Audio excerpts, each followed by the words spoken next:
Okay, looks like we are online. How is it going, everybody? I'm your host, Get Good Fox, and welcome to State of Decay 2 Lethal Zone. Going to continue where we left off. Apparently, I forgot to do my copy pasta, so I'm going to do that real fast. Fortunately, that doesn't take too long. I always forget something. I laid down for a little bit, which is why the stream is delayed. But I figured it would be better to lay down and recover a bit than to stream while I'm really tired. Because I only got about 5 hours of sleep. We will still, nonetheless, be playing for about 4 hours. Even if we are starting a little bit later than normal. Should be fine. Let me get these notifications out, and we'll be getting started in about 8 minutes.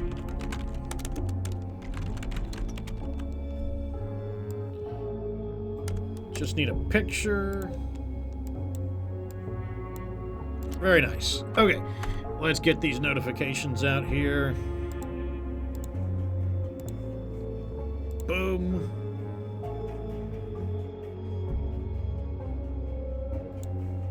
Boom.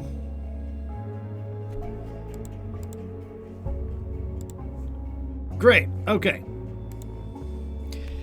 All right. Welcome, everybody. Crimson Mirage Drake is first. He's also the early gang.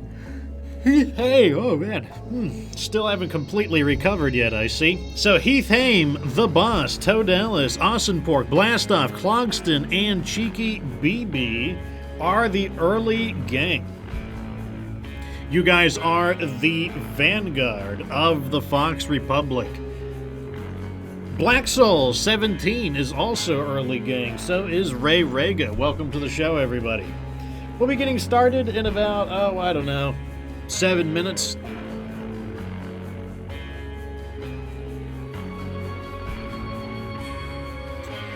Mr. Lyons, welcome to the show. I saw that picture you sent with all the logs. Like I have no idea how many trees that is. It sure seems like a lot, though. Like, I imagine your logging efforts are taking you pretty far away from the base by now. I can't even remember what I was doing last in this game, so I gotta say, we're probably gonna take a moment to, like, reorient ourselves. What I would like to do in this episode, though, is I would like to find somebody who has Powerhouse. Because I would love to start destroying some Plague Arts, but I would like to have Powerhouse to do that.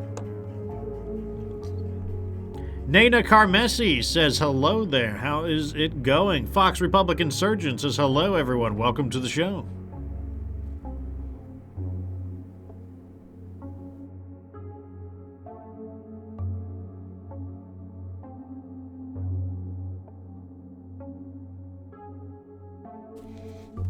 Oh, man. Yeah, I don't know what it is about this particular playthrough. This is the most stubborn playthrough I've done in regards to the cardio skills. Like, every single character recruit has marathon and acrobatics. Like, just like the worst skills. I'm just like, wow. I think we have one character out of 8 that has had backpacking. Harry Narwhal says that he hasn't played in a while and has to re-download. I'm always having to clean stuff up because I'm kind of at the tail end of my hard drive. I am building my new computer, though, and I'm definitely going to get a bigger hard drive for my new computer. I'm thinking about running both of the computers simultaneously for different tasks. I would like to find a Powerhouse. That would be really nice, because like, I feel like the series is kind of stuck without a Powerhouse character. Bloodcop TW, welcome to the show.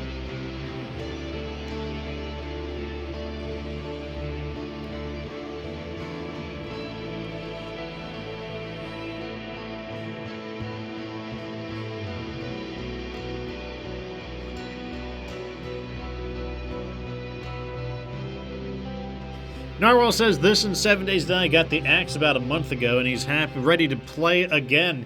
Yeah, I mean, for me, I would say about a week ago, probably going on 2 weeks ago, when Sons of the Forest came out. That is what I decided I would prioritize that because it was a new game.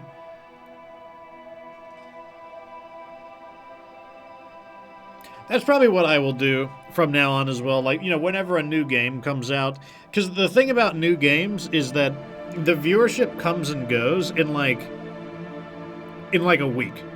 So when a new game comes out, like, you really need to just hit it as hard as possible.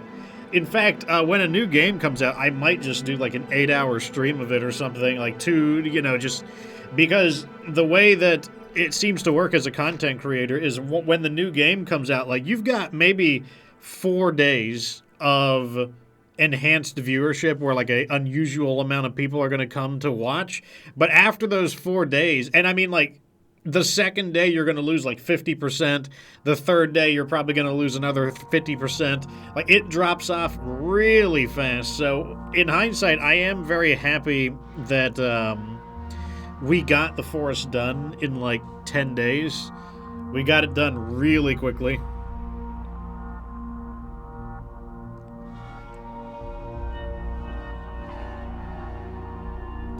Blood Cop says, you guys really seem to like Sons of the Forest. It was a lot of fun. I did enjoy it. It needs to get a few updates in order to increase the amount of features it has. One of the things I would say is a disadvantage to Sons of the Forest right now is that it just doesn't have the features that we really need. But it's got a great foundation. Also, I am pretty confident that they will add the features in because it is they did to the previous game.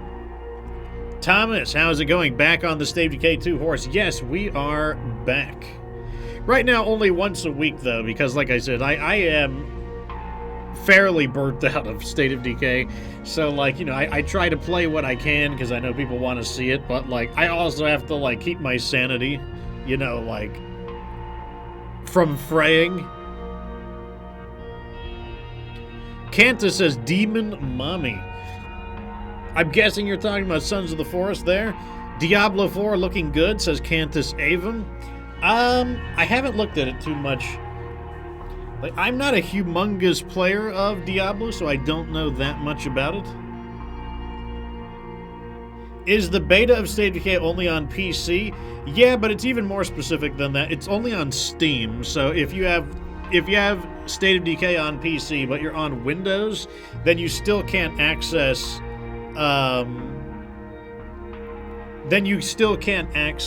the beta. Same with if you have it on Epic Game Store. That would be on PC, but it's still not. You still can't play it on that platform.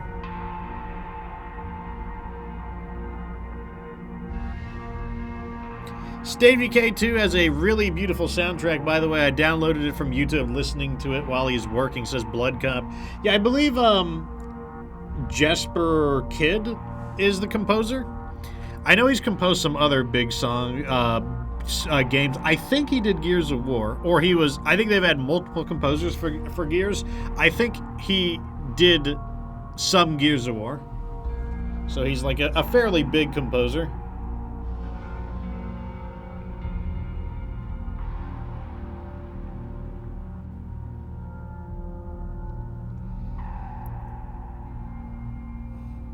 Went to the hibachi. That sounds nice. I like hibachi. TSG, welcome to the show.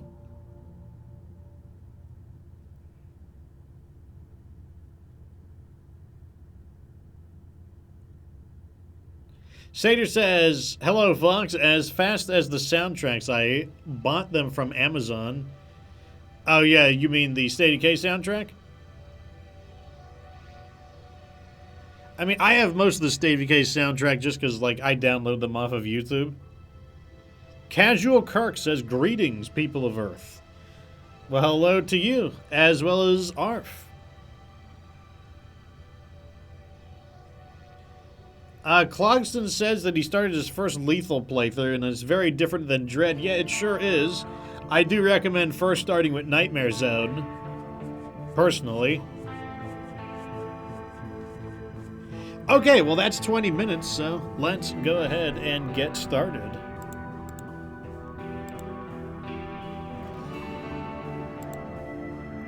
Boom. Controller at the ready. Got my console gamepad at the ready. Everything's working all right. Welcome, everybody. I am your host, Get Good Fox, and welcome to today's stream for State of Decay 2. We are going to pick up where we left off, and I'm going to have to find out where that is, because we last played about 2 weeks ago, basically right before Sons of the Forest came out. And so now that I'm done with my Sons of the Forest playthrough, it is time to get back to it. So in we go. Today's going to be a longer stream, probably about 4 hours, I would say. One thing I've been doing is, if the viewership is over the normal, then I don't like to end videos. Like if a stream is overperforming, I really hate to end streams that are overperforming. So sometimes I play even longer, just because like those are the real opportunities you can win people over. So that's why some of the MechWarrior streams have been longer than normal, because like I've had some pretty good overperformance on that game. But I'm going to be doing that on pretty much any game now. Alright, so what was I doing last is the question. Let's see if there's any buttons to push. Yep, there's a button to push. And I bet that is probably about it. Oh, here's a button to push.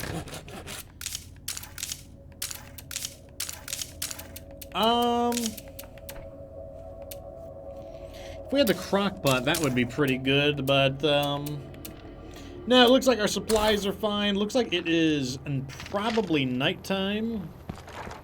Can't remember what time of the day, if it's night becoming day or day becoming night, one of the two. Heath, thank you for the tip, good sir. Glad to hear that your mom enjoyed the hibachi. Hibachi is quite good, I enjoy it. I'm just going to change characters just in case this character's tired, because I personally just don't remember. So, all of our characters... Oh, wait. We have characters who need to level up. Oh, yeah. Okay, so what we're going to do is just play as some of these other characters and see if we can find somebody who has Powerhouse. That's what we really need. To really get this show going, we need Powerhouse. I mean, is it necessary? Not strictly, but I would really like it. I would really like it. Hey there, it's your neighbors calling. We need a favor. Oh, why did I put that away?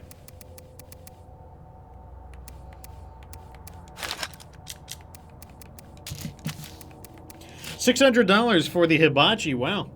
I'm assuming that's because a whole bunch of people went. I can't imagine that was because of one person.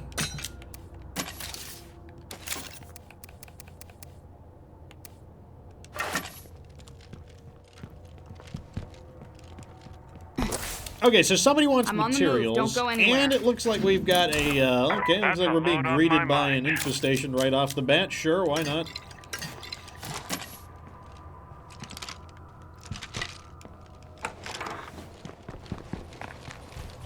Sake bombs. Oh, interesting. I see a plague bloater. Okay, we got plenty of materials. And we only need one more star. And the person we need to deliver it to is right next to that infestation, which is perfect. Like, just everything is just kind of lining up. That's the way I like to see it.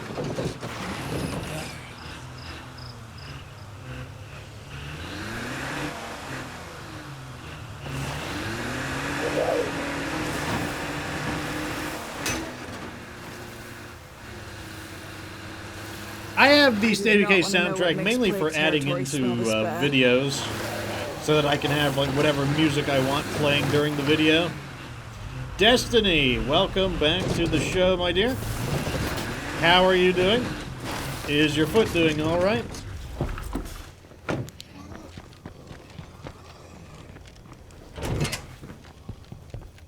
See you soon, I hope. All right, let's give this to them. What do we get? Be careful out there. I'm so glad to see you again. Overflow Come on barracks. Not the best. It does help with morale a little bit, but definitely not the best.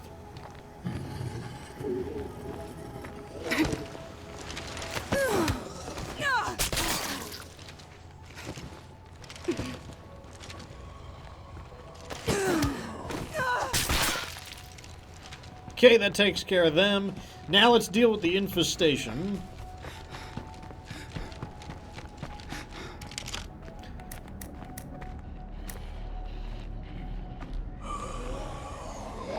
Let's just throw the firecracker here. Maybe we can pull them out.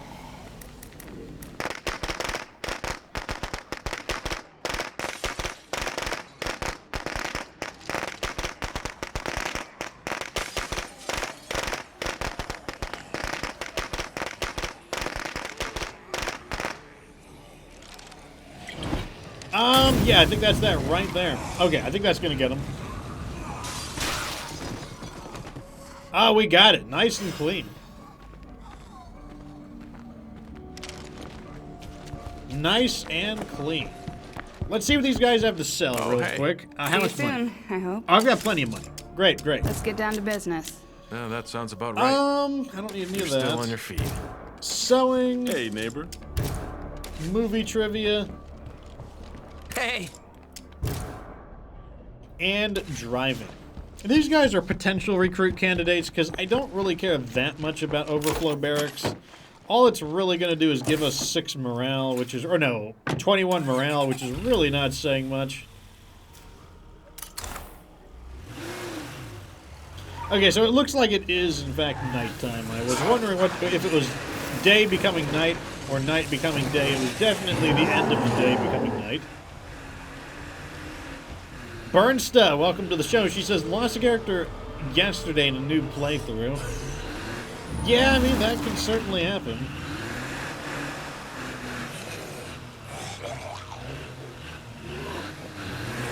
Spyron says he is super hyped about the new infestation system. I am very much the opposite.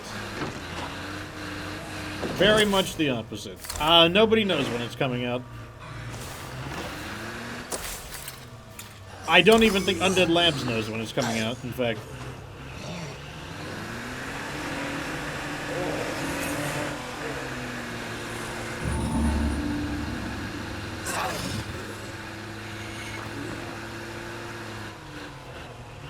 Well, Birdsta says, hopefully never.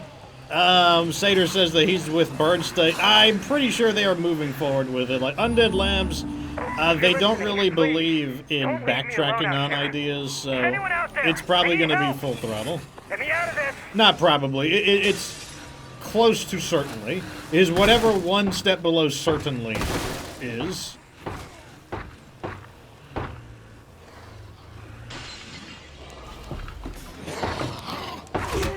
Alright, let's see if we can save this guy.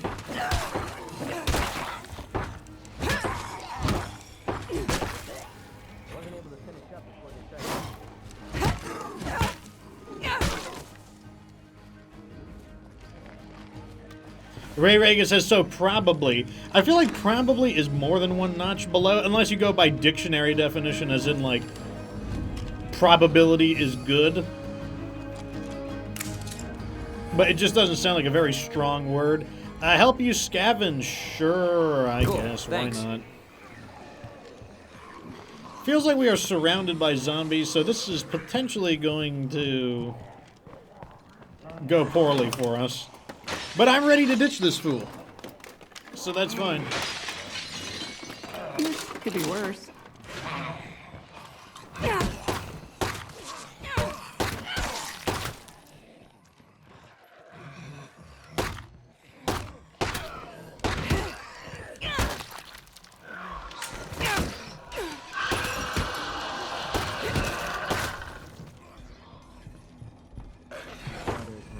It's interesting. I don't think we have a single a word that's like a single word to describe something that's just below. I'm just gonna burn these guys. Why not?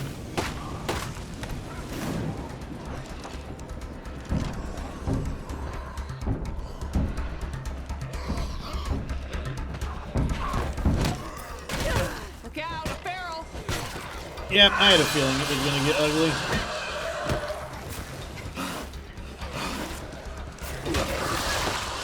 Which means we are probably going to abandon this fool. Let me go ahead and burn the feral. Oh, he went around the other way. And what I'm going to do is just kind of drive away, because these guys are being jerks.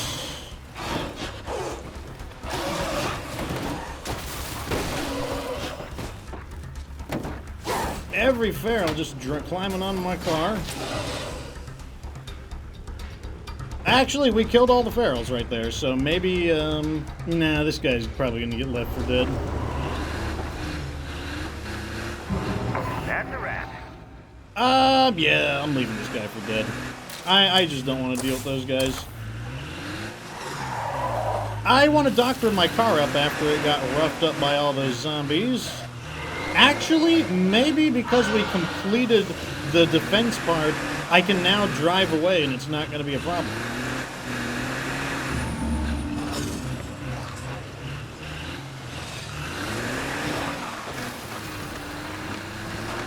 Yep, okay, so it looks like we actually don't have to stay nearby him because of just the rules of the quest mechanic.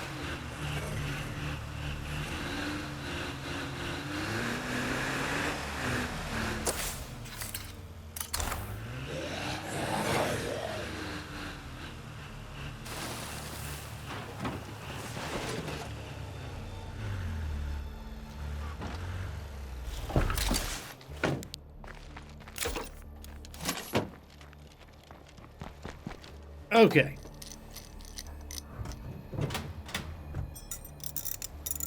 What are you saying? What are you saying, Destiny? Like, you're speaking in tongues right now. I can't understand what you're saying.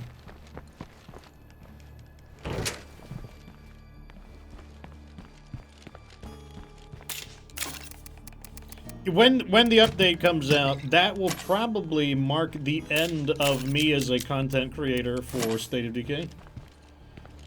I probably will play the third game when it comes out, but like I will probably like I said, that will probably be the end of me playing State of Decay 2. Maybe I'll play State of Decay 1 because like I don't want to play bad games. I want to play good games. So maybe I'll play State of Decay 1.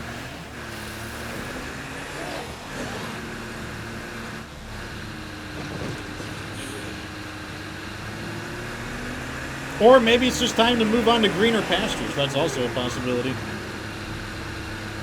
Plenty of other awesome zombie games out there, I would say. Now we can return, though, and...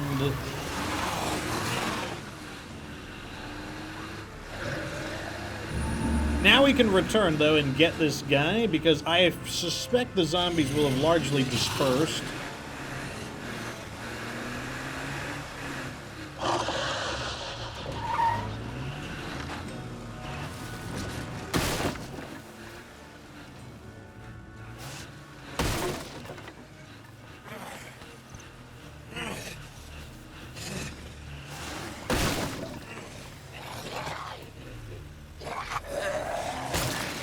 I try not to think about the update, though, because thinking about the update makes me very, let's just use this phrase, black-pilled about the game. So I try not to think about the update. No Zeds around, but we can't secure the place with a plague heart close by.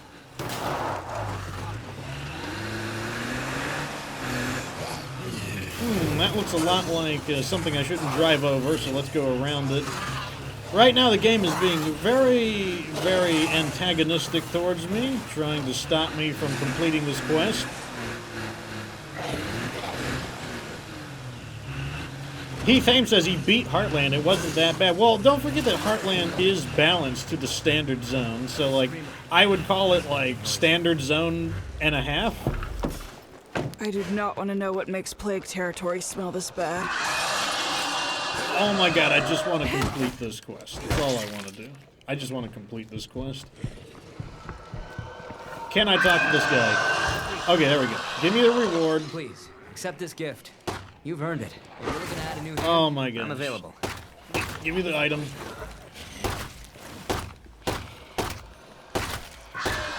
and I can't talk to him, unfortunately, because he's in combat. Yep, join us. Here we go.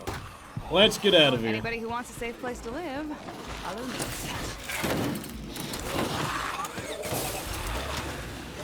Okay, let's squish this guy off the hood. Then we'll squish this guy off the side. Not sure if he's actually following me or not, but I am getting out of here. He will catch up eventually.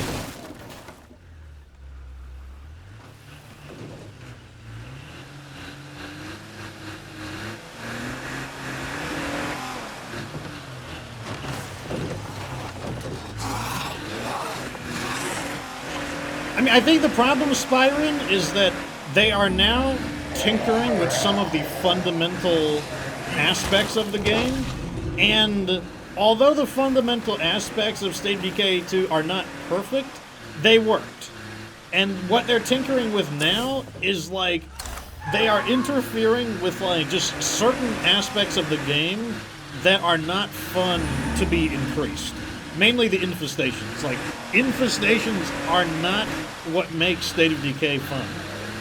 Like, one of the most infuriating things for me about Undead Labs, and it's the reason why I'm not afraid to talk smack about them anymore. I used to hold my tongue on the issue, but it's like when people give Undead Labs the feedback, they told them, hey, we don't like how many infestations there are when you began tinkering with the beta. Their answer was to make even more infestations. It just feels like a direct slap in the face. Like, oh, you don't like infestations? We'll have 6 times more infestations. And it's just like, it's just such a, you know, to use a zombie, it's just a brain dead decision.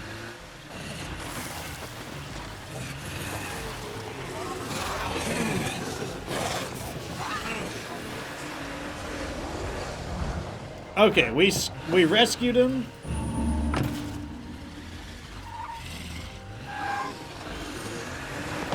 Because, like, the thing about infestations is, if you've killed one infestation, you've killed all the infestations. Like, they're not different from each other. And, you know, they might seem, oh, it's kind of neat, cleared out an infestation. Well, after your 10th infestation, you're probably going to be like, yeah, well, you know, I guess I cleared my... Well, after your 100th infestation, it's just like, oh, man. Nice. Like, isn't there... It's just so tiring.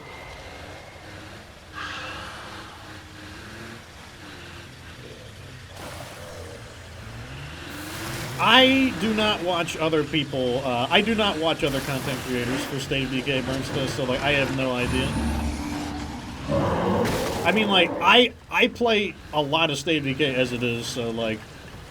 I mean, I will watch new content creators. Like, I've watched Toadalis, for example, and that's because she's a new content creator, and I'm more interested in giving people tips on how to improve as a content creator.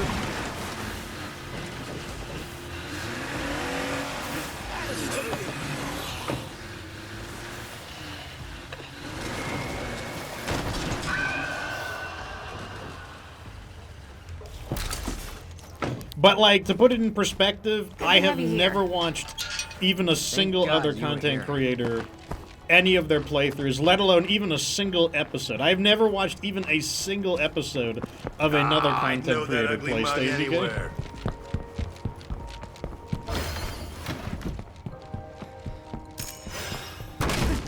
Damn, too loud.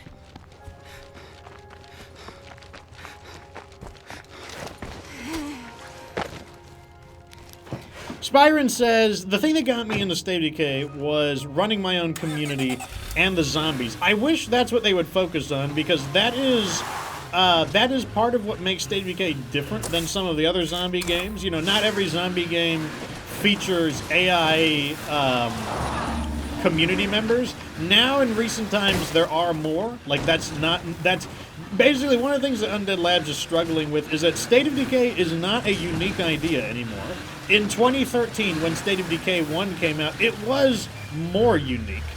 And now it is less unique, significantly less unique, and they should be doing stuff to improve the uniqueness of the game. They should be doubling down on what makes State of Decay unique, like not cranking up these kind of like gimmick mechanics, like the I'm just gonna buy fuel. I love fuel. I always need more fuel.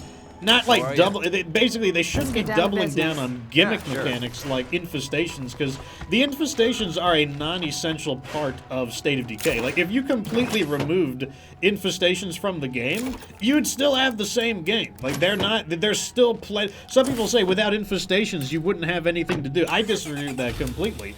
I think that right, hold on. there is I'm a on my ton way. of stuff to do in State of Decay. Who was that guy we recruited as well? Lorenzo. Oh, his stats are pretty good, actually. Stays fit. That sounds like he might be a powerhouse. He might be a powerhouse with a trait like, with a character trait like stays fit. I wouldn't be surprised if he was a powerhouse.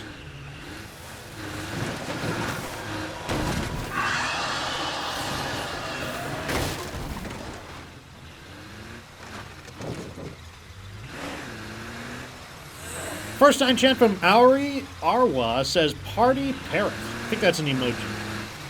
I think, at least. It sounds like it would be an emoji.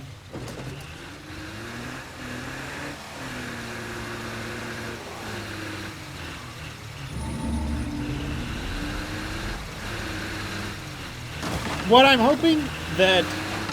Here's what I'm hoping about State of Decay 3. I'm hoping that Undead Labs learns from the mistakes of their post-game support for State of Decay 2. Undead Labs' biggest projects for State of Decay 2 was the Bounty Broker, Heartland, and the 2 maps. And none of them really worked for the game. Like, people got bored of them very quickly. And I'm hoping that for State of Decay 3, they focus on fundamentally important things for State of Decay, rather than just kind of like adding, you know, like another map. Like another map, the maps are not why people play State of Decay. Sure, they're nice, they're kind of like a luxury. Like, they're not fundamentally important to the game. Like, the previous game, for example, was fine, even though it only had a single map.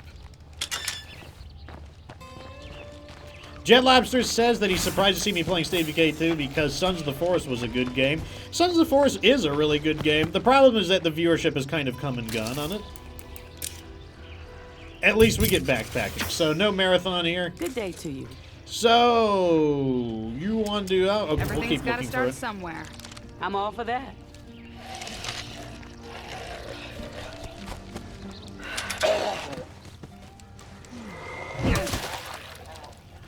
I mean, what I think is, I think they just have some ideas that are very 2013, and I think they need to renovate State of Decay, because State of Decay 2, okay, so an early criticism of mine for State of Decay 2 is, this is the way I'll describe it. State of Decay 2 was a really good game in 2013. Now, State of Decay 2 didn't exist in 2013, so the meaning of the comment is that they did not evolve State of Decay 2 enough from the first game. That's basically what it's a jab at. And that's because there's a lot of just kind of obsolete ideas that the game needs to evolve past.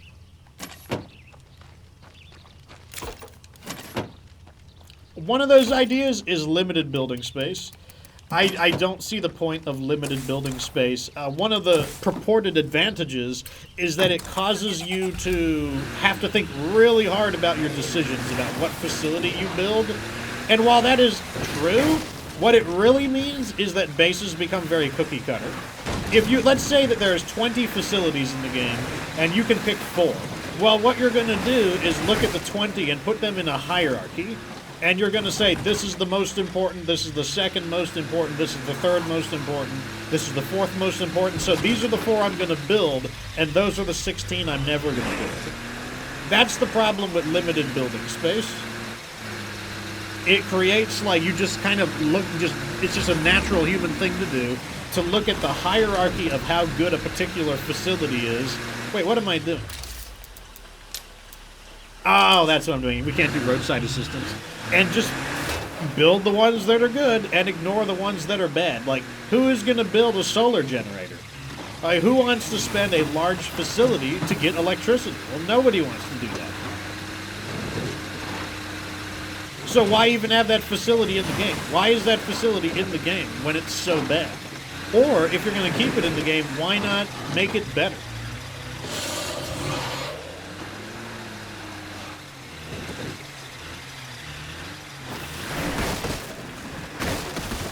I mean, just because you can build it. So Boo Crash says that he has seen people do it. I've built it myself. Just because people can do it doesn't mean that it's, like, good, or that, like, most people do it. Like, most people will gravitate towards whatever is the strongest. Like, that's just the way people are. That's the reason why the Pyro Launcher was nerfed. The Pyro Launcher was nerfed because it was the #1 weapon, by far and away, for destroying Plague Arts. And people did, in other words, it showed that people don't care about variety. People care about what is the most effective.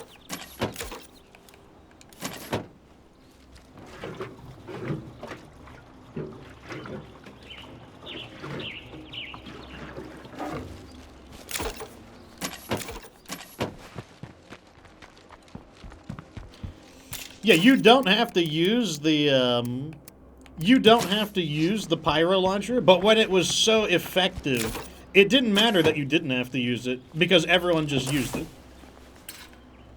Like, everyone just did use it, was the issue. I really don't want to go over here. I really hate this location. I'm gonna sit on that quest for a while.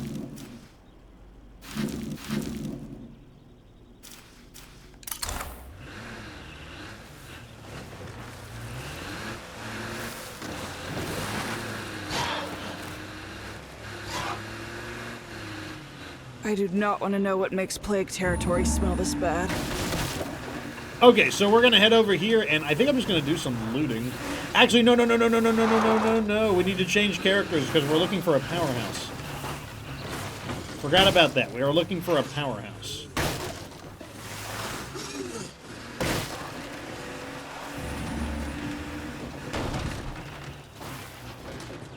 Like, what I think that, what I think Undead Labs should be doing is rebalancing the unpopular facilities and the unpopular skills.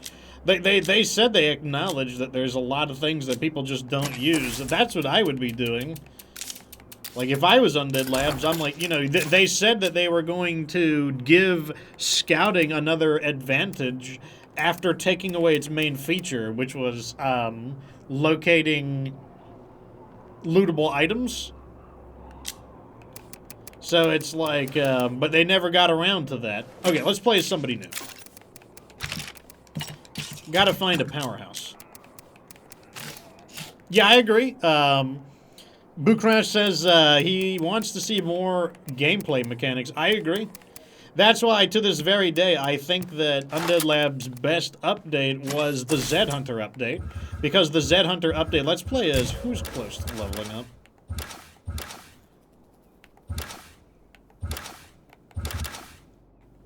Okay, Lorenzo, how close are you to recovering? You're plenty close. So you go in. Oh, never mind. I gotta kick him out first. Lorenzo, you're out. You're in. Let's play as Lorenzo. Time to get some beauty rest. Or even just rest. I'm not picky.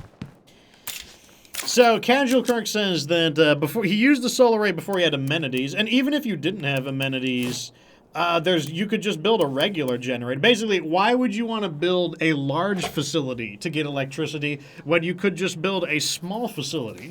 And small facilities are more abundant than large facilities. Like, it's like the large facility is a really premium location. It's a premium slot, so why would you want to use a premium slot to build for electricity? And the funny thing is, you don't really even need, you don't even need electricity. Like, what do you need electricity for is another question.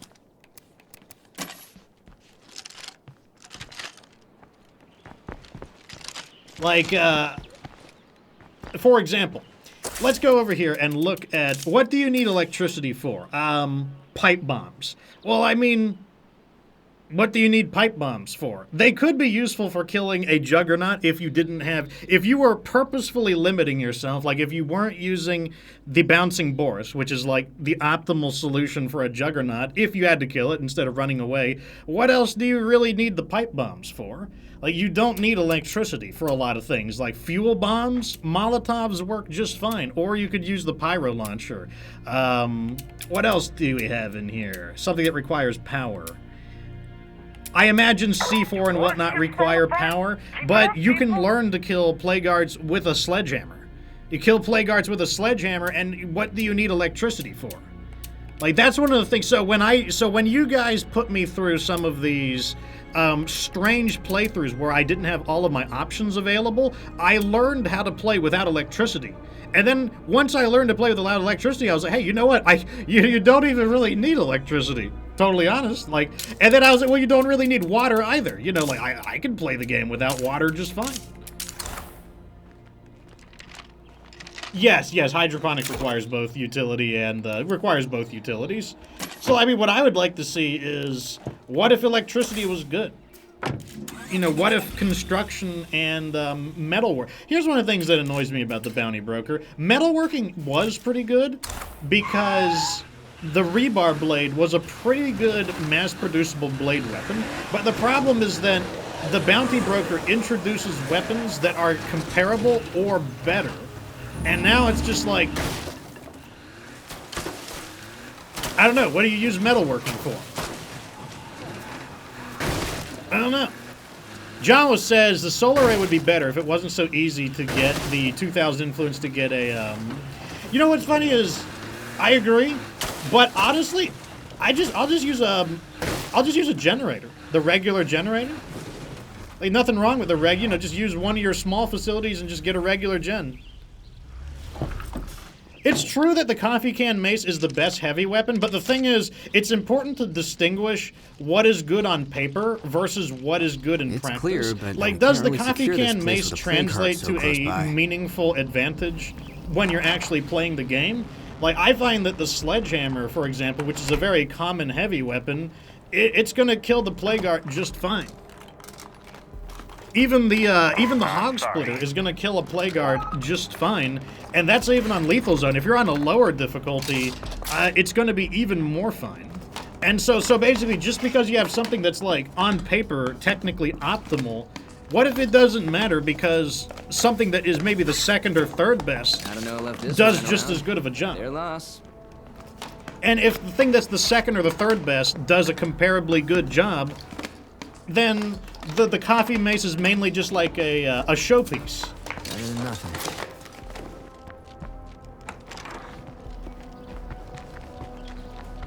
How do you get a coffee can mace? Well, you've got to get a, what do you call it, a metal worker. Metal worker, and you can build it from the forge. Yeah, I agree with that as well, Jama, that, you know, like, there are some benefits from getting parts. The problem is that, like, it's not hard to generate parts.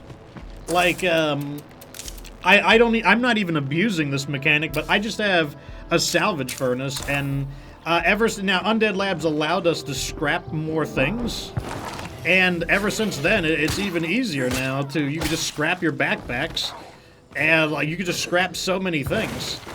I mean, I think it was overall a good idea to be able to scrap things, but I don't know. There's just, like, it's clear that there were certain things in the game that they made more sense for the time.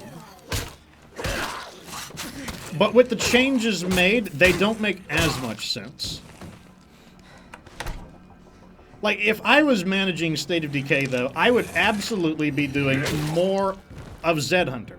Zed Hunter, to this very day, I will say, is their best update. Why? Because it added revolutionary things into the game. Like, it added the crossbow, a totally new way to play State of Decay 2, a weapon that requires a new system of aiming due to projectile speeds and projectile drop, and it's a weapon that uses parts and materials for the creation of the ammo rather than ammo. So now if you wanted to, you could save your ammo for explosives and use your building materials for arrows. And it also rewards good accuracy by allowing you to retrieve the crossbow bolts. It was a totally new way to play the game and is useful even in the lethal zone. So even though it was implemented during, well, there was no standard. There was only just State of Decay at the time. There was no concept of difficulty zones.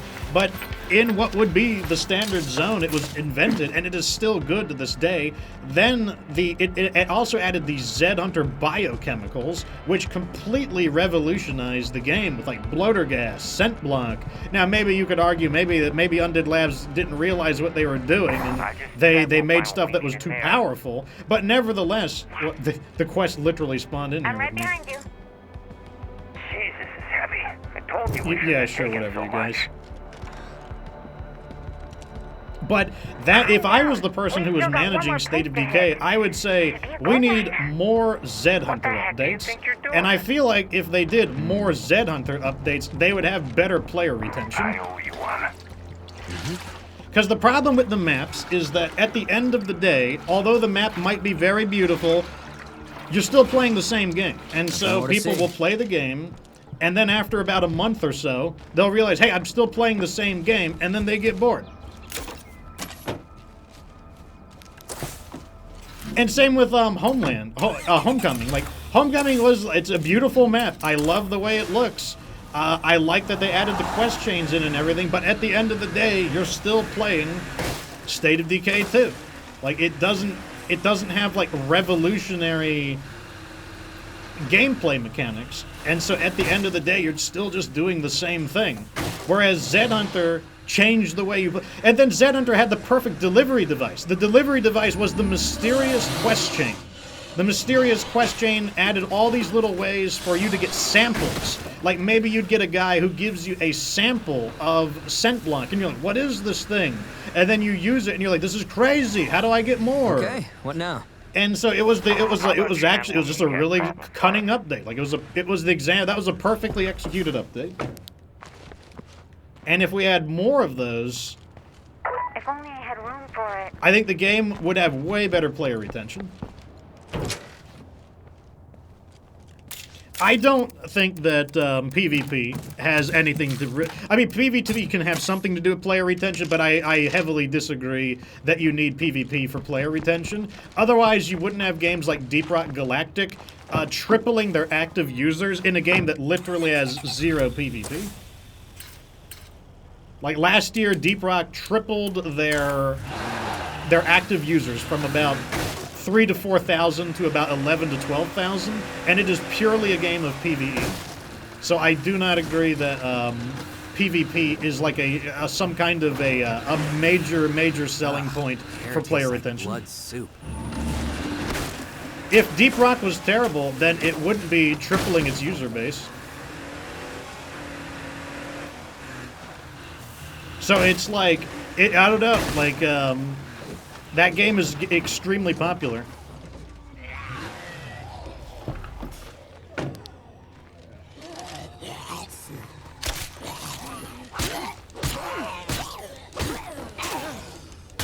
I guess it's time for me to clean up the mess you made while I was recovering, huh?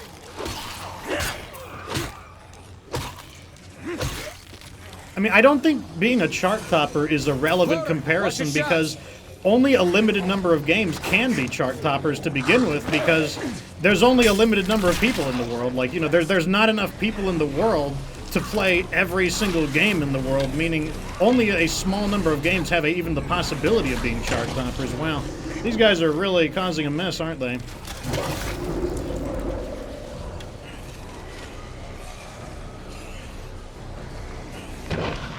As long as ferals don't attack, then, like, this really isn't that big of a deal. One of the best things in this game is that you can run away, which is something I'm very good at.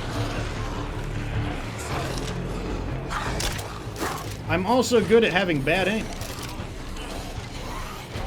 Another one of my unique skills.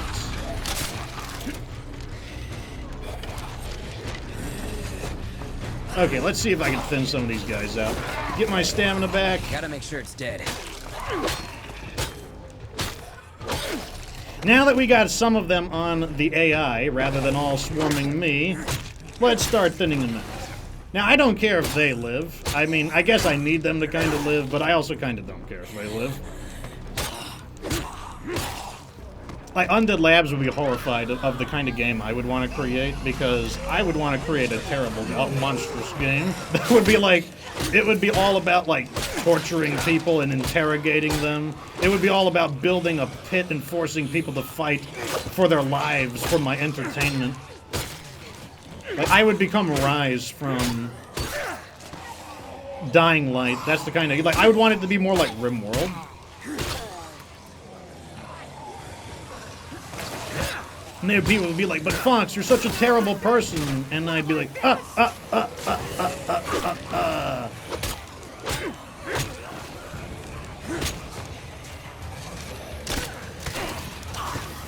Like, I don't care if it would cost 1,000 materials. If I could build a giant stadium, and the giant stadium allowed me to, like... I mean, this is what I want. You know, maybe it's like, maybe it's just a coping mechanism, but every single time somebody is like, oh, if only you would give me food. You promised you would give me food. And I'm like, I didn't promise you anything.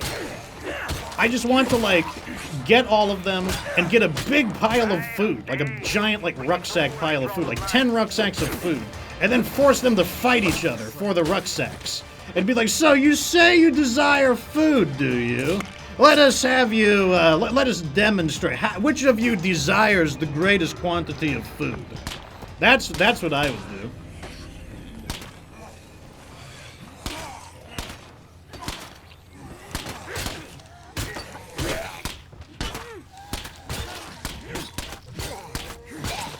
And then they become enemies with you. You're like, you didn't give me food.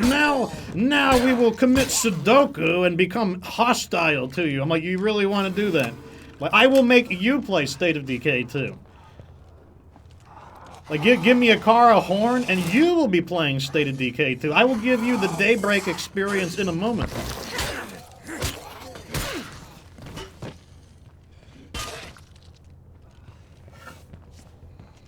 That is, to this day, I think my favorite things is... There are two things that I like in State of Decay 2. I like economy. I think the economy is genuinely fun. I mean, I know some people get bored of me doing it. Like, they don't find it a mind-blowing aspect of the game, but that's the part I find enjoyable. I like sealing out the big deals. I like getting a big load of money making. I like knowing what that some weapons sell for more, some weapons scrap for more. I like knowing, like, you know, which weapons sell for, like, 85. Oh, great, now we got a Feral. Why would you do this? Maybe I don't want Ferals. Did you ever consider that game? Did you ever consider that maybe I don't want Ferals? The game is like, maybe we don't care what you want, Fox. Maybe you could just go to hell. Well, I'm gonna, you know what? This person wants Ferals.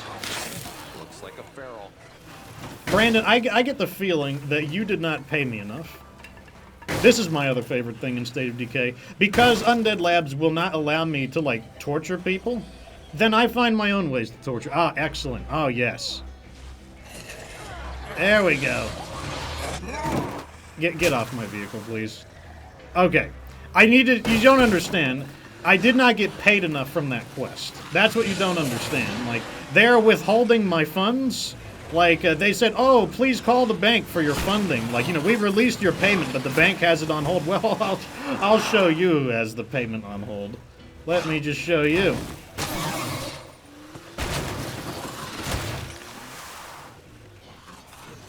Now I will just squish these fools. Now, where's this guy at?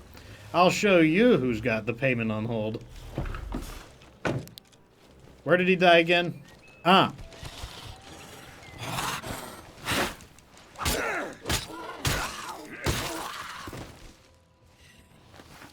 He's probably gonna have cramp, but at least cramp is more than nothing. Let me tell you, cramp is more than nothing. Actually, 52 parts, see, like, that's pretty good. 47, I don't want that. 47 parts, that's like 100 influence right there. That's actually really good. So that's more what I'm talking about. Now, I get the feeling that they left me a rucksack back there, so I'm gonna double check that. before I was rudely chased out of the area. All right, let's see what we got.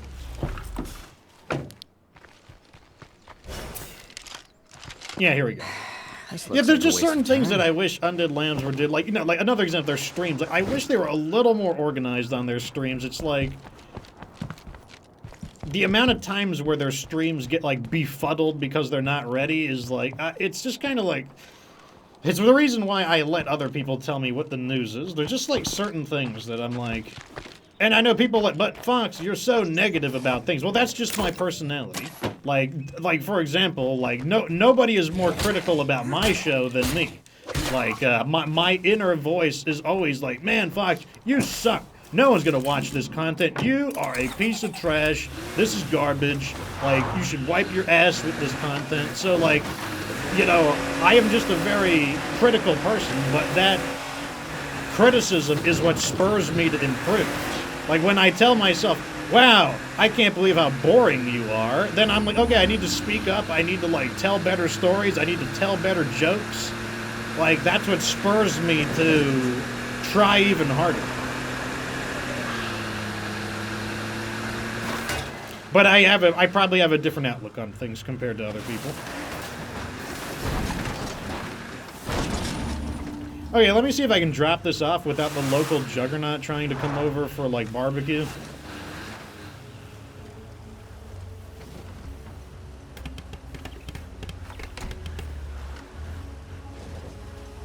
Oh, we're gonna get away with it.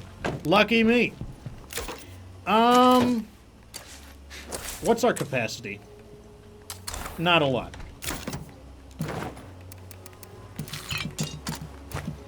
Okay, so we are not really... I can put this in. Do we have food? We have... Yes. Okay. We are right at the limit. So we actually don't need any more resources. We're doing absolutely fine on resources. That's when you know you're doing good on Lethal Zone. Oh, nope, I don't need to do that.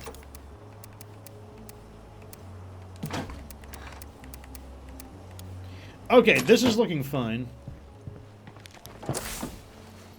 Oh, there's a zombie threat home. Forgot about that. I'm not gonna lie. We have a truckload of zombies coming in. What is the last thing you paid for in-game? You mean a totally new game or like a DLC?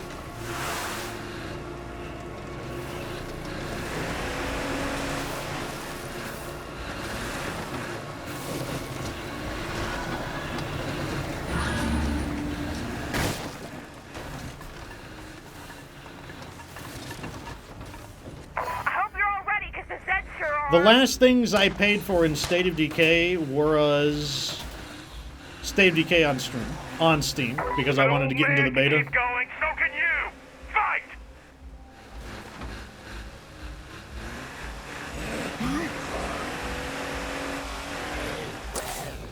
Fight! Let me see. I want to go loot some stuff. Actually, I need to run. I need an excuse to run and level up my cardio. Plague zombies in all directions. Better be careful. We've gotten to the point in the game where Lethal Zone is convinced that I need more ferals in my life. It's wrong. I really don't need more ferals in my life. You know what? It's gonna do what it wants.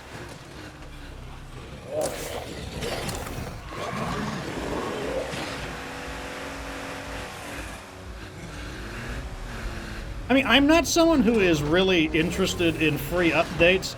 If I have to pay money for superior updates, I'll pay money for superior updates. Like free has never been a big selling point to me because, like, maybe because I'm an enthusiast gamer, I am more than willing to pay for more premium content. Like, that is not something that I have a problem with.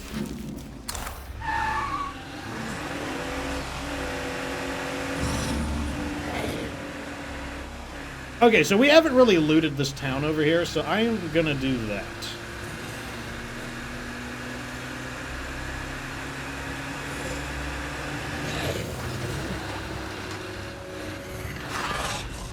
Oh, and trust me, I used to complain about State of Decay 2 a lot more about 3 years ago. I was like, I had to make a decision about 3 years ago. The community the community that was unhappy with State of Decay was rallying around me, and I had to decide, am I going to be the content creator that's just like constantly bashing the game or not? And I didn't want to be like, I don't mind being negative periodically, but I didn't want to monetize negativity. That wasn't my objective, even though I absolutely could have. Those videos performed very well. But I'm like, I don't think that's what my channel is going to be about. I don't think that's what I want. So, like, I basically just kind of stopped. Like, the last video I made that was really, really critical until recent times was the one about why Undead Labs didn't want to add rain into the game. And then after that, I just kind of stopped for about 2 or 3 years.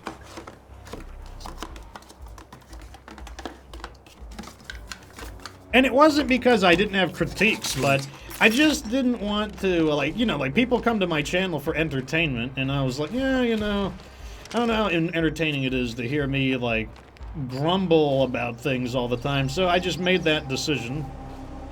Now, ever since the latest update came out, that just ripped open all of those old wounds that I thought had kind of healed. I thought I was going, you know, I'm just kind of past it, like, whatever. Like, you know, whatever Undead Labs do, they do.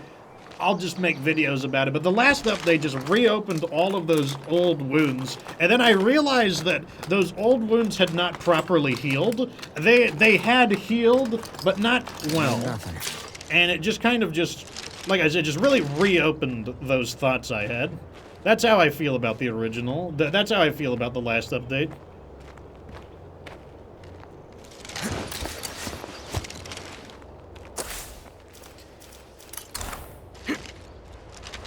You know, for example, I'm having a lot of fun just playing this iteration of Lethal Zone. Why? Because it's not easy. Like, you can absolutely get your butt blasted. In fact, many people do get their butts blasted. But I have time to do what I want. That's what I don't like about the beta version. I don't have time to do what I want. I constantly have to travel on eggshells to avoid awakening plague arts. So that means I forego doing quests that I normally would enjoy doing. And it just turns the game into, like, extremely tedious. And I don't have moments like this. Like, I can play the game and I can talk to you guys, because while it's still a challenging game, there's no doubt about that, there's enough time for me to do what I want to do. That's what I really like about this iteration of Lethal Zone. I have time to do what I want to do. Now, if you make a mistake, Lethal Zone invites death at the slightest error. There's no doubt about that. But it still feels very sandboxy. It still feels like I can do what I want to do. And, like, occasionally I've got to kill an infestation, but you know what? I can deal with that. I can deal, like, one infestation an hour, one infestation every 45 minutes, whatever. I can deal with that. I can live with that.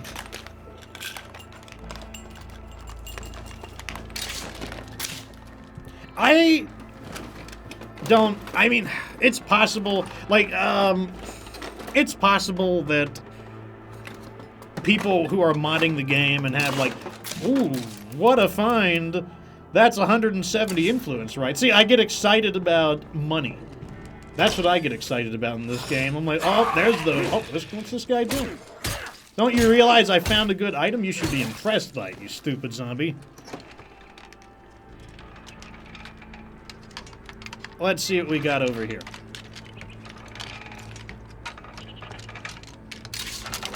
Celebrity Gossip Magazine. High trade value, that means it's probably worth about 32 influence. It's clear, that's but what the I can't really words secure this typically place mean with a on it. plague heart so close by. Now, you may wonder, why do I have so many enclaves? It's because I realize that the best way to defeat the zombies is to become the zombies. The zombies want to infest my map, well, I infest their map.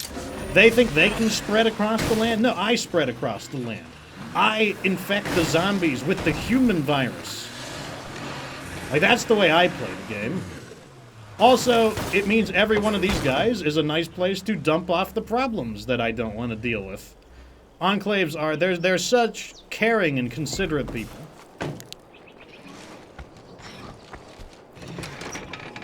Don't do it, zombies. I just want the loot here. Don't do it! Don't do it! You bastard. And then my weapon break. Well, that's what happens when you don't maintain your weapons.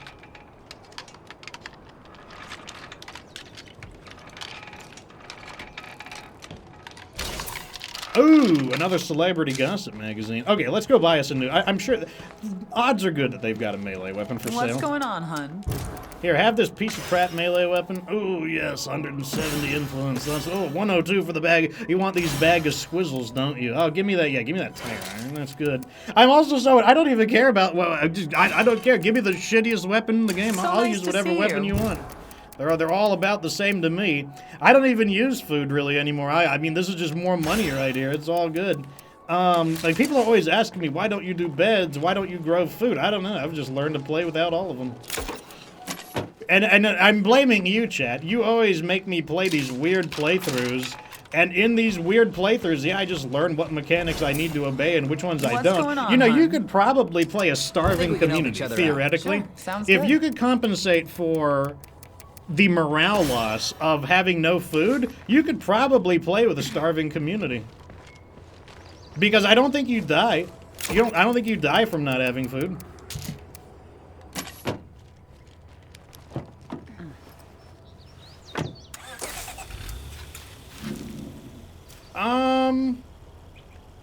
Let's go over here. So, Joe asked, have I tried the radio commands? I did. I found them to be a bit tedious, though. And I also don't really have any control over them. And then I also found that the outposts, they're too expensive. Like, it's a lot of resources. 3 ammo, 2 fuel, and 75 parts on lethal zone per outpost that you activate, not including the lures as well. It's just expensive. And I was like, no, there's got to be a more cost-effective way to deal with this. Really? Play guard here.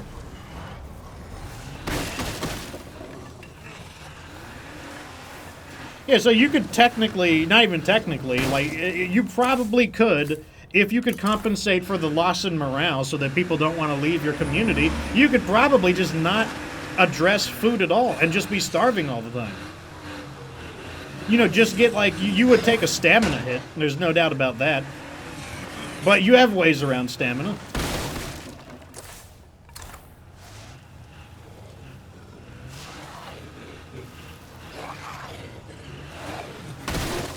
What do we got here? Nothing. That's what we got here. Mind your own business. What do we want to do next? I actually don't need resources. I just want stuff to sell. These guys want me to do this quest. That quest is from hell, though. I really hate that particular area. Because the building is totally surrounded by boulders and you can't drive up it. Not without the trail beast, at least.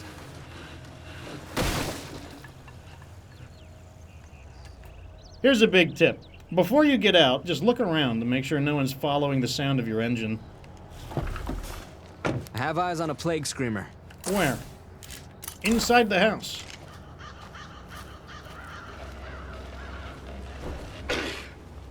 Well, look at you, Mr. Nosy. Thank you for coming out of the building, though. That was helpful. Can't do it. Oh, I wanted the bolt, not an execution.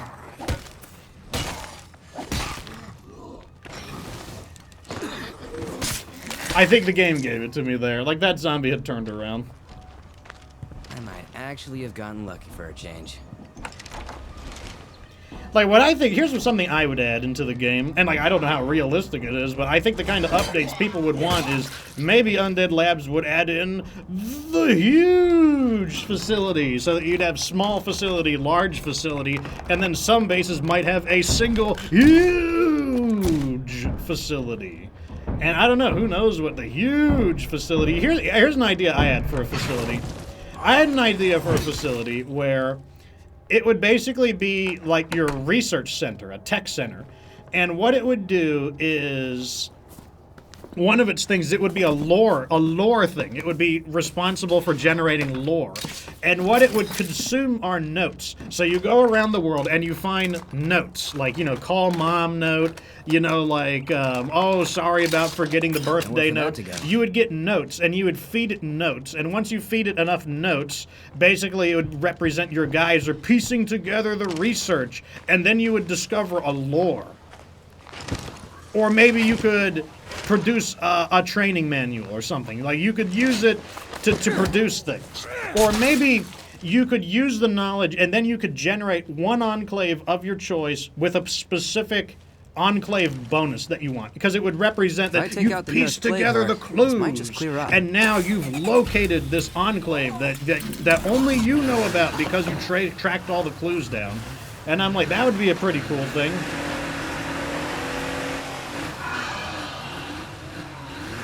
Unfortunately, Java, that once you become a Twitch affiliate, you cannot remove the ads. Like, it is a, what do you call it? Like, I'm not even joking. Like, if you attempt to remove the ads, it is just not an option. Like, once you become an affiliate, you will have advertisements.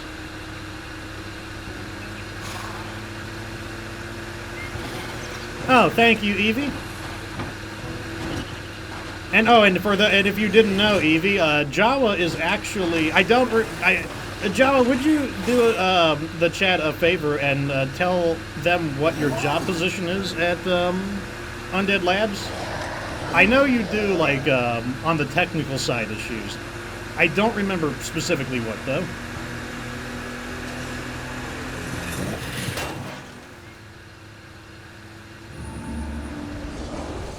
Oh, I'm reading and driving. I should not be texting and driving. Texting and driving is not smart.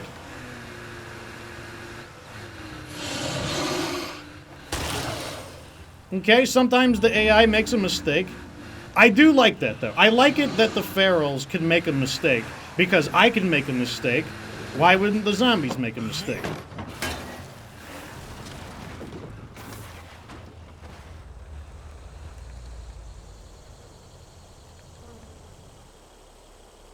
No, I don't want streamers. I do want streamers. I don't want screamers. What if I just go over here? How about that? You want to walk your screamer asses over here to, like, this is swine and bovine, yeah. Just come over here, how about that?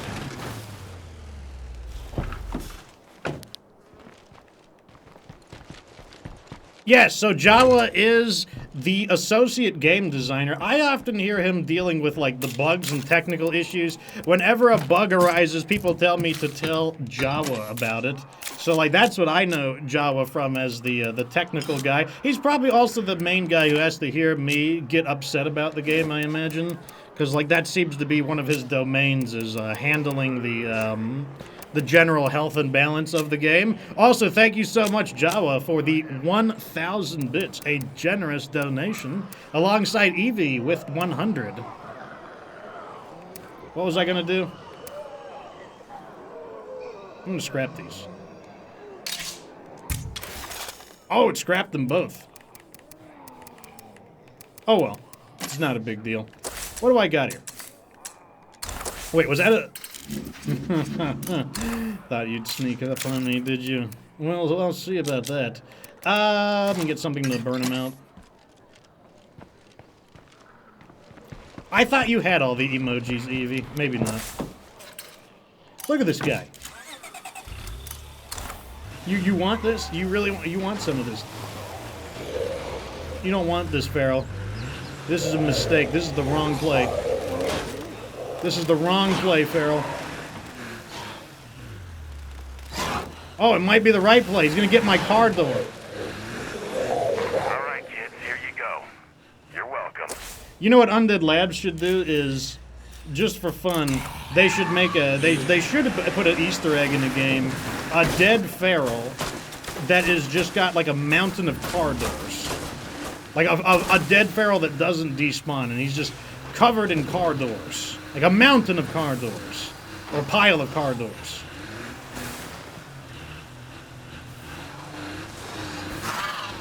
There's a lot of things that I would do. Like, here's what I would do in State of Decay 3. There are certain bugs that if they got rid of them, they should add an Easter egg of them. Like, you should find a vehicle on, like, a mountain somewhere in State of Decay 3 where you're like, how did this vehicle get there? Or a vehicle that is somehow sunk into the earth, and you're just like, how did it get there? And, like, anyone who didn't play State of Decay 2 would not understand how that could be. That's what I would do, at least. But then I'm kind of on the trollish side, so... Hey, what's up? Hello, go. Make yourself at home.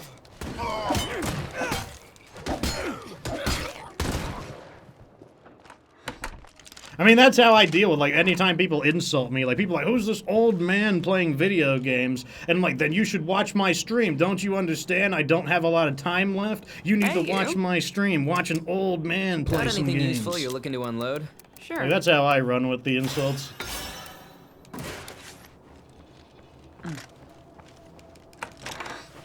Or they could have a quest where when you repair a vehicle, the vehicle just detonates. And then, like, the character who assigned you the quest isn't bothered about it at all. It's just, he's just kind of like, ah, all is well in the world.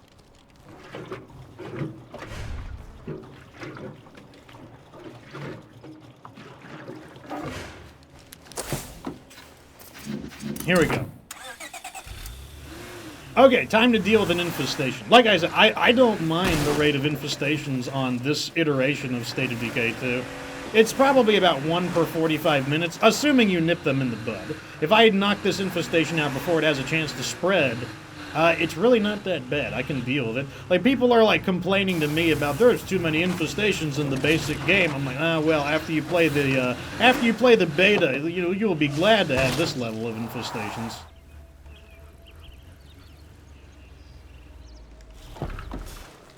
I don't think it's really the challenge of how hard they are to remove. It's just doing it over and over and over again, and just over and over and over again. Like I said, you kill your first infestation, and that's kind of neat. You kill your 10th infestation, you're like, now I'm a skilled infestation clearer. But once you've cleared your 100th infestation, you're like, okay, man, that's cool enough. Me, I wonder how many infestations I've destroyed. 1,000?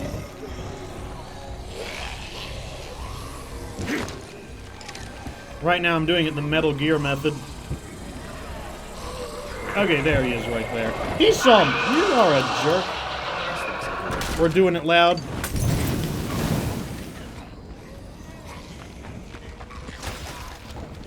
Oh, they saved it! One of them got in at the last moment and saved it! It's like somebody playing Halo and they got in on the King of the Hill at the last second, at the 11th hour. And now their reinforcements are coming.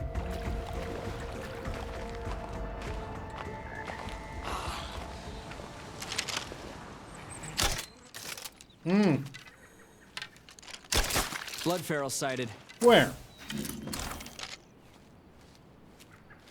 You better stay there. 80 meters, I'm fine with 80. You better not come any closer than 60 meters.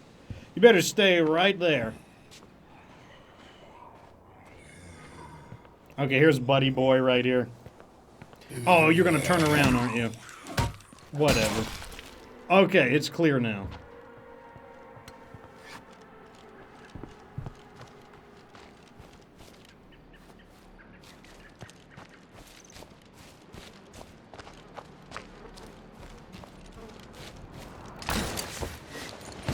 Well, since Ja was here, I want to talk about some of Undead Lab's rebalancing decisions that I thought were kind of odd. I don't think that, like, I'm just going to tell him about some odd decisions. I thought they were strange. Mainly the hero building rebalances, because, like, some of them I'm like, I don't think they needed to be any better. Like, they made the gym better. And I said, does the gym need to be better? The gym is already really, really good. Like, I don't think the gym needs to be any better. Like, the gym is awesome. It's probably one of the best small facilities in the game. Our reserves They made We made it. Nice work, people. the shooting range better.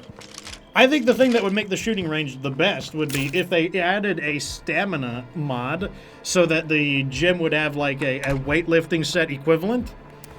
But otherwise, like, there's certain things that I'm just like, I don't understand why they would make that particular facility better. Another one is, honestly, the crafting still. Here's the thing about the crafting still.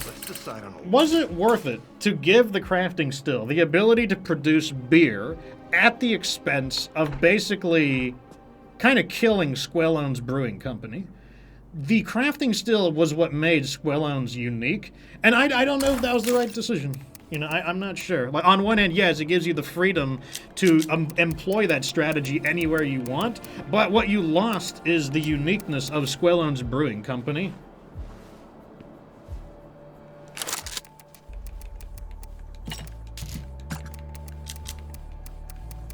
Let me see here. Oh, more bits coming in. Let me see. Heath Haim with 100 bits, thank you so much. And Cheeky BB, thank you for tuning in to Sons of the Forest, Cheeky BB. Glad you enjoyed the final episode. Tech Viper with 1,000 bits, good gravy. Thank you for the generosity. He says, resub and here's some pocket money. I mean, like, I don't know, maybe I'll buy a pizza or something. Like, that's $10. Like, I can do something with that. 100 bits from Melon Tater, followed by another 1,000 bits from Melon Tater. Thank you so much for the generous 1,100 bits donation. Thank you so much, good sir.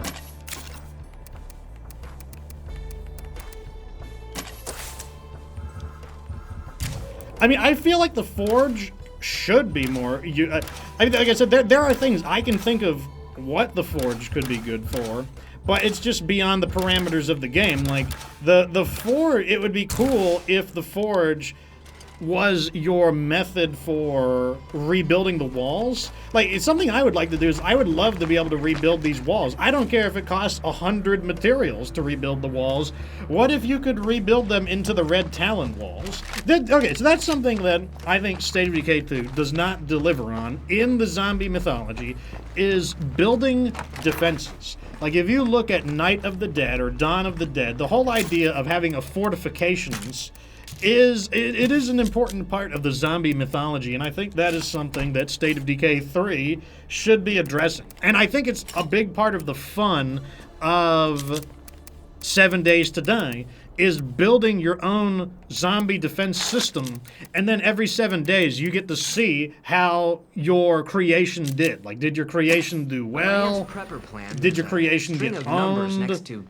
And I think that is something that... the numbers look like GPS coordinates. The only game that really had it was really Lifeline. In the previous game, Lifeline had kind of that whole...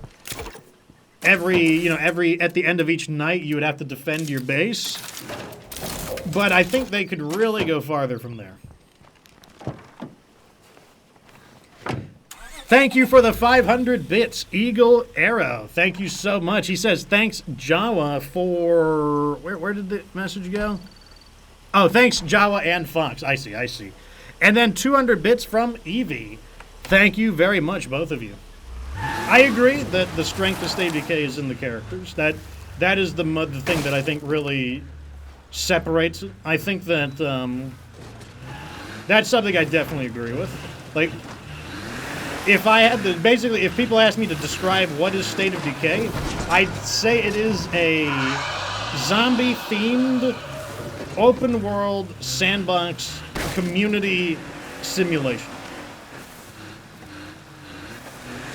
Like, that is really, I think, the, I think the primary point of State of Decay is building a community and then seeing how your community survives itself and how it interacts with other communities. I think that is kind of the bedrock of State of Decay.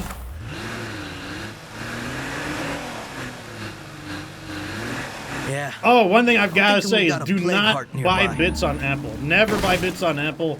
Apple gives you a extra surcharge on bits.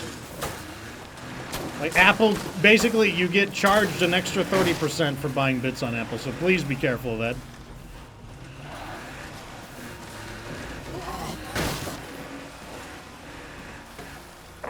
Neighbor, sorry to bother you, but... Bullets for a friend. Hold tight. I'm coming. I believe we have some bullets. That's good to hear.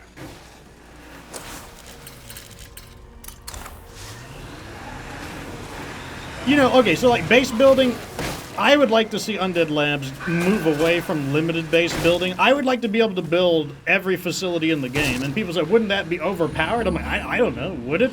If you could build every facility in the game, would that stop you from getting owned on Lethal Zone? Probably not.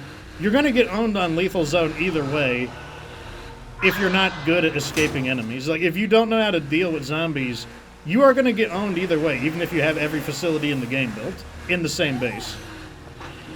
So, like, I don't think that having another Pharaoh, let's see if he hears it. Let's just go ahead and mob him down. Oh, shut up.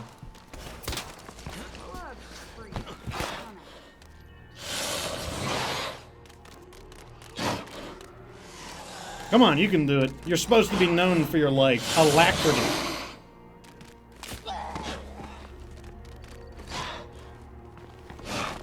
Right over here. There we go. I'm gonna kick your butt.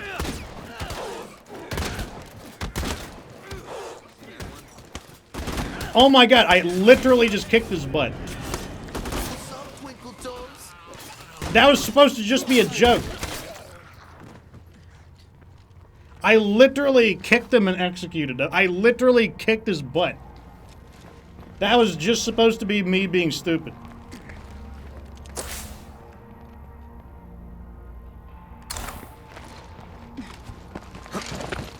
I'm very good at being stupid as well, so I mean, I guess I'm incidentally brilliant. Okay, let's do this. Alright, so we are going to deliver this over here. Ooh, it's time for a wager. You guys ready for a wager? Let's do it. Okay, what's the name of this enclave? We're going to do it. These guys are called the Villagers. We're going to start a prediction here. I'm going to show you. Prediction time. The Villagers. Enclave bonus. Okay, here's the thing. The wagers you can do, it'll be good or it'll be awful. So this is the way it's going to work. I'm going to give you guys, I will cut it short after 30 minutes, but you can wager your points and let me describe what good and awful is.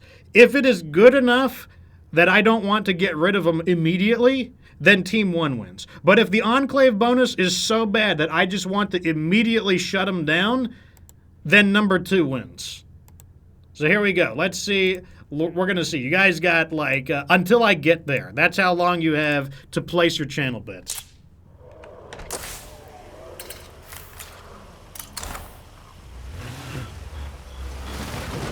God damn it, Joe.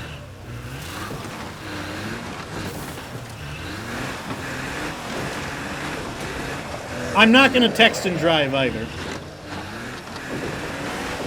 I lied. I'm going to text and drive. Also, I do have my State of Decay 2 question of the day ready. This question of the day for State of Decay 2 is, what is your favorite gun class? And by that I mean semi-automatic rifle, semi-automatic pistol, revolver, lever action, bolt action, pump action, assault weapon, you know, be it assault rifle or assault pistol or submachine gun. Like, what is your favorite gun class? Mine, now I know it might sound strange because I don't use guns on Lethal Zone, but I actually play on Standard Zone a lot. When I just want to play the game for fun, I play on Standard Zone, and on Standard Zone, I use pump action shotguns because I can't use them on Lethal Zone. And I really like the Echo S3 and the Cold Turkey. There's just something, I understand that automatic shotguns are better, but I don't like the sound they make. I don't think they sound as good. I don't think they have as much kick. They don't feel as powerful when I shoot them, and so I don't like them as much. Grow a garden. I can't stress this enough. You will never scavenge enough food. Like they say, give a man a fish and he eats for a day. Get you a catfish pond, and you're straight for life. Man, my favorite thing in State of Decay 2 would be if it's like Fallout and you could go and kill Twain like you can Three Dog. Like you can kill Three Dog. Oh man, that would be great. And then I'd be like, oh, this is the end for your government conspiracies, Twain. All right, here we go. That's the end. That's the end of the prediction. Let's see what you guys wagered on. I see. Jawa has corrupted everybody. They're leaning to Team 2. Well, we'll see. So we've got 45% of the channel points on Team 1. Thank you. And 55% of the channel points on Team 2. Well, no thank you, guys. We're going to see. I'm going to get something good, I bet. I'm going to get something good. Here we go. This is it. Reckoning. It's Judgment Day in 3, 2, 1. I appreciate it. Catch you later. Good to see you. Come Rooftop Sniper. I hate Rooftop Sniper. Team 2 wins. God damn it. I know some people love Rooftop Sniper, but when you have played the game as long as I have played the game, you realize that you can play without Rooftop Sniper. How's life treating you? What do you got for sale? Sure. I kind of want fuel. This is a good deal. So here's a quick tip. Like I said, I've said it before, I'll say it again. I love it. Excuse you. Hey, how's life treating you? So here's an example of making good deals. I'm not saying that this is a mind-blowing thing, but maybe it is if you're in the beginning of a lethal zone and you don't have a lot of money. Well, one of these rucksacks of fuel is worth 4 fuel base supply. And to make a canister of fuel, it costs 2. You can see it right here. It costs 2. So that means 1 rucksack is worth 2 canisters of fuel. Well, if we look at the prices, Always down to trade. Yeah. 2 canisters of fuel is 80, and 1 rucksack is 125, and that's with the discount too. Now, I guess these are discounted as well. In other words, if you're on lethal zone, it's actually cheaper to buy canisters of gasoline rather than rucksacks of fuel. If you're on a lower difficulty, that's not the case, though, because you can get 4 canisters of fuel per rucksack. So, you know, I don't know. Okay, I get it. You guys aren't excited by that. Well, I like the economy. Okay, so let's see what you guys have for your favorite items. Let me see here. So the question of the day was, what is your favorite weapon class? DX Kajal says the silenced sniper rifle. Tech Viper says an auto shotgun. Jawa likes specifically the M4X2 in burst fire. I think that's the M4 that has the absolutely, like, Titanic drum magazine. Melon-Tater likes submachine guns. Eagle Arrow likes the Hank rifle with a scope. The Echo S3 and the Trailblazer, the blue one. That one is named after, I think, the Blaze experience. Not someone I'm familiar with, but, like, I've heard the name before.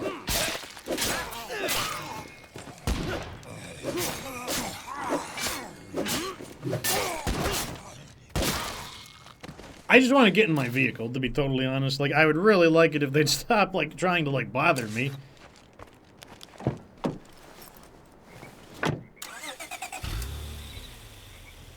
Let me see, did I miss anyone? Eagle Arrow, Hank, and the Blast. Oh, yeah, the Clio Blast rifle. Yeah, I was also, I was also let down by the Network versus Red Talon thing. I was hoping that the Network and the Red Talon would go to war, and then you could choose a side to support.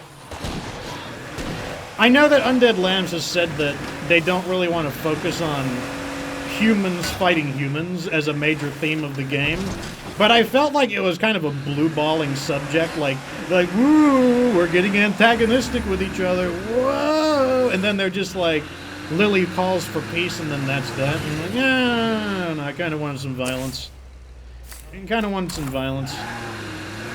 Like, you know, are you not entertained? I'm not entertained. I want violence. I want the story to be like, even in the end, even with the zombies, of course, humanity is its own worst enemy. I'm like, no, more like Fox is humanity's worst enemy. That should be the real story. I should be the villain in State of Decay 3. I'd be a great villain.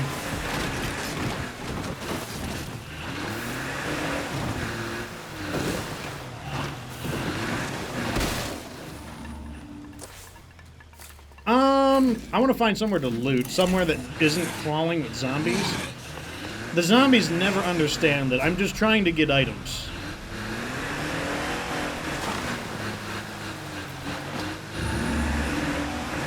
Cheeky says that doesn't sound nice. Well, I mean, oh god, I'm texting and driving. That's why I should be the villain in State of Decay 3, because I'm texting and driving. That could be my villain origin. One day I was texting and driving, and then something bad happened, so I decided to take over the world in the zombie apocalypse. There you go.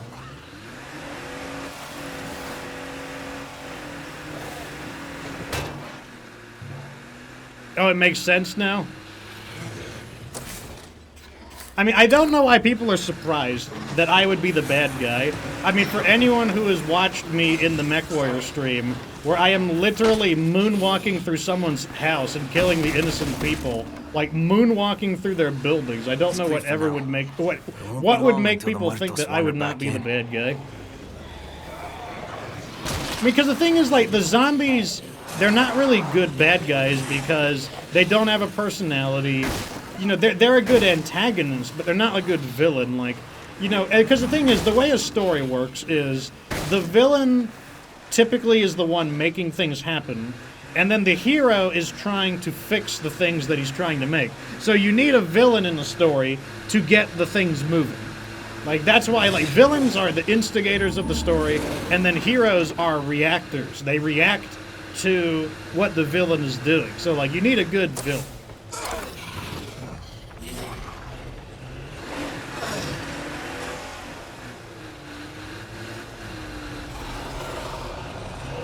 I mean, like, okay, think about the Fox Republic. Do you guys think, like, you know, like, I have my own, like, custom headcanon community in State of Decay 2. Do you guys actually think the Fox Republic are the good guys? Like, the Fox Republic, even in the name, like, it is supposed to make you think of, like, a banana republic or some kind of crazy dictator's republic that is using, like, republic as, like, a propaganda term. Like, you know, why am I always jerks to everybody in the game? It's because, like, if the game doesn't allow me to be evil, then I will just become evil. Like, when that one lady wants me to get hippopotamus, and, I just kill her and I take her money, and then I bring a feral over to eat her too. And then I'm like, there's your hippopotamus.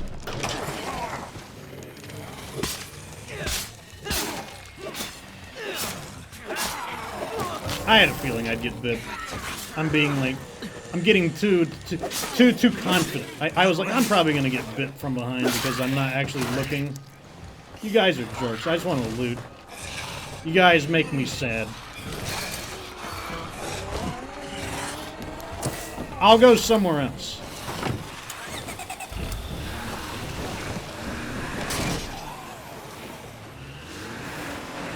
Pyro says an advertisement about taxes. They're on to me. There will be taxes in the zombie apocalypse. Don't think that just because the government has collapsed doesn't mean there won't be taxes.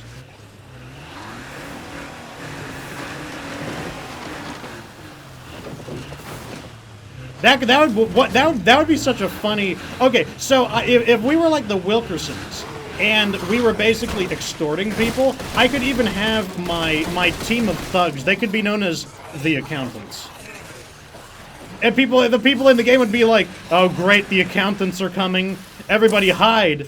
And like that would basically be the name of my, what do you call it? My enforcers who are like extracting resources from innocent people.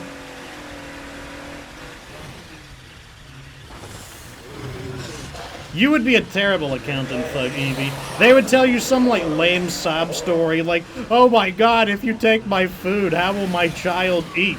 And you would be like, oh no, not your child. I'm so sad.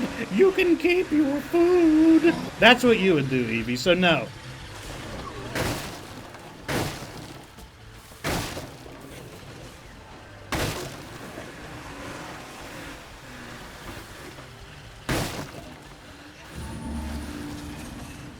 Okay, I think I can loot here. Yeah, she was nice to Kelvin. How can you trust somebody who's nice to Kelvin?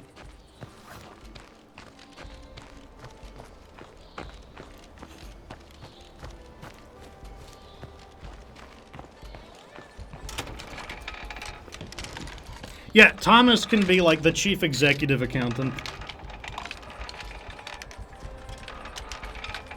Better than nothing. What would be better, food or bullets? I don't know. I'm just gonna take whatever they got.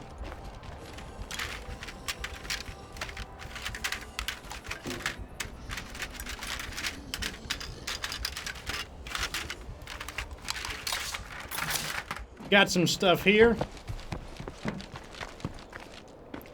Heading out, Jawa. Hey, have a good one, man. Wait, what's happened?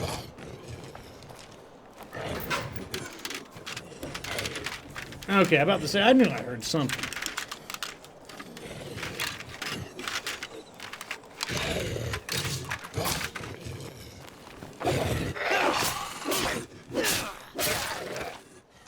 Zombie Disney merch? They probably have that, you know. I bet they have that in October. I bet it exists.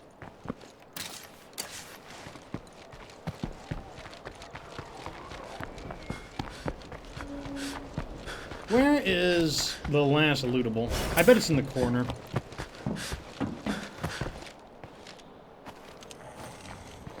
Volaire asks, how do I always find a way to replace State of Decay 2? Because I am a professional content creator. I have people to talk to, I have a stream, I can have conversations.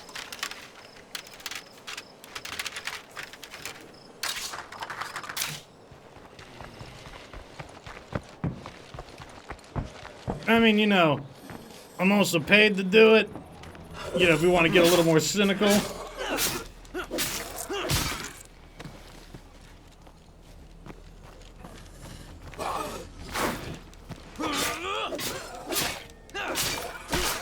I mean, if the money's good, I'll play basically any game. I don't know. I mean, I'll even play games I don't want to play. Like, if people paid me to play Fortnite, a game that I have no interest in, shit, I'll play Fortnite.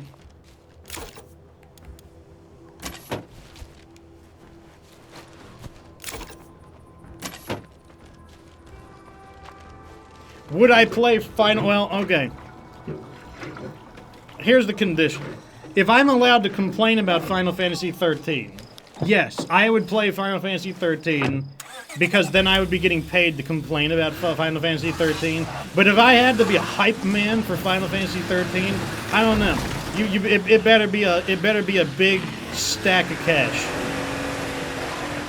It better be a stack of C-bills.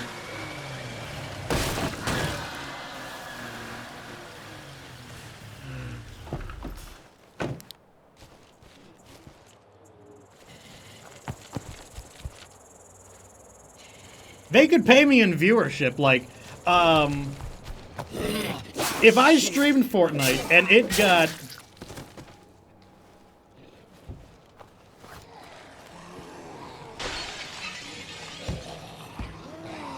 300 viewers reliably, I'd play Fortnite. I'm not saying I'd be ecstatic about it, but I would do it. Because, like, you have no idea what you can do with, like... Okay, so someone asked from the perspective of a content creator, would you rather... Let's say you're starting as a content creator. Would you rather start with 100 reliable Twitch viewers or 1,000 average YouTube views on YouTube? Now, I'll tell you right now, I would much rather start with 100 reliable Twitch viewers because that's way harder to do. I could tell you how to get 1,000 average viewers on YouTube. It would take a little while. You know, it would take a while to build up to that point, but I could tell you exactly how to do it, and you would be able to do that faster than building up 100 reliable viewers on Twitch. And those 100 reliable viewers on Twitch are basically like an army, essentially. Like, they will help you kickstart anything else you want to do because, well, you know, they're fans of yours. They like you. So if you want to start an Instagram account, they'll be there. You want to get on TikTok, they'll be there. You know, you want to start on YouTube, well, they'll be there. They will jumpstart your content. Whereas 1,000 people on YouTube, they're not necessarily your fans. They might be, but not necessarily. That ain't good. let's fling this guy off and get away from the feral. I thought I had a nice thing going, but apparently not. I mean, that's one of my problems about creating content on State of Decay on YouTube. The difference between YouTube and Twitch is that if you create State of Decay content on YouTube, well, people don't really get to know who you are. They don't really get to know what your hopes and dreams are. And they don't really see you as a human being. They see you as kind of like a soda dispenser. You know, pull handle, get State of Decay 2 content, K, thanks, goodbye. And as a result, they have no interest in assisting you with anything else.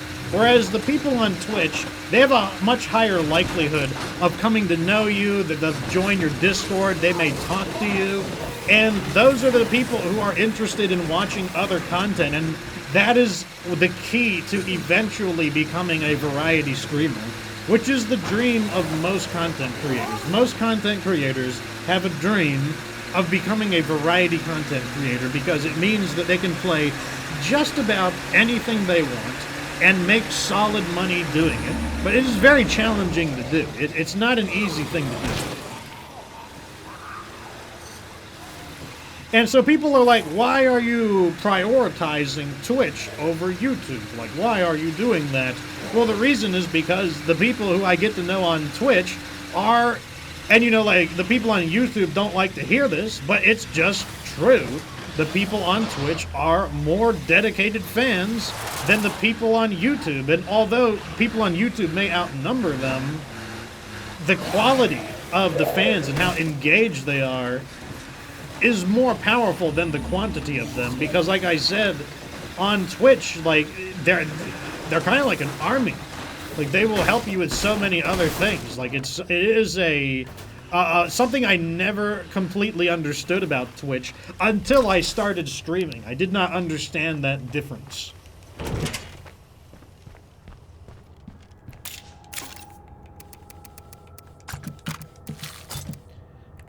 This weapon is almost broken. I'm just gonna go ahead and scrap it. Machete time.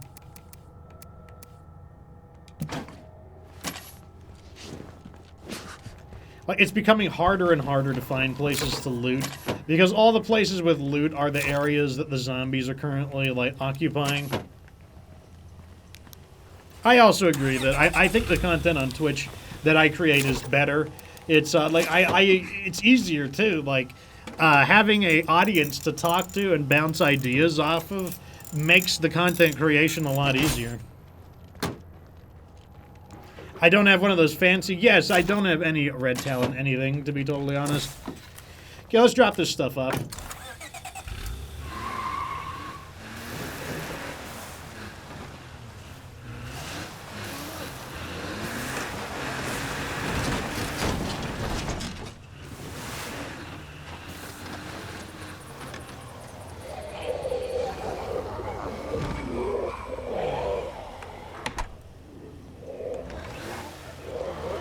Come on, zombies. Leave me alone. I'm just trying to, like, do some logistics.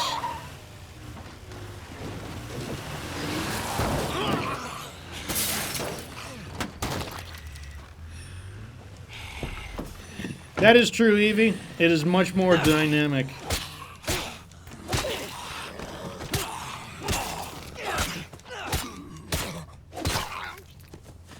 Okay, zombies taken care of. Okay, we can put that in.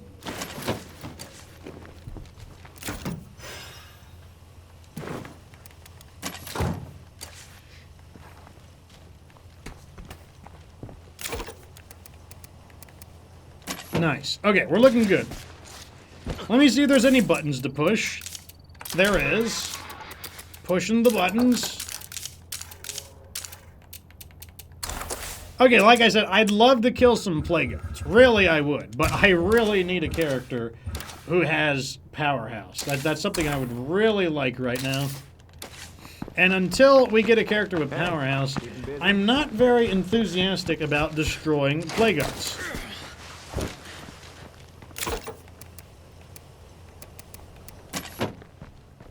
The problem with the edited videos is that they were so unbelievably time-consuming. I simply could not keep up with the demand at all. And it really stressed me out not being able to produce at a speed I was happy with.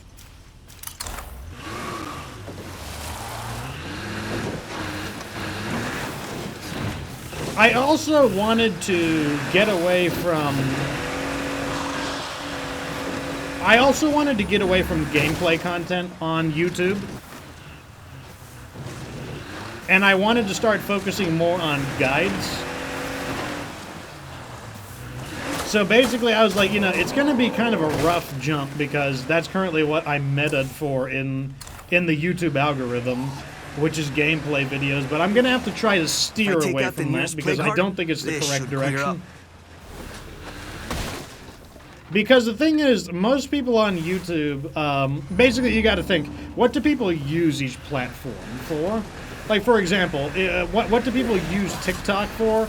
They use it to watch a whole bunch of little, like, 10, 20, 30, maybe 40-second videos. So that's the kind of video you should probably make on TikTok, even though you can make a longer video. Well, the kind of videos that people want to see on Twitch are long videos that are like 1 hour or more. Like, people don't come to Twitch to see short videos. In other words, even though each platform is capable of having that kind of content, that doesn't mean that the culture surrounding that particular platform, that doesn't mean that's what they want. And so on YouTube, what do people want? Well, people want like 10 to 15 minute, maybe 20-minute videos, and they mainly want videos that explain how to do things.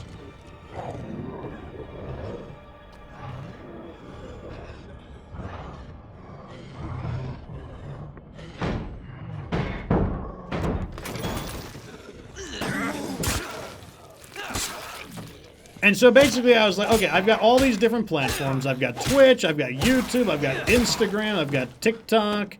And I was like, why don't I use each platform for their intended purpose? One more hit on that one.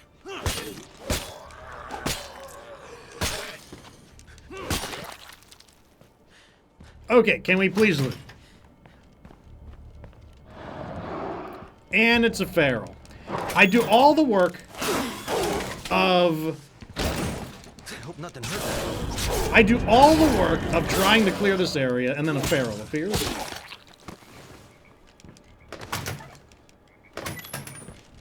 We might still be okay, though, since I killed it.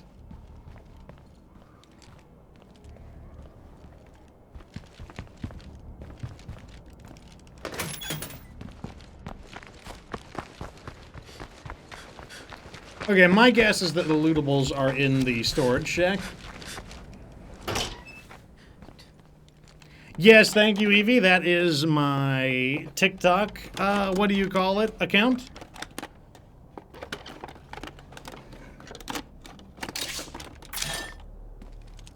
TikTok has been a pretty big benefit to the channel. It has allowed me to reach a lot of people that I've never met before. So, like, each of the videos kind of function as mini advertisements for the channel.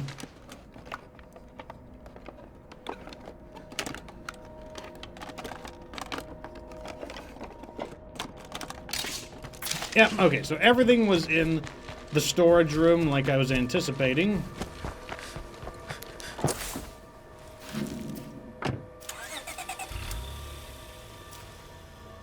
Let's try to get this one. Now, let's drop our stuff off first. We'll drop our stuff off, and then we'll try to go loot that.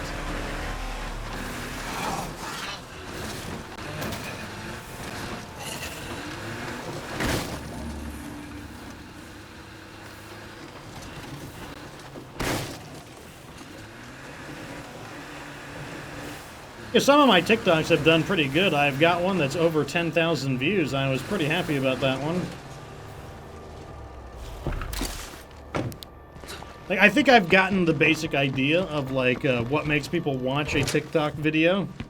Like, you kind of, unfortunately, like, you know, like, I don't like doing it, but, like, you kind of have to be a little bit clickbaitish. Which is, like, I'm not too comfortable with that, because, like, I don't like to make clickbaitish content, but like you kind of have to give them sensational headlines that really catch people's attention.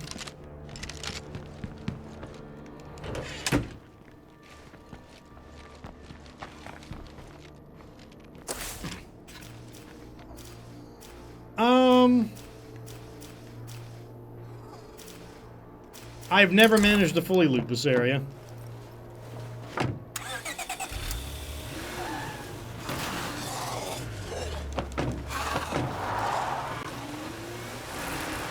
Like, my video that did the best is a video, and the thing is, like, I did not intend for it to be clickbait so much as you can only use 40 characters in your title on TikTok. If your TikTok video title is longer than 40 characters, then it will cut it off, and people won't see the rest of it. So you gotta come up with a name of, like, that's 40 characters or less. So I'm like, okay, so what do I name it? And I think I named it, like, How to Loot Plague Arts or something. And I was like, it was supposed to be a video about the idea that you need 8 free slots to completely loot a plague art. But I'm like, no, I get it. Like, they probably think what I'm saying is how to kill plague arts. But it's like, I was like, how do I come up with a name in 40 characters that will express what this TikTok video is about? Now, at the same time, no one has left me a negative comment. No one has said, yo, you piece of garbage, like, you tricked me. So, I don't know, maybe I'm wrong. Maybe they don't care. Maybe they think it's great content.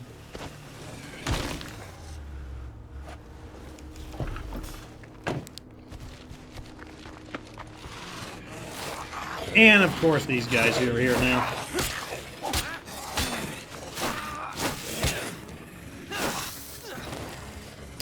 I am gonna get blood plague at this rate, so I need to... Be careful. I need to get these guys further away. I think I ought to rest. Oh, I can't do that yet.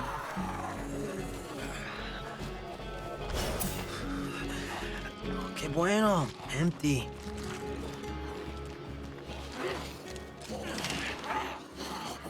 Okay. Now I should be able to get to my car. I need to change characters. This guy's gonna run out of it. He's gonna hit blood plague. Oh, he didn't quite get me. Nope. Okay, I thought... Are you guys serious? Okay, so we're gonna loop around.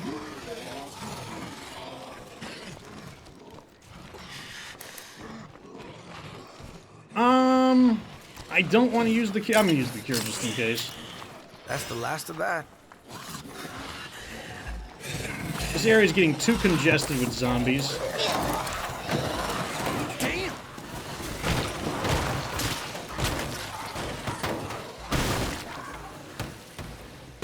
Squish them off.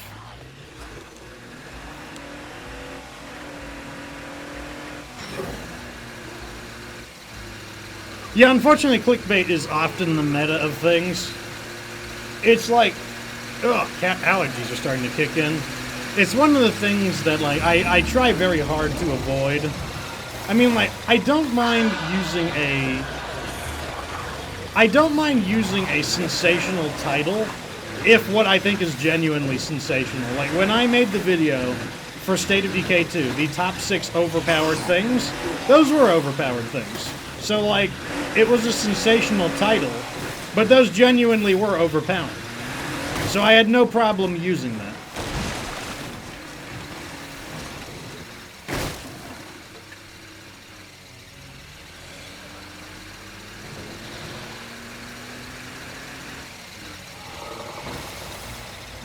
Actually, let's head back to base, and then we can reorganize. I might reorganize my inventory.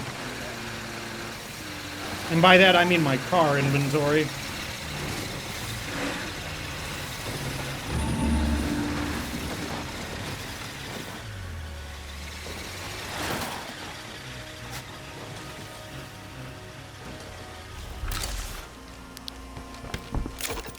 Okay.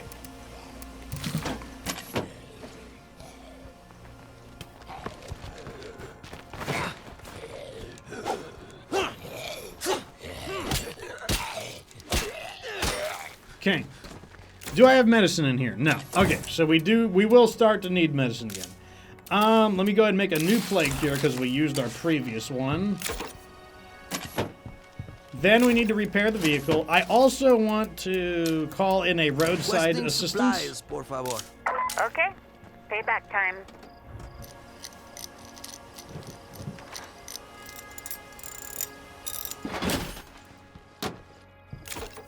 Okay, looking good. Now we can fill this up with repair kits.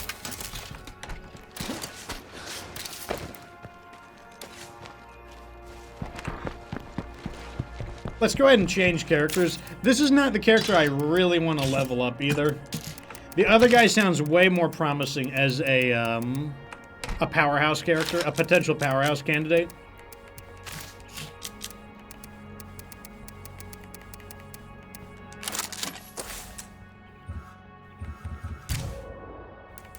Oh, mechanics. Okay, so we now have an auto mechanic. Congratulations, us. You. So he has the trait stays fit. I would not be surprised if that either relates to Powerhouse or Marathon. That's why TikTok is so powerful, though. Cheeky BB says, TikTok is dangerous. It's addicting. That's the reason why it's so powerful, though. And that's why the US government is trying to pry it away from China.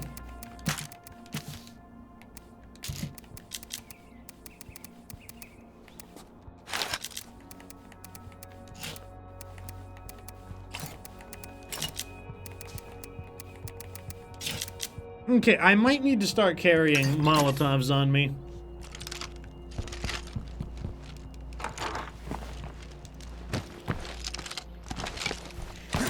I have TikTok. The funny thing the ironic thing is that I'm just such a busy person that I don't have time to look at TikTok. So even though I'm sure there's plenty of videos for me to watch on TikTok, I am just busy, like, all the time. And I just don't have the time to watch TikTok, so that's what winds up self-governing for me.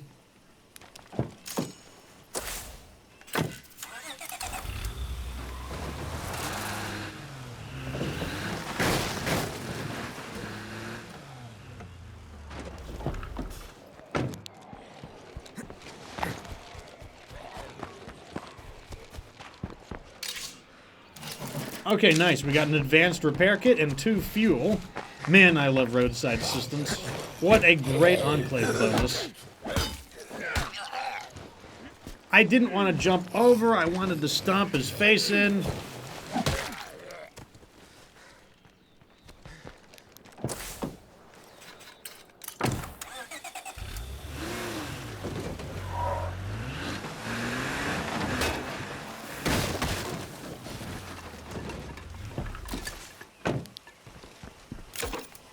Put this stuff away. And what we're going to do now is, like I said, I need an excuse to run around. I'm just looking for an area with loot that involves running around. Let's go over there. I just need an excuse to run without literally running in circles in my base.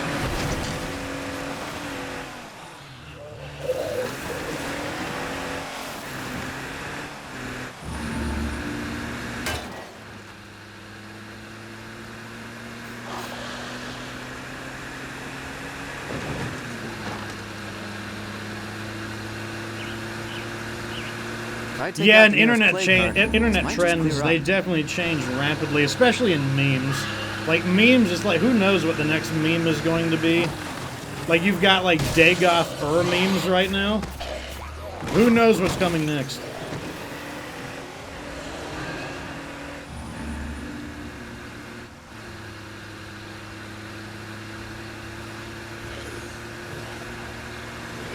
Well, it's like, it's attention. Like, the most powerful thing in the world right now is attention.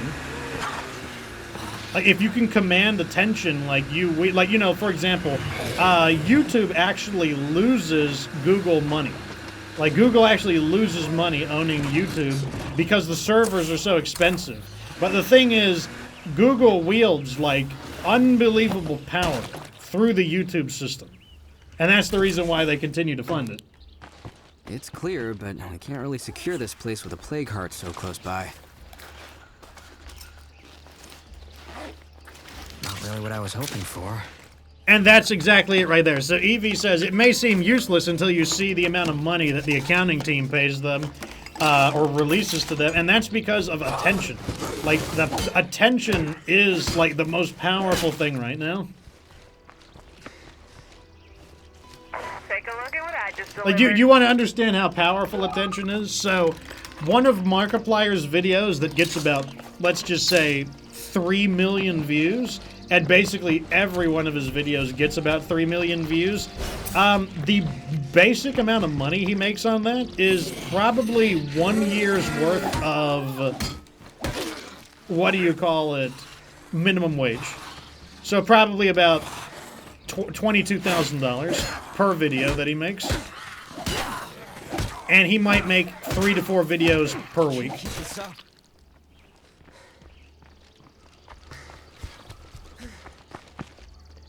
Like, that's the power of attention. Like, basically within a single video, one video out of his week, he can earn the amount of money that it would take someone an entire year to earn, working at, like, fast food or, like, you know, working as a clerk at Best Buy or something. And, like, that's the power of attention.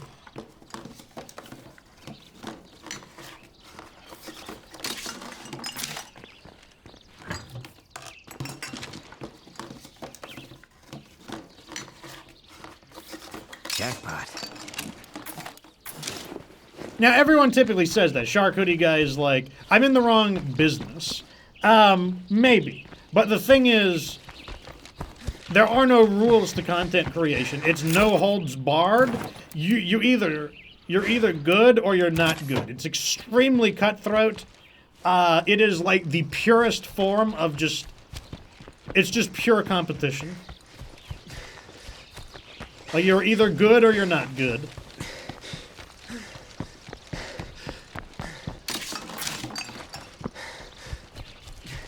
I'm exhausted.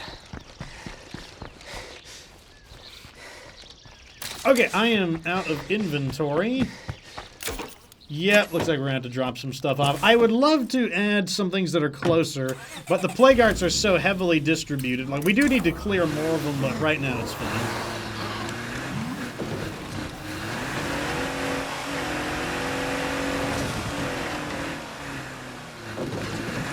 Evie says that, so for those who don't know, Evie is an accountant at BuzzFeed. She said she just released payment for $57,000 for a TikTok artist to use a specific brand's spice in a video.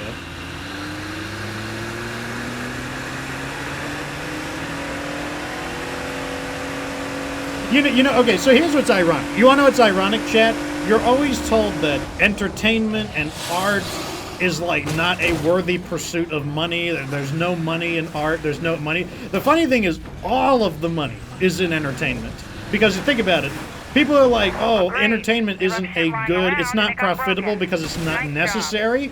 But is that really the case? Is entertainment not necessary? Don't you require entertainment? The truth is that people do need entertainment. Yes, you need oxygen before entertainment. Yes, you need food and water before entertainment. But if you have absolutely no entertainment at all, you become a profoundly ineffective employee. So people do need entertainment. And they will need it for the rest forever. There will never be not a need for entertainment. And people are willing to pay a lot more money for entertainment than for food and water. So the funny thing is, show business is actually excellent business, but it is extremely competitive.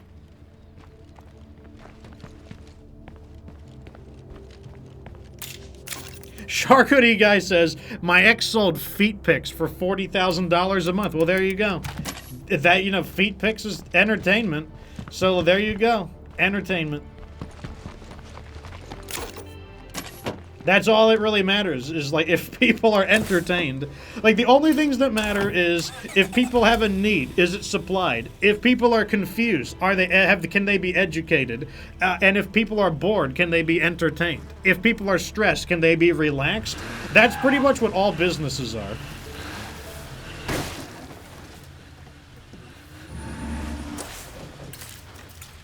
Oh, look at this. Another infestation.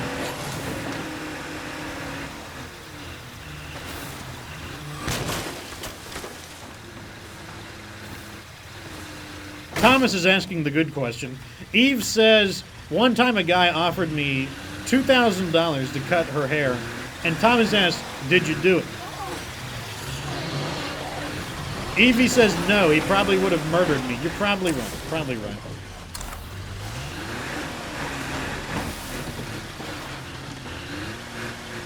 Well, look how educational my streams are, Ray Rega. Ray Rega says haircutting is a fetish. That's new. Oh, I went to the wrong place. Holy crap, I thought this was... No, this is the right place, actually. Yeah, my ally is right over there. Let me run some of these jerks over.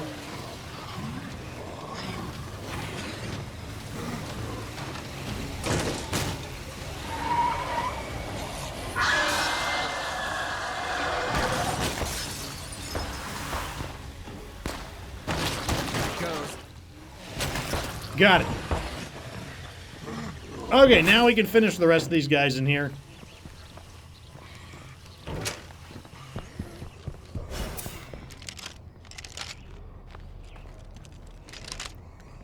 I mean, $2,000 for like 1 hour. That's a pretty good hourly rate. If it took him an hour to cut her hair, that's a pretty good hourly rate.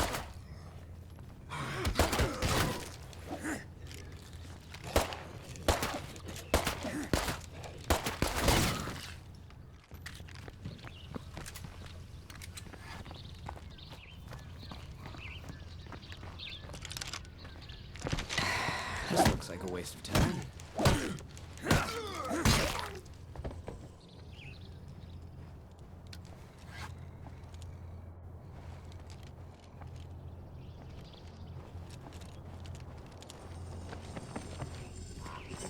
Here we go.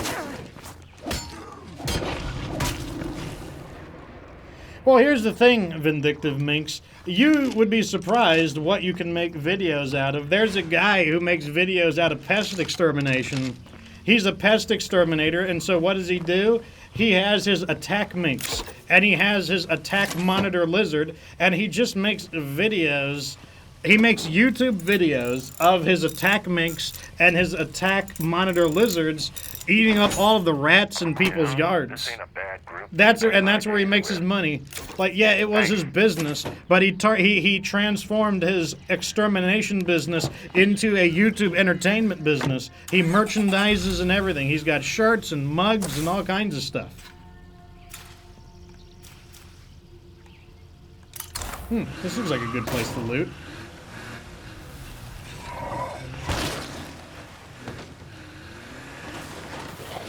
Ray Rega says, well, it's also educational. Well, education, you ever hear of infotainment? Education can be entertaining as well. Like, they all blend together, you see. We could use some help if you're up for it.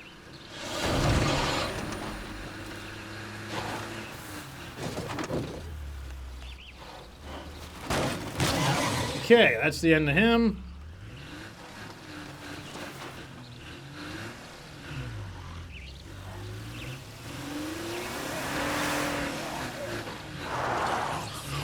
Like, when you become a content creator, you begin to see how entertainment emerges and how where it comes together and where it diverges. It's very different. Like, becoming a content creator has made me think so differently about things.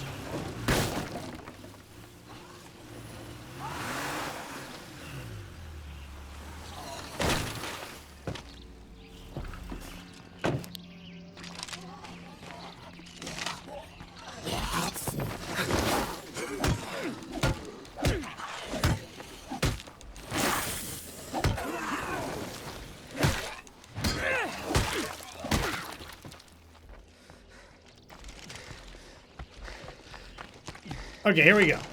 Locked.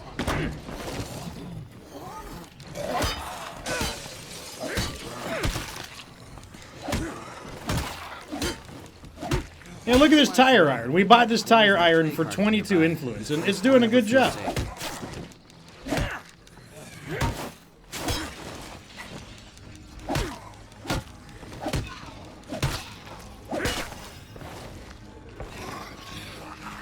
Let's see what you got.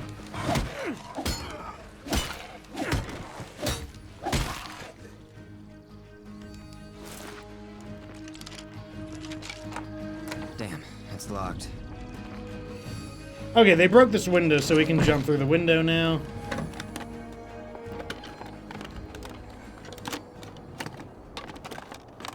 Damn, nada. What is with you guys and vultures? Why can't we just like nice things? Do we need more of these?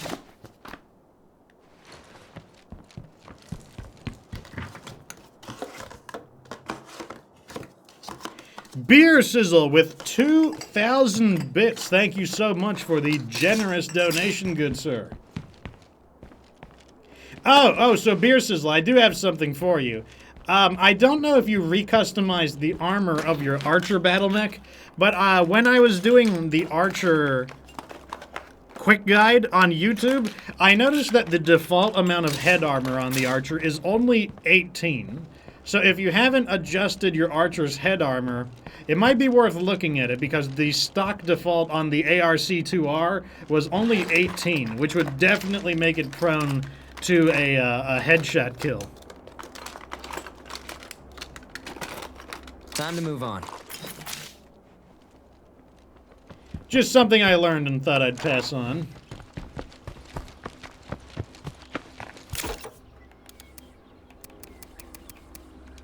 Yes, that is very low. That's basically where its missing armor is. It's mostly in the head, and a little bit in the torso, and a little bit on the legs. I rebalanced it. I don't like to go below 24 for head armor. Now, maybe you have reallocated your armor, so, you know, I have no idea, but it's worth looking at real fast just to see if that is the case for your Archer.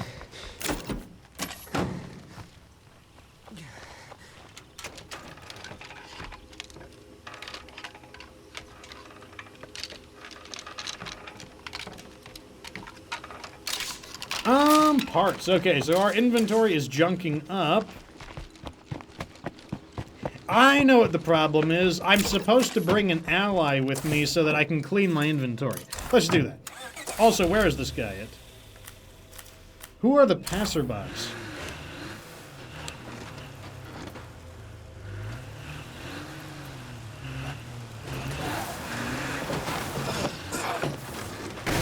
Yeah, the other thing is that the Archer's cockpit is kind of center of mass. Like, if you look at where its head is located, it's kind of center of mass on the mech, so, like, it might just have a natural tendency to get hit.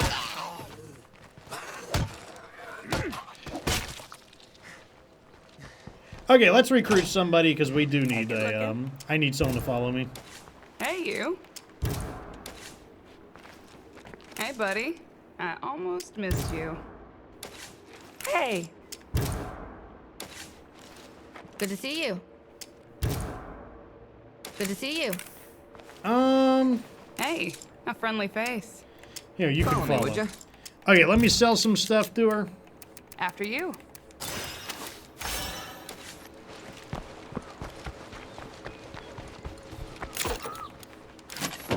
Yes? I think we can help each other out. Why not? Cheeky says that we have a lot of inside jokes. Well, I mean, my community has been around for a little while. So it's not, it's kind of like to be expected. They are trying to revive the sausage meme. I haven't seen it materialize yet. The sausage meme used to be a little more intense.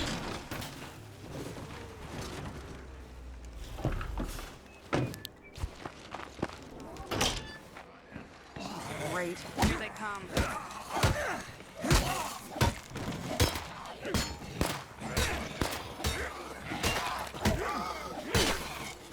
They got zombies everywhere.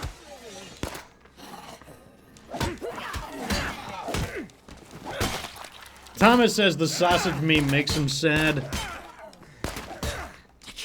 yourself. Well, the sausage meme hasn't been around for a little while, so you don't have to be sad too much. Are you serious? Oh yeah, there's a whole horde of them here. Great. Don't fall apart yet.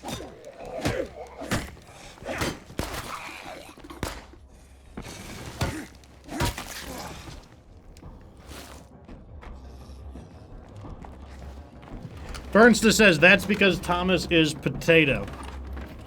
Are you potato, Thomas?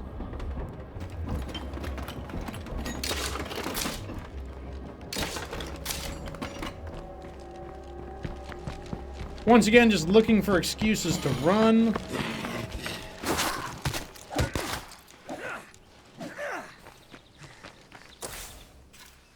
He says, yes, I'm potato. Okay, here we go. The moment of truth. Oh, thank God he is Powerhouse. Oh, thank God. Powerhouse and endurance.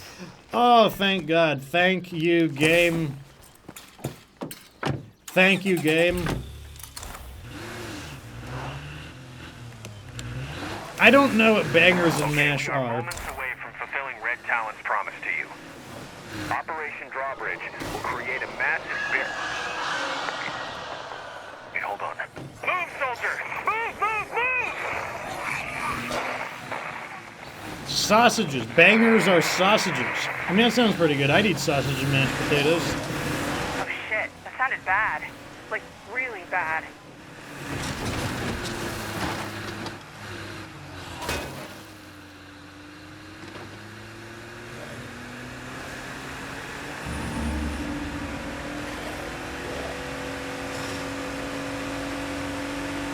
Okay, so our long quest to get somebody with Powerhouse is finally done.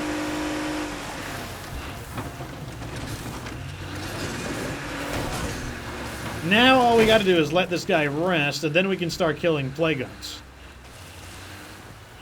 Ray Rega says the anti-vegetable campaign took sausage memes' place for a time, he supposes. I mean, the anti-vegetable memes are because of 7 Days to Die. Because people will give me vegetables in the game.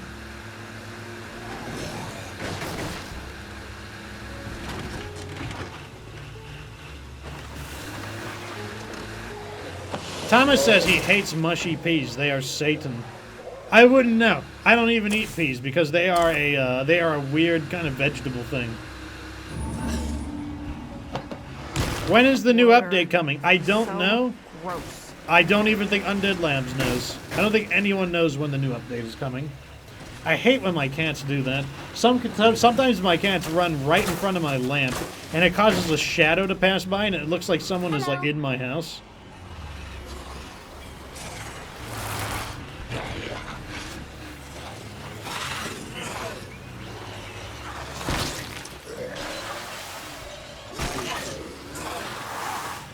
We're about to have trouble. Okay, let's finish them off. Beer Sizzle says steamed broccoli smells like a truck stop bathroom. So your truck stop bathrooms smell like chlorophyll?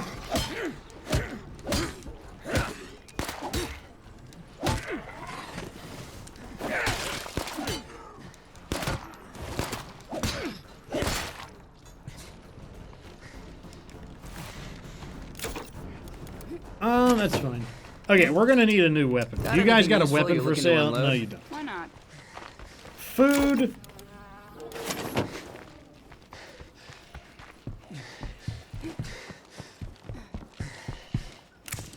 You're very kind. Adios. I don't even know who these guys are. Hey, how's it going? What do you say to a bit of bartering? Sure. They do have a weapon for sale. I'll buy it. I do that all the time. Instead of recycling, I'll just sell the weapon and move on. Look, I got things to do. I got places to be, things to do. This might just clear up. Ray Rega says that all he knows is that he has waged war against asparagus since he was 10. Yes, the more we hate on vegetables, the better. Vegetables are evil and should not be eaten.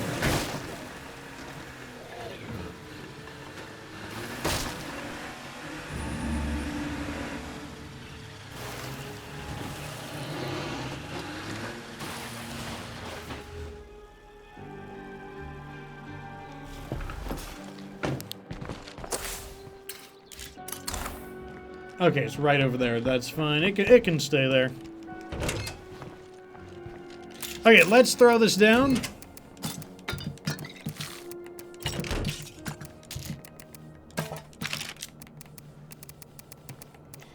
The Horde Breaker. He can use the Horde Breaker. It's not that big of a deal.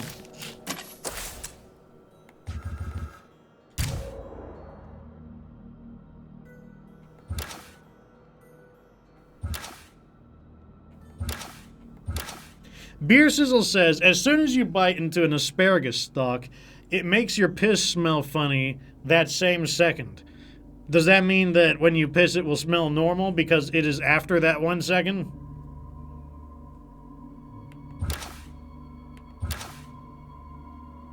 Let's play his pullover. We've got to let him rest. Now that we finally have a Powerhouse character.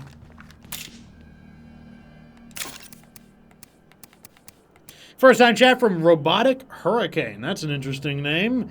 Like, we definitely get a lot of hurricanes over here. Is this like a hurricane of robots or a robot that creates hurricanes? He says, hello, Fox. How is it going, good sir?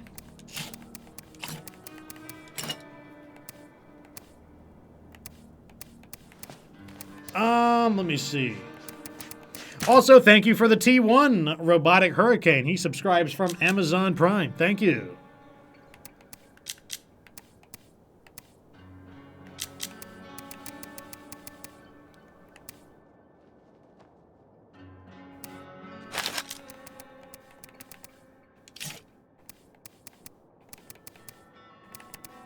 Okay.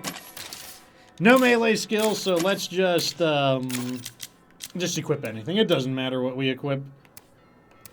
Let's just equip these crummy weapons I don't want to keep. And then when they break down, I'll just sell them off.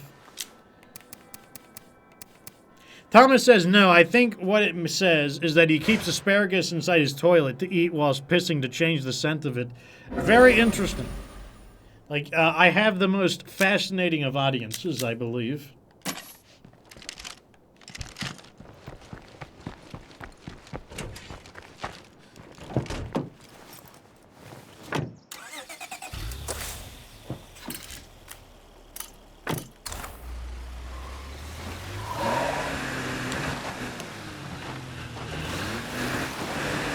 Beer Sizzle says the latrine is out in the garden next to the asparagus.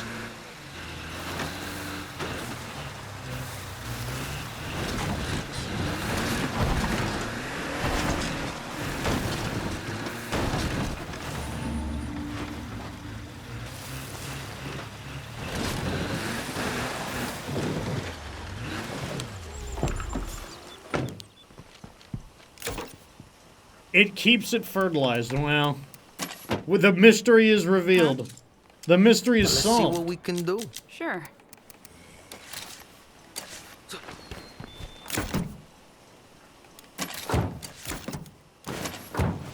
Yes? Always down to trade. Why not? Okay, so we are nearly ready to clear out some plague guards. All we have to do is wait for... We have a long fight on our hands. We just have to wait for, what do you call it, our character to rest.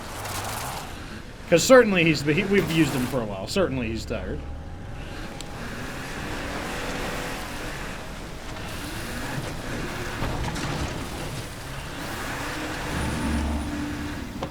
Now that we have a Powerhouse character, we can actually destroy the plague guards. Now that we can destroy the plague guards, we can actually...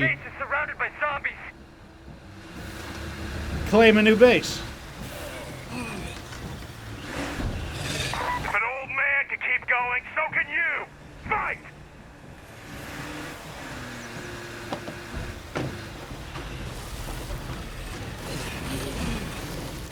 Wonder if we've seen the last of them yet.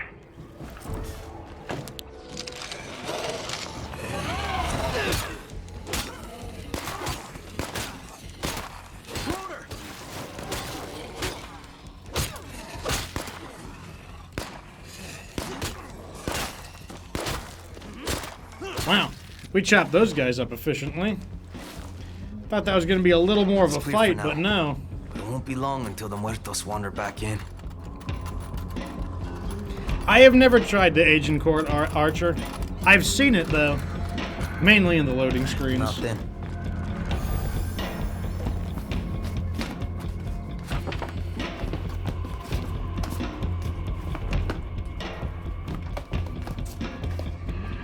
Could be worse. Stonekiller says it's been a while since I seen Fox in the wild. Well, I'm still here. Still streaming, still uploading content, good sir.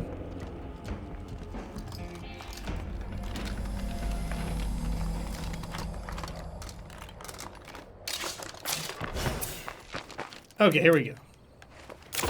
Throw that in there.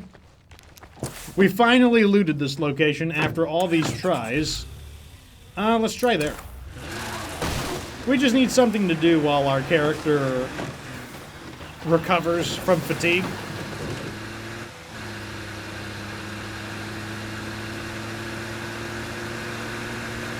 Now we're talking about sharks.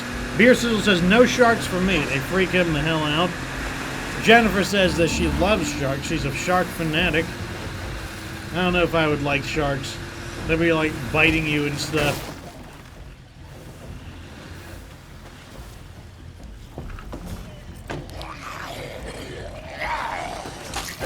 Oh god, it's a bloater. Fortunately, getting caught on land isn't that bad for bloaters. You can tell by the amount of damage I took, it's not even that big of a deal. Oh my god, is someone cooking vegetables? Vegetables are yucky.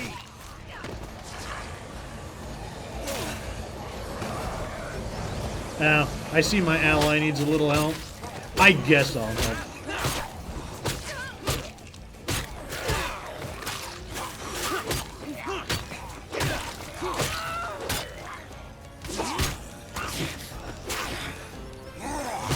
Oh, I see they're on me now. That wasn't supposed to happen.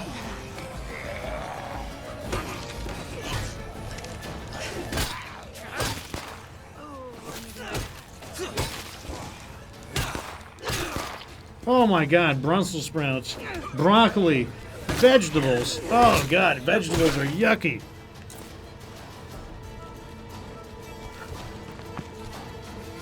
Wouldn't it be cool if this place was haunted?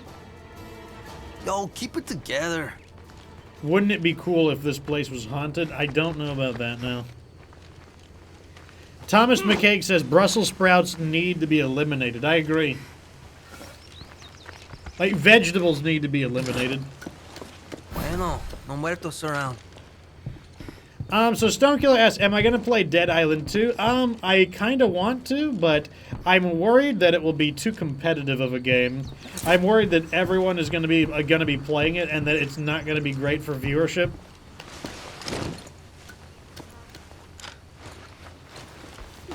Basically, playing the newest, hottest game on the block only matters if you can take a chunk of the viewership for yourself.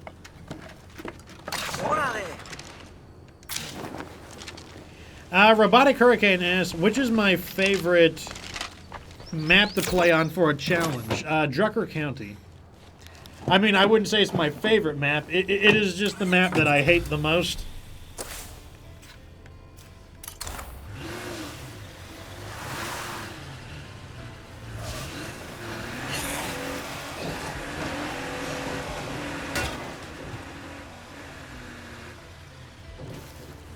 Ooh, I snuck through it. I didn't think I could do that. Relax, Sunshine. We've got a feral on our hands.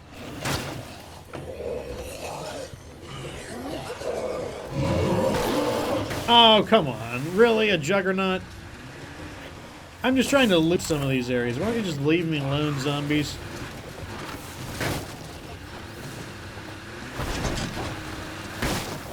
Okay, we are looking for just something to do. Something to do to waste time while our character recovers from fatigue.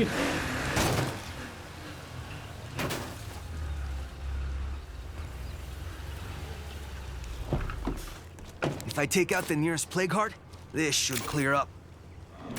Uh-oh.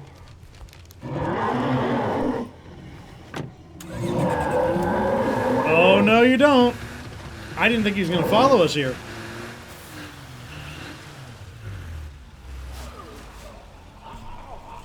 I'll wait. Hope you're locked and loaded, because we got a juggernaut. Oh, no, we don't. you're just going to get in there and then we're going to leave.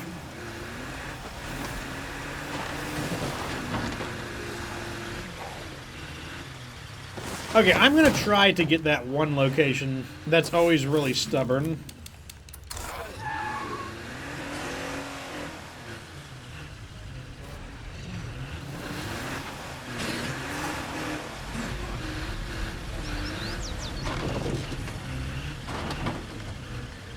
Beer Sizzle says, now we're talking about bacon. So for everyone on YouTube, we are now talking about bacon.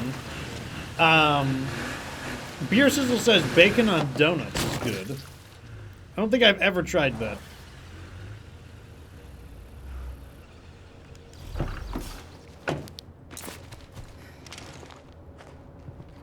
Alright, I'm at the spot.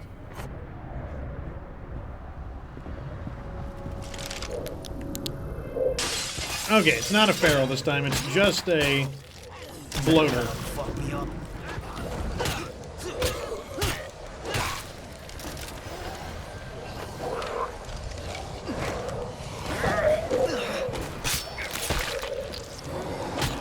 And a juggernaut, of course. Or maybe not. Maybe he's too far away. We should probably get out of here just to be safe.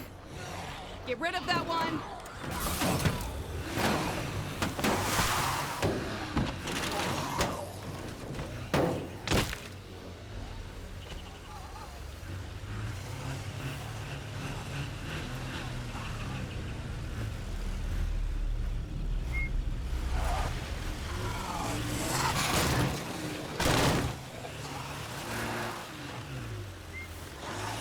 Let me thin some of these guys out, and then we will try to loot that location. Let's try again.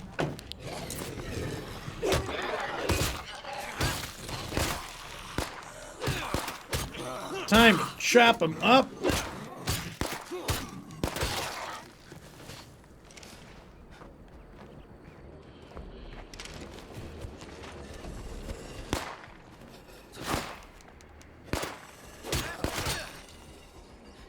Okay, there's the Juggernaut, meaning we'll need to go through some other direction that doesn't get the Juggernaut's attention, preferably. I gotta take a break.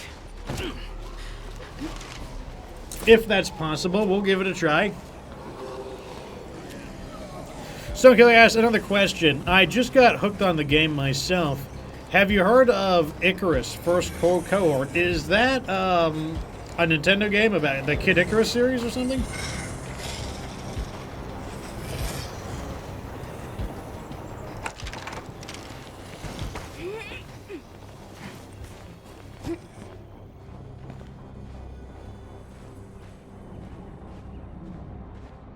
Here we go. Oh, wow, I forgot all about that. We never fully looted this house.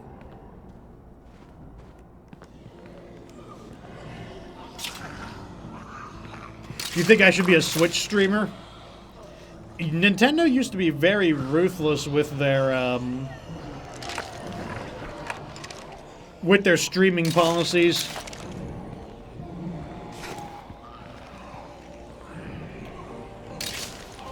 Oh my god, there's so much stuff we gotta sell. And that's why I brought her with me, though. Huh? ¿Qué quieres? Sure. Sell. I'll sell. We've got plenty of chemicals.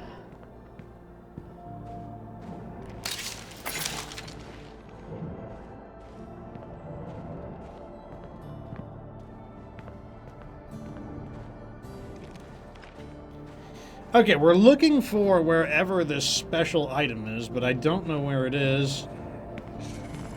It might also have glitched out. That's also a possibility. Got no room for that. Hmm? ¿Qué quieres? Might as well.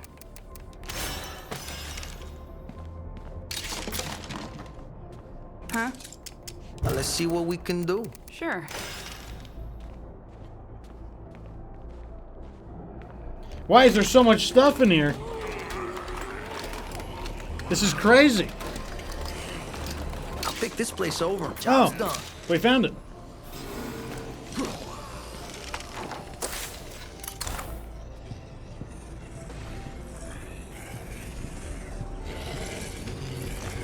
Okay, now we just got to get out of here quietly. Mission accomplished.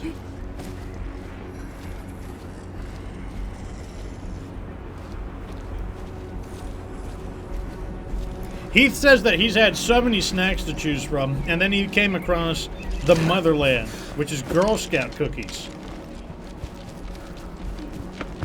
There are a few Girl Scout cookies that I do like myself. That ain't good. Oh, we lost our door. Let's retreat over to the cannibals then.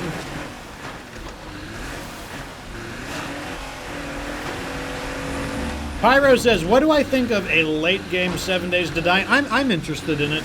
After I do the attribute playthroughs, then I might do one of those as well.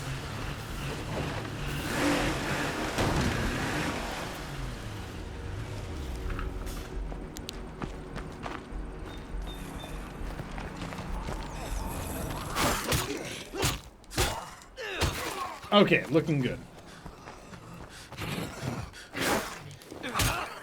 And Crimson Mirage Drake says, wait, Girl Scout cookies are actually a thing? Yeah. Girl Scout cookies are real. I'm surprised people don't believe Girl Scout cookies are real.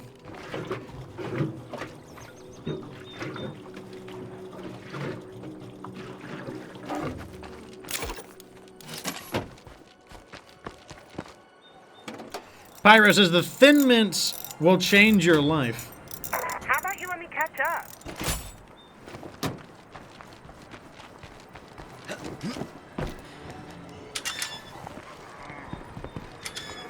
Crimson Mirage Drake says that he doesn't think Girl Scout cookies are a thing where he's from.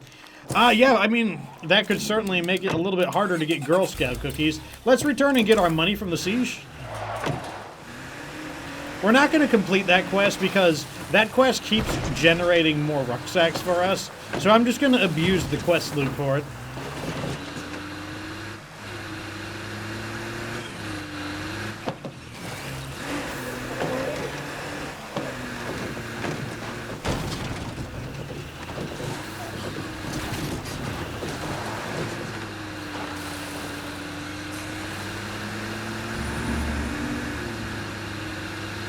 Matt Gerard says, hello, Fox. How is it going? Welcome to the show.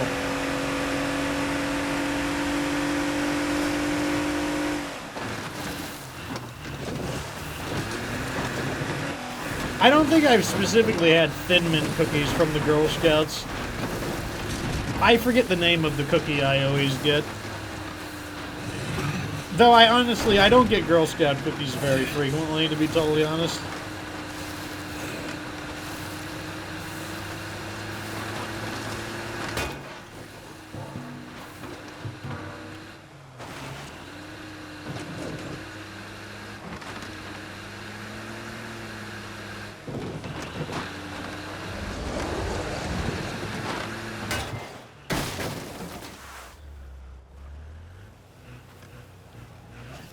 Thomas asks, I know this isn't a MechWarrior stream, but what about a Locust with light rifles? I mean, can you fit it on? I don't know if you can fit them on. I mean, give it a try. I don't know if they'll fit.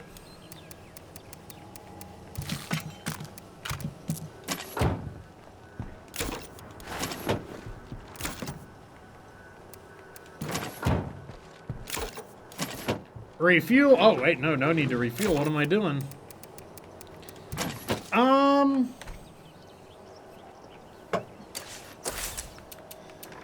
Can we upgrade something? No. That's already max. We don't need to upgrade those or those. Wow.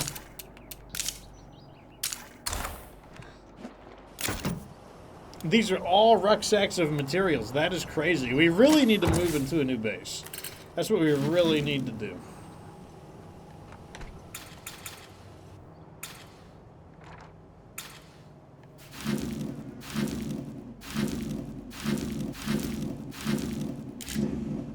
Huh. So I'm guessing it's this one and probably that one that we would need to destroy. I can't let that screamer call his friends. Where?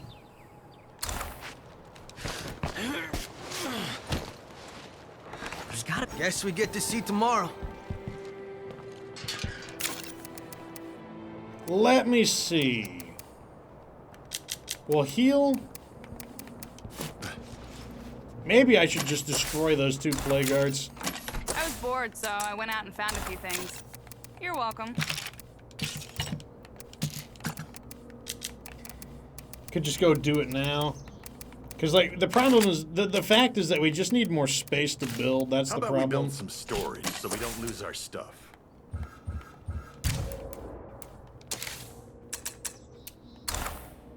Okay, Lorenzo, it's time. Stonekiller says, I haven't played State of Decay 2 in a while because he's been playing Project Zomboid. That thing is insane.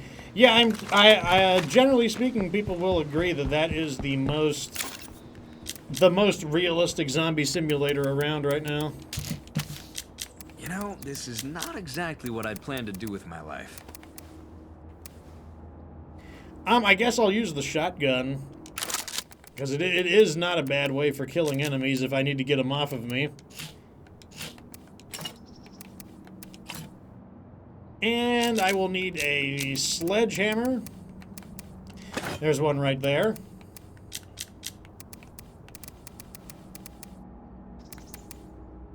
The boomstick, that's right.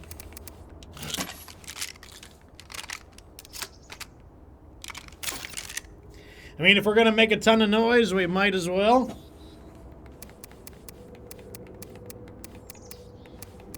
I think I'm gonna make another cure and carry that, just to have 2.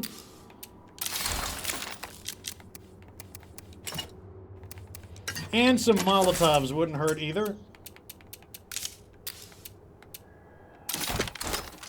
Somebody's gotta take the reins around here. Okay, that should be fine. Also, let's patch ourselves up. And let me also remove my infection. And now we're good to go.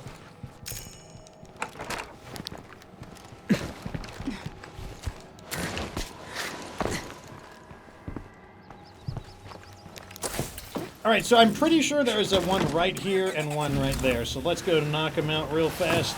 Hopefully I can do it before nightfall, though night is going to be coming very shortly.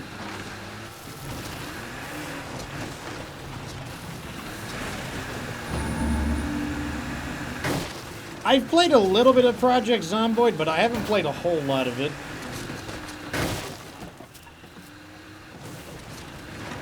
Like, people want me to stream Project Zomboid, and I might do it in the future. Plague zombies in all directions. Better be careful.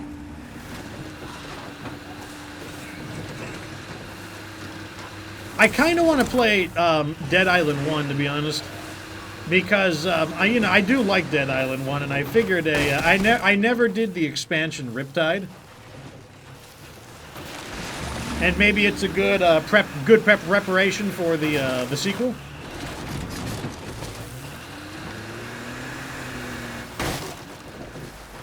And I'd probably make it a multiplayer one. Ooh, let's not do that.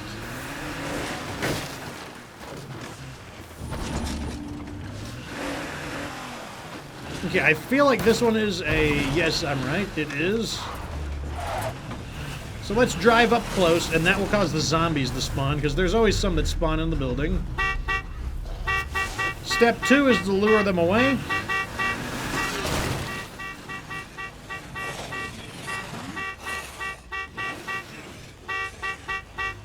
Actually, they might gather up into a group here, and I might be able to just run them over.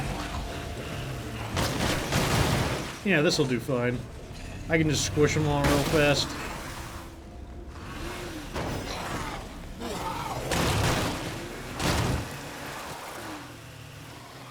Either way, we just need to get rid of the initial zombies.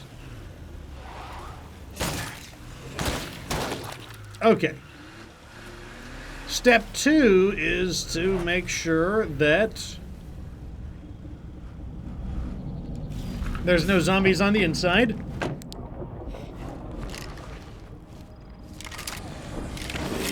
Okay, they just now spawned in. So let's pull them out. Oh, you mean Who Do You Voodoo? Yeah, so Beer Sizzle says Dead Island 1 had one of the best zombie game intros. Yeah, that would be like Who Do You Voodoo?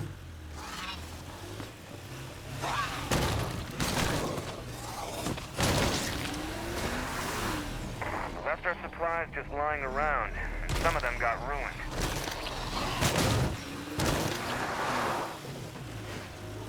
I just want to kill the plague guard. That's all I want to do. I'm not trying to do these shenanigans. Where is my ally at?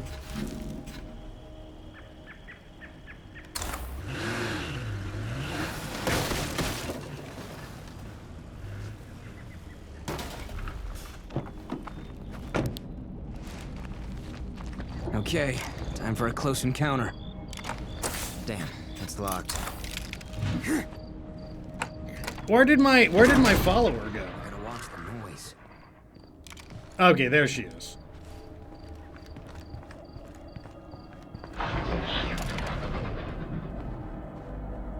All right, here we go.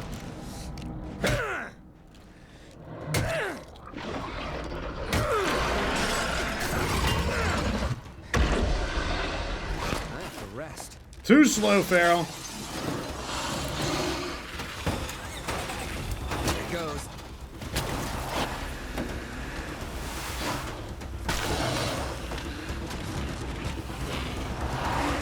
I don't know what my ally is doing in there, but it's not very smart.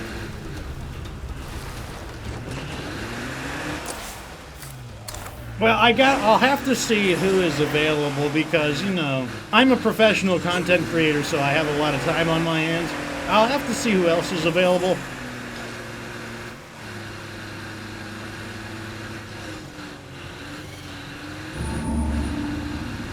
I didn't like, I mean, like, Dying Light was, I enjoyed it as a game, but I didn't like it as much as Dead Island. I just don't think it's as fun.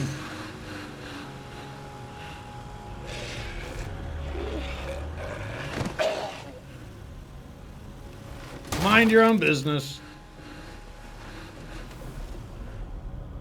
Okay, let me see if I can get them to spawn in. I know they're going to spawn in. There we go.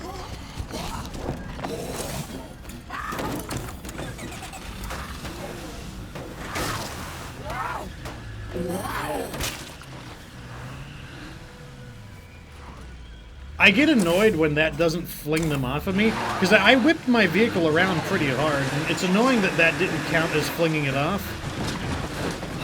Alright, we're going to return... actually, no, I think we're okay.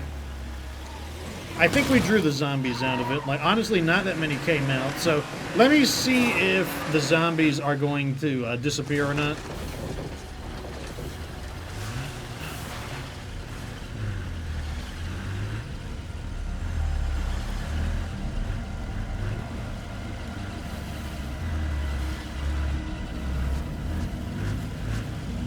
I mean, my thing about Dead Island is I just wasn't really into the parkour. It's not what I really wanted in the game. I just wanted to go around and basically play Diablo zombies in first person. That's that's the experience I was looking for.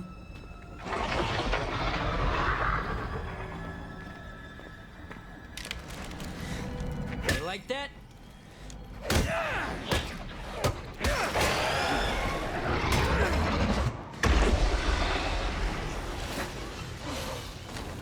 See you later, losers!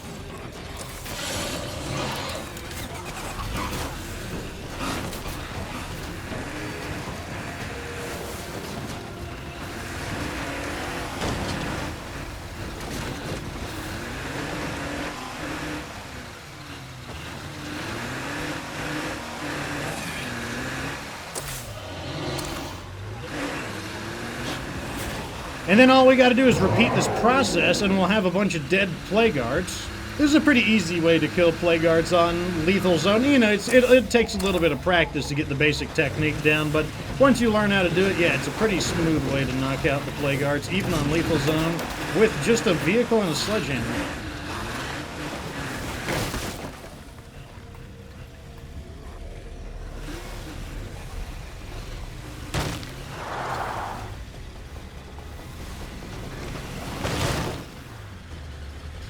Okay, let's continue. I think I want to... Let me repair the vehicle real fast. Oh, never mind. I didn't realize that our vehicle we did not pack a repair kit. That's a little dangerous.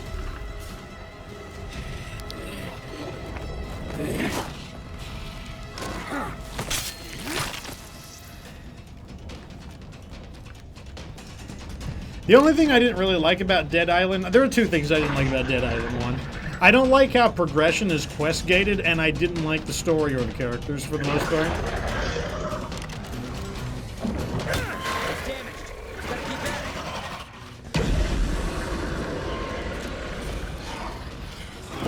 Too slow!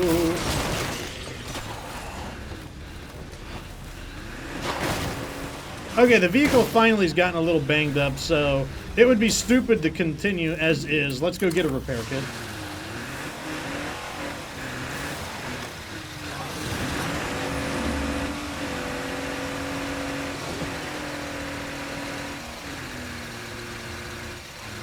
Now, the key to this strategy is the fact that the plague guards don't heal. So whatever health they have remaining, that's what they keep at. So that's why we can keep doing these kind of back and forth attacks on them, and that's why it works.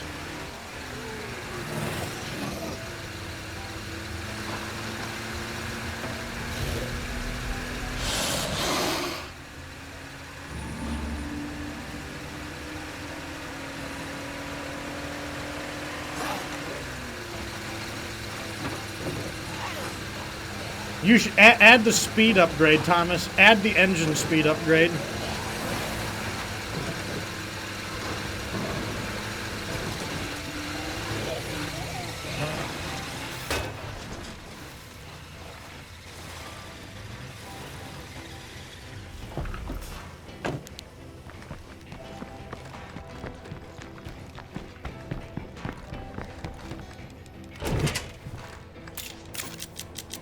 Okay, let me see here. Oh wow, we're running out of repair kits. Carrying all this.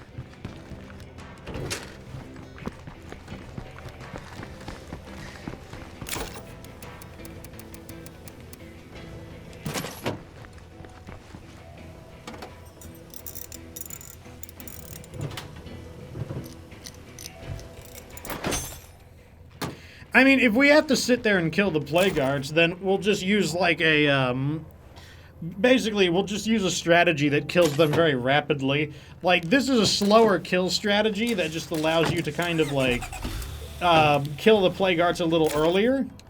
But, like, you also could just go with the quick kill strategy as well.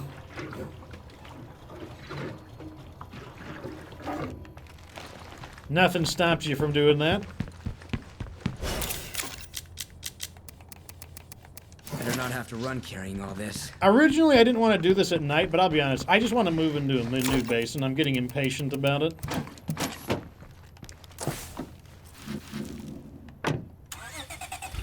Okay, so we need to hit this plague guard here.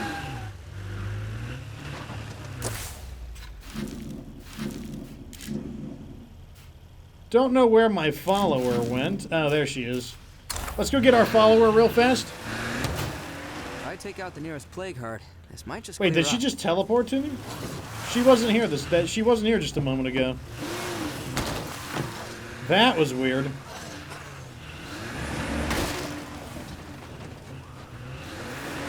Probably, actually, yeah. If you had if you had 4 characters with sledgehammers, power attack a plague guard, you probably could kill it before it would release its gas.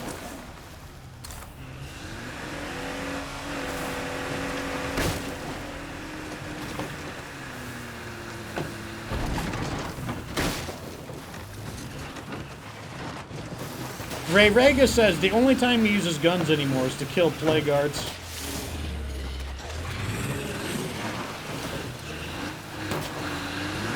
Oh, come on. Are we stuck? Almost.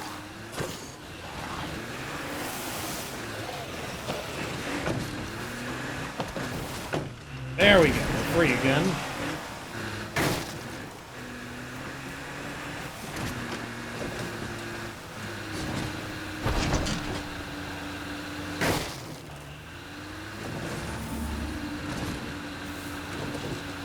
Alright, we got this. All we gotta do is destroy these 2 plague guards, and then we can start building up our new base. which is going to be Camp Kelenqua.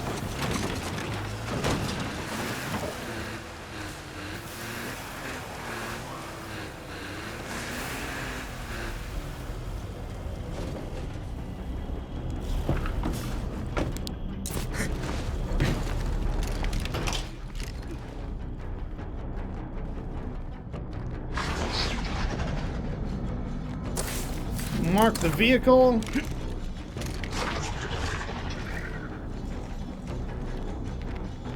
All right, here we go. As you can see, the damage is increasing very rapidly on it because once again, it keeps its health. That health does not regenerate. And what this strategy also does is allow us to escape the reinforcements. It's too fast for their reinforcements to react.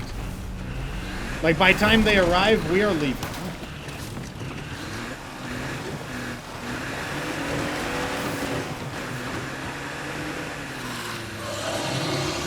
Ray Rega says, steaming broccoli is a toxic gas.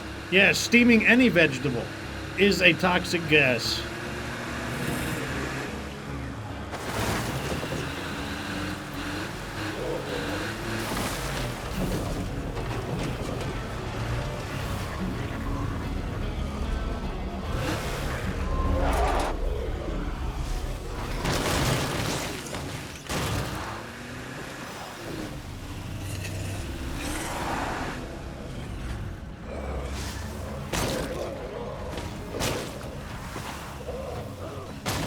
Okay, leave me alone, please.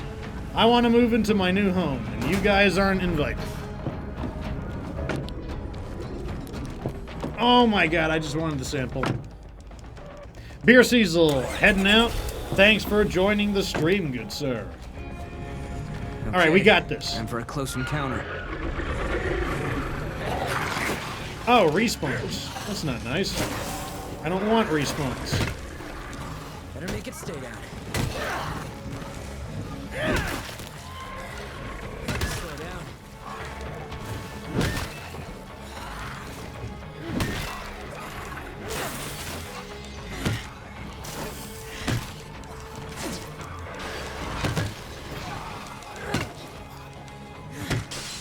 Oh, come on, just let me have my base. Let me have my base.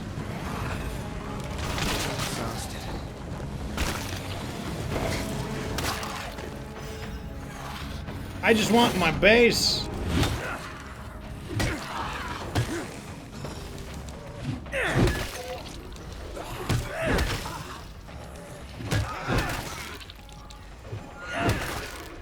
I just want my base.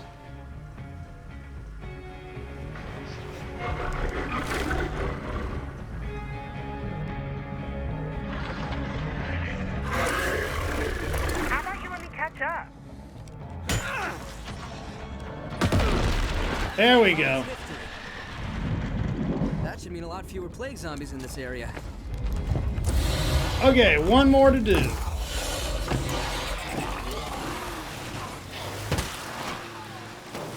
Probably gonna miss that.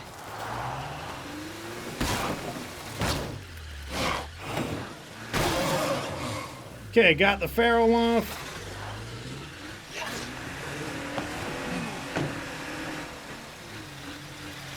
One more to go.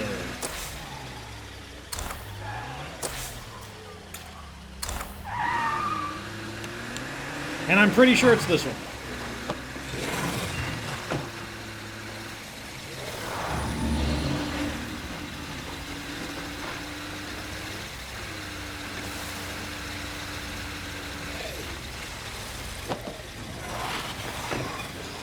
Yeah, I agree, Thomas. Like, we've had some different guests come by. We've talked about all manner of things.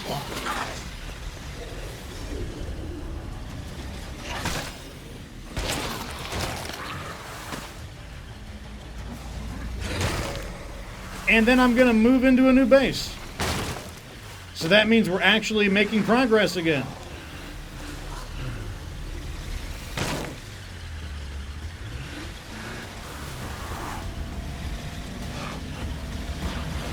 Oh, it's triple ferals. Never mind. Let's, we might need to get away from these guys.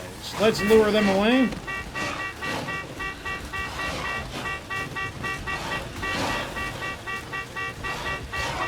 So what we're going to do is just draw these guys away. Well, maybe we'll leave them over here. Maybe these guys would like triple ferals.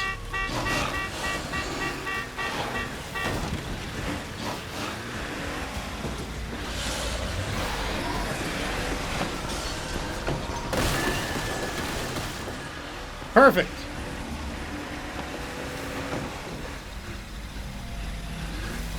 Thomas says the best weapon in the game is the car. It really is. Car is your most important tool, no doubt about it. Okay, we successfully evaded the feral.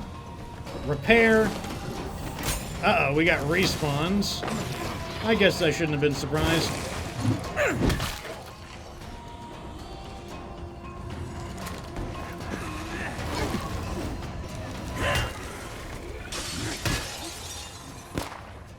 You know what I'm going to do? I'm just going to rush the heart down.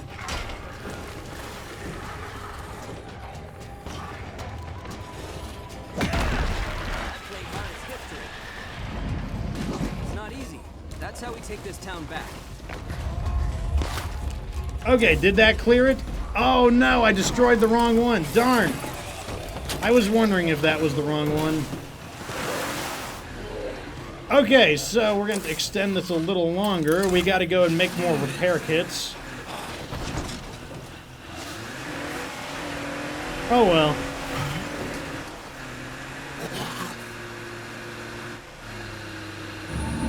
I mean, it's got to die either way, so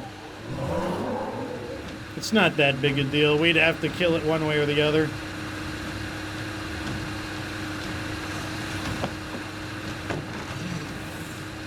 What's one more plague guard at the end of the day?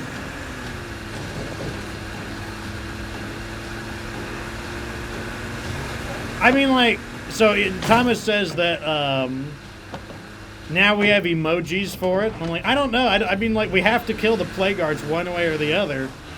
It's like, I don't know. It doesn't matter to me. They gotta be destroyed. That's gonna be the objective. Whether I destroy them now or if I destroy them later, doesn't matter to me. So that's just one less plague guard we gotta kill in the future.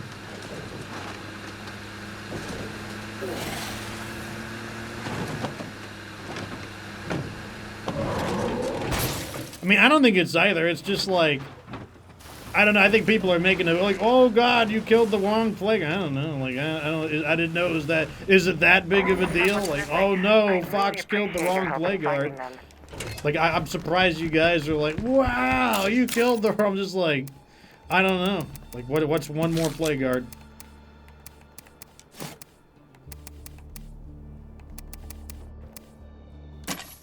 Okay, let's build some repair kits.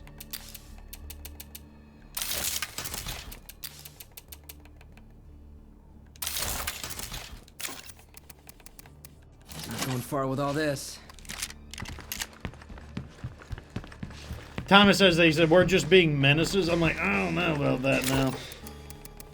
It's like, you know, I mean, I just feel like if you're gonna be a menace, you got to be a menace over like something substantial, or something somewhat substantial. It's like, come on, boys. It's just one more plague guard.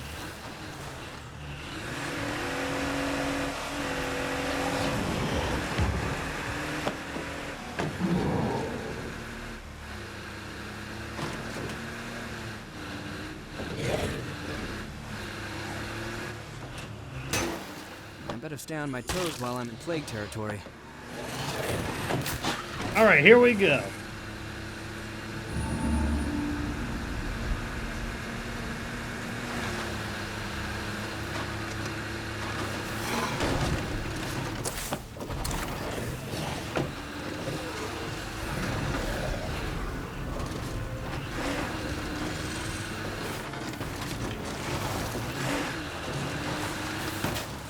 Well, the joke's on you, Heath Haim. You gotta think that, like, you're the one who's listening to my advice. So, like, at the end of the day, you only have yourself to blame, Heath Haim. You're the one who thought I was a good source of advice. So if zombies are so stupid, how come they travel in hordes? They're smart enough to understand safety in numbers. What else do they know?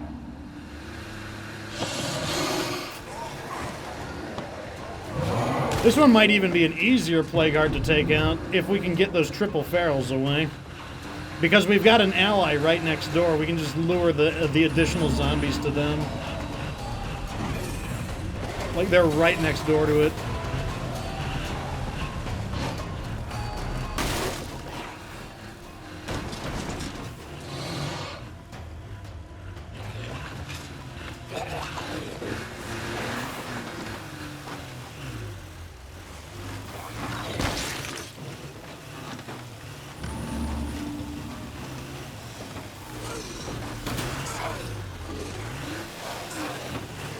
Heath says, damn it, Fox, now I'm going to be killing the wrong plague guard.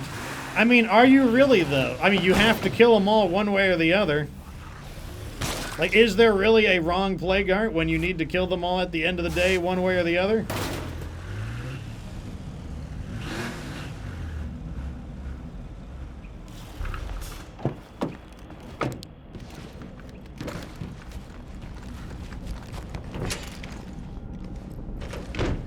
Slam the door in my face, thank you.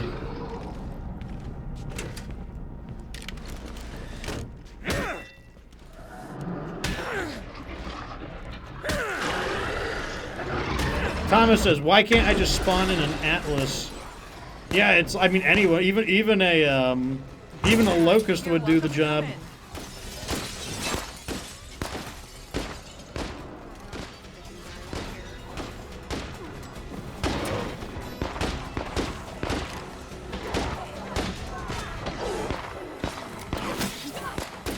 Okay, while they're doing that, I'm just gonna keep smashing this.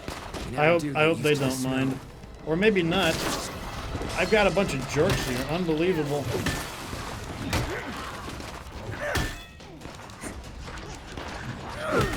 Okay, let's shut the door. You're not invited. Are you serious? I guess the answer is yes.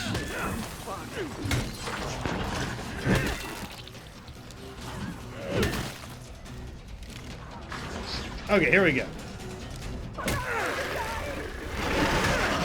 Apparently Jenny is not ready to die. That's also fine.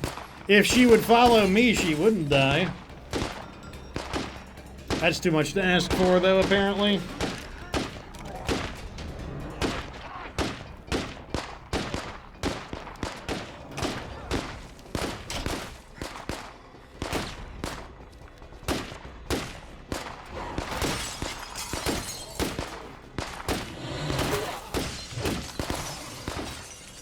Okay, they're all going over there. Let's finish this thing off. Let me close all the doors real quick. That won't work. I just did it again. I tried to close the door.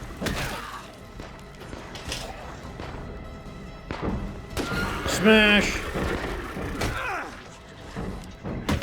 Okay, nice. Our work is Now we can start done. claiming nearby places for ourselves. Now we can go take the base.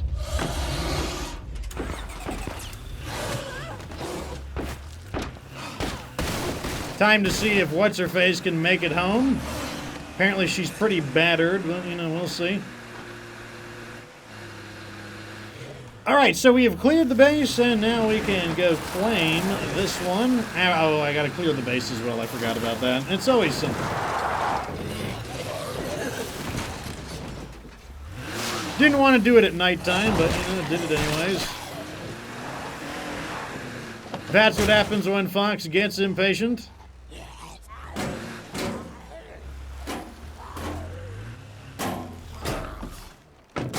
Hold down, will you?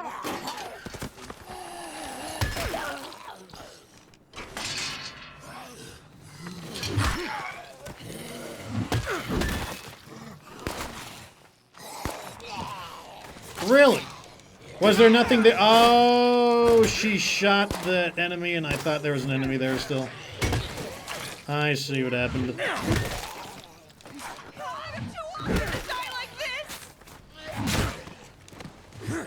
I have to do everything, don't I? I can't keep this up.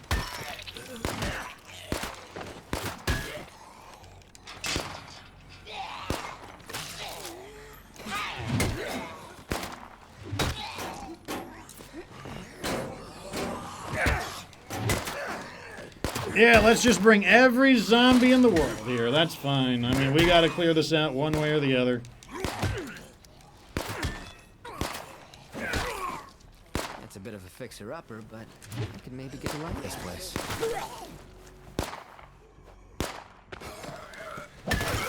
Okay. Now to scout all of the buildings.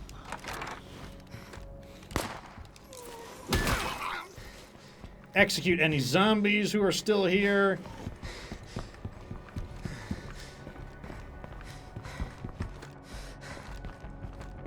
Looking good, looking good.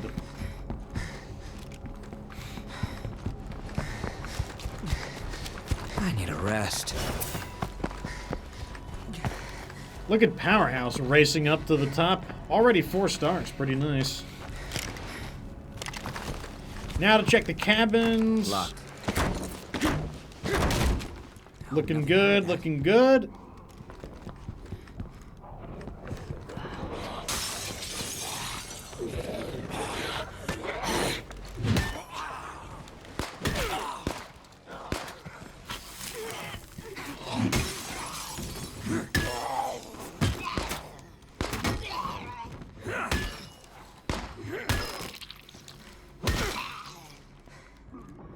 Almost done.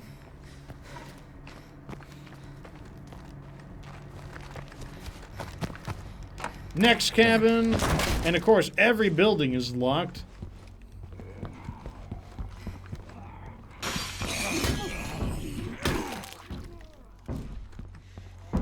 There are so many zombies in this location. They're just like, they're really just trying to make this as hard as possible. Oh, you finally want to move into another base, do you?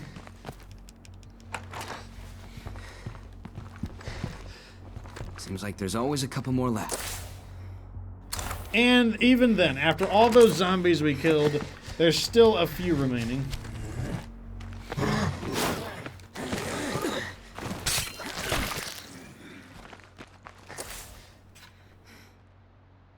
The last one is right there. Okay, let's clear it out.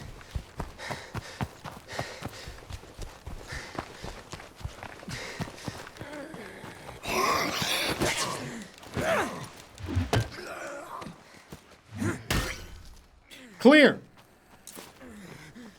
Took a minute, but we're good.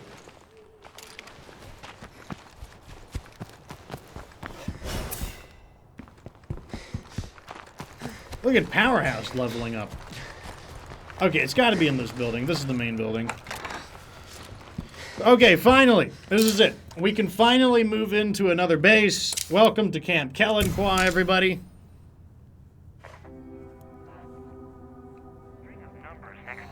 Oh, man, that took some effort. Step 1, clear out all the crap. Step 2, probably upgrade this.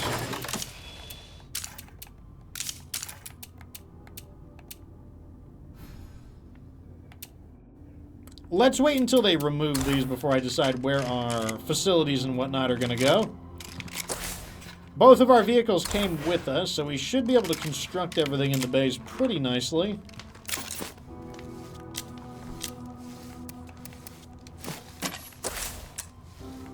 All right, so what's going to go in here? I feel like this is where the infirmary should go. Better not let that feral charge me. Yeah, this looks like an infirmary kind of location. I'm going to put a workshop in one of these.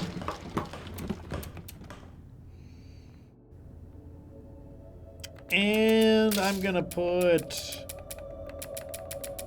probably the shooting range and the gym. Maybe a crafting still.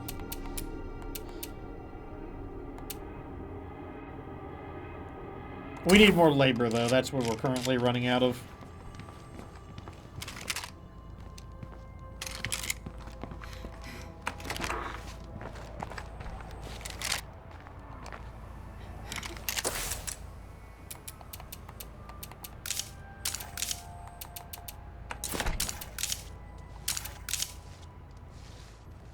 Oh yeah, we get water.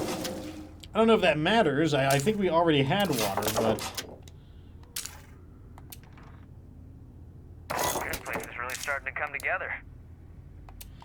Okay, that looks good. That looks good. Let's get these upgraded because it is important to have them upgraded. They don't really provide us all the benefits we need until they're upgraded.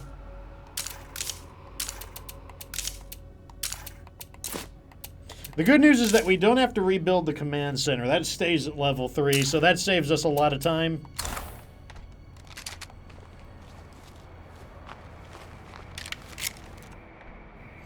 Is Camp Kelenqua the best mid-game base, you mean for this map?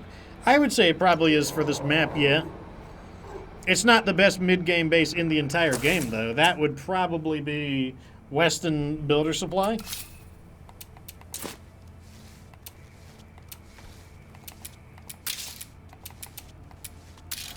Let's build the fighting gym here.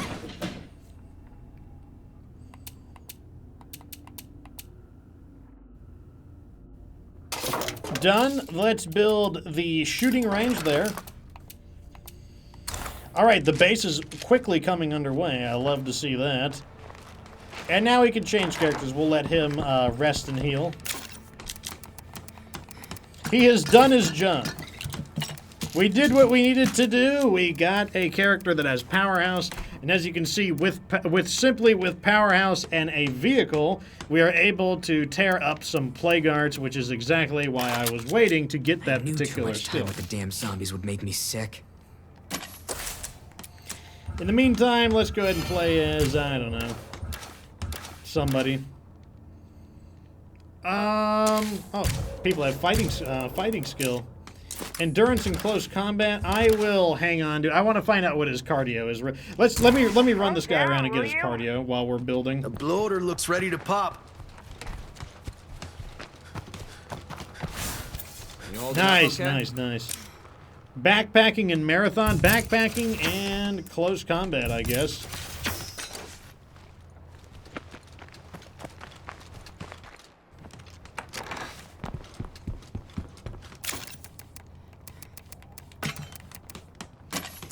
Okay, who else?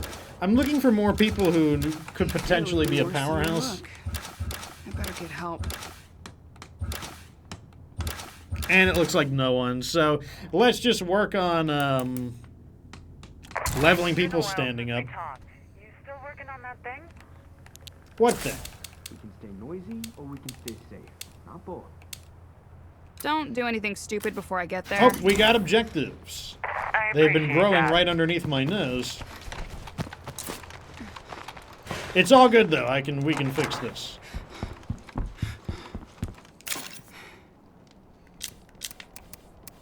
I mean, a second powerhouse is kind of it would be nice in the event the first character dies, or if I want to continue killing plague arts and I want to switch between characters. It's not absolutely necessary, but you know, we'll see what we can do.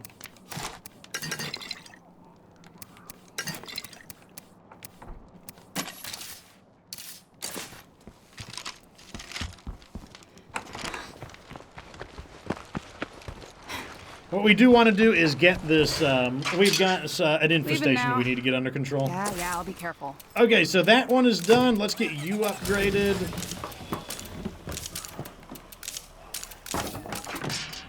And I believe we're going to leave these at level 1 because they don't, if you don't upgrade these, they will not cost the building material. So I'm trying to avoid as many building material costs. Same with this. If I leave this at level 2, it will not cost any building materials. So let's work on getting the auto shop up.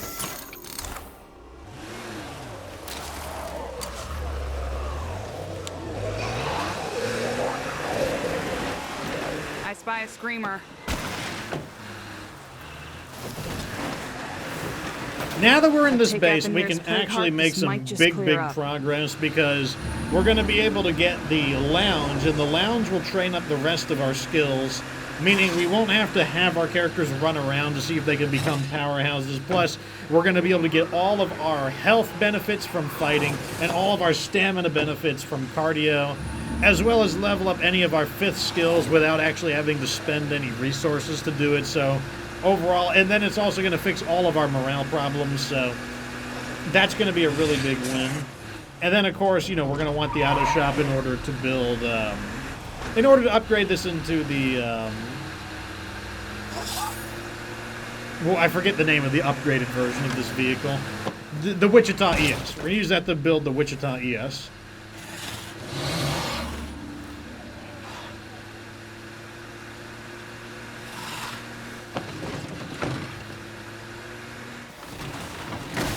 I tried to buy some alcohol because Eve is coming down to visit.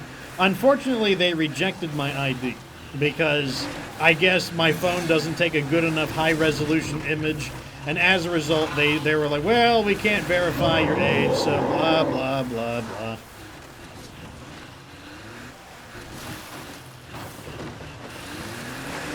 Vindictive Mink says she has so many games where she cannot find a Powerhouse character. It's really frustrating. Yeah, we really had to cycle through a lot of people to get this.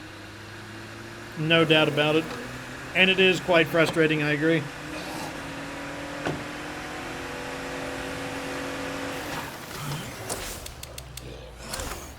Oh, shoot. That's right. We need to go check in with these guys. If we don't check in with these guys, the quest will expire. If we at least say hi to them, it will, it'll reset the timer on their quest. Okay, workshop is level 2. Good. That'll start producing parts for us, or 1 material per day, which is nice.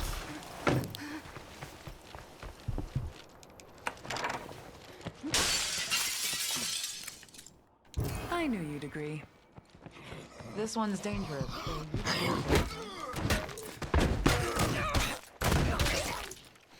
Okay, let's go deal with this infestation before it gets any worse. First time chat from Clashes. He says, sorry, I'm pretty new. What is Powerhouse? Powerhouse is one of your cardio skills, and it is extremely good for destroying plague guards. How do I always That's find the basically other my ones? primary way of killing plague guards on a budget on Lethal Zone. Because this is, in fact, on Lethal Zone.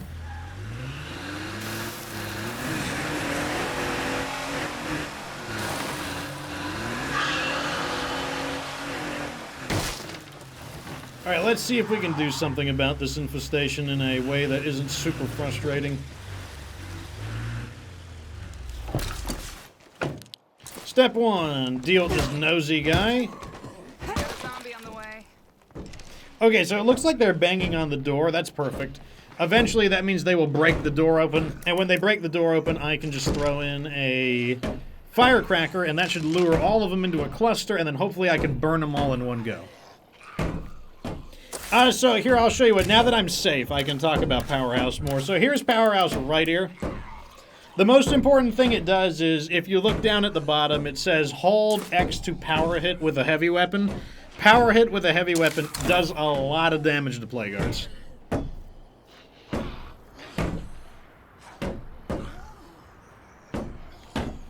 I wish they wouldn't check my ID.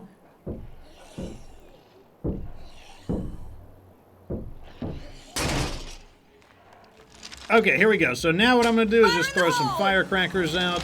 Hopefully we can lure them out of the infestation.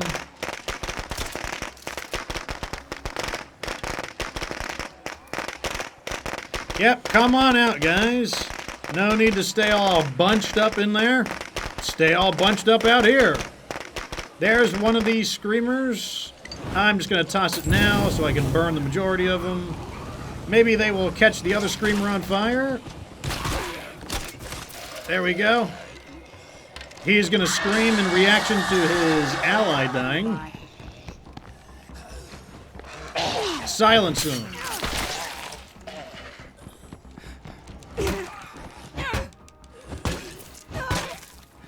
we didn't do it in time. I thought we would be able to kill them before the reinforcements arrive, but let's back off.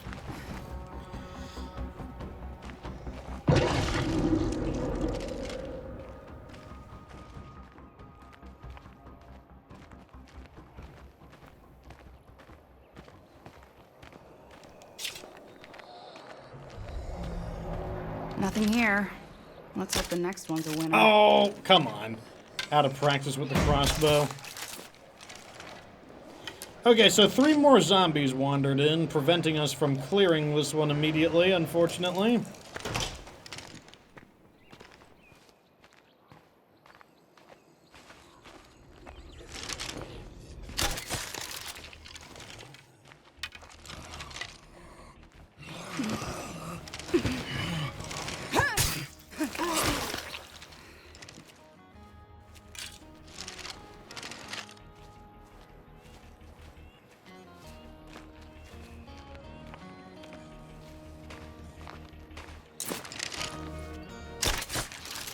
Okay, he counted. We're looking for 2 more. Where are they hiding? Come on, stop hiding, assholes. Is it you 2? Nope, he didn't count. He did, though. Okay, that's weird. Not gonna question it, though. We're down to 1 more. Is it you? It was him. Okay, so we did it. We cleared out that infestation before it became a problem, and now we are going to go rescue this guy over here for that easy quest. Also, let me see if there's anything that needs to be built. We've got 3 labor. I'm going to put them in there. I'm going to use some of my labor to get them healed up a little faster.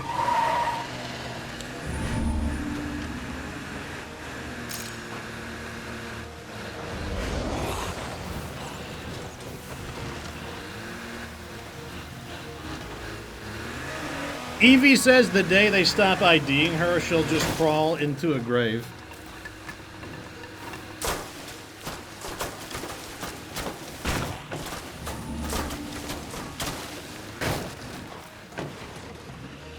Heath says, yeah, I was severed my first beer too. A visit to Germany on my 3rd day visiting. All the way to Germany. Interesting. Project is done, folks.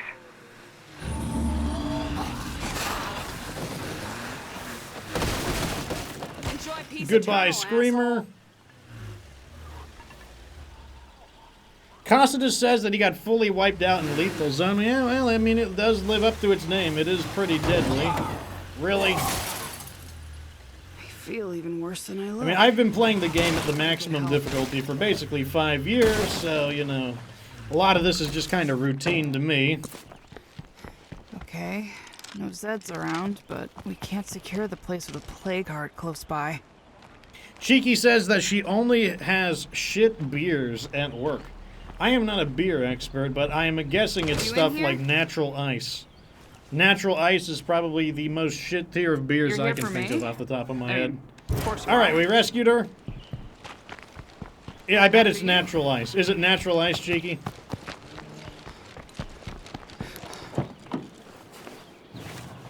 Or Natural Light?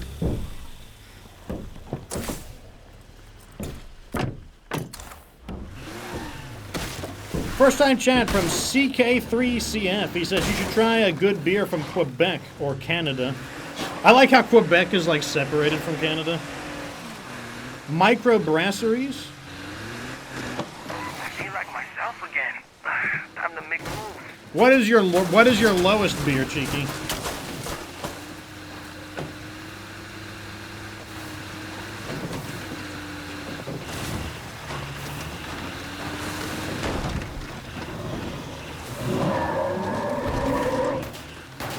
Like, everyone says American beer is bad, and I think it's because of Natural Ice and Natural Light. Home sweet home. There we go. Safe We and succeeded sound. in that quest. I owe you one. Okay, let's Don't get stress it. let's get the lounge going.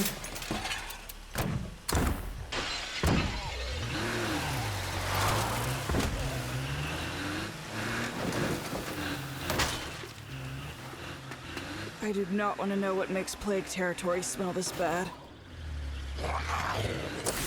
Alright, let's head back to base, because I think we're ready to upgrade this vehicle.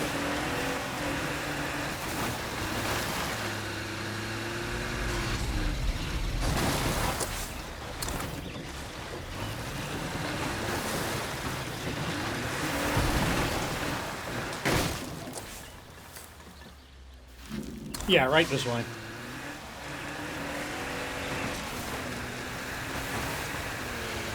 I mean, like, I've never really been much of a beer drinker. Usually when I drink alcohol, it's gonna be like liquor or a cocktail or wine or something.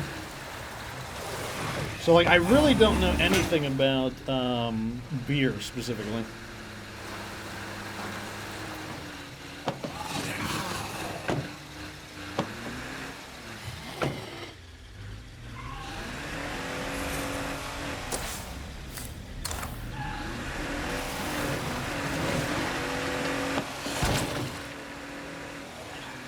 Man, now that we finally have all this set up, we can actually get some good stuff going. That's what I'm excited about. We can finally get some real facilities.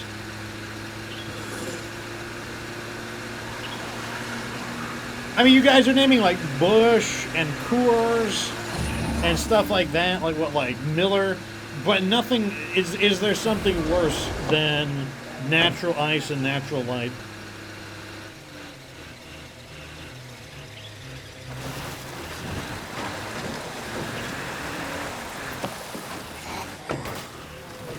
We're about to have trouble.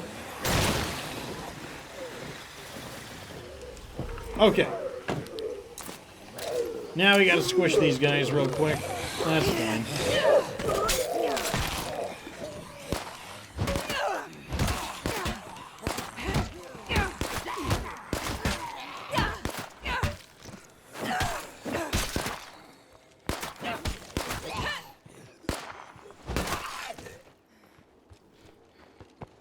Okay, let's do it. This can go in. What we're gonna do now is build a upgrade kit. Let me see. I think I need a medium upgrade kit. Yep, medium upgrade kit.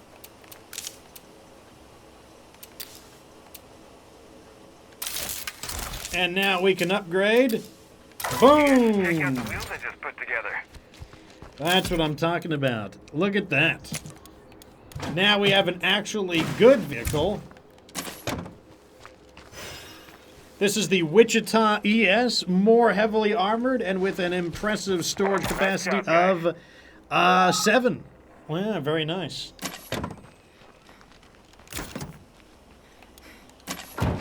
Let's also park this correctly. You know what? I kind of want to make the Vandito as well. Let me see if we've got the ability to make the Vandito.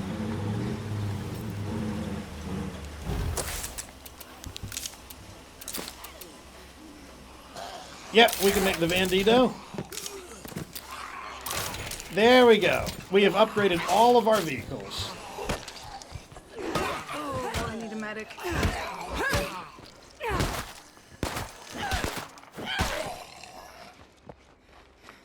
Is that van always glitched? It seems like it. You know, now that we've upgraded it, probably not, but good old Vandito. Gonna be great for helping us collect all the stuff from these plague arts. In fact, maybe we should go do that now. Evie says she loves Jack and Coke.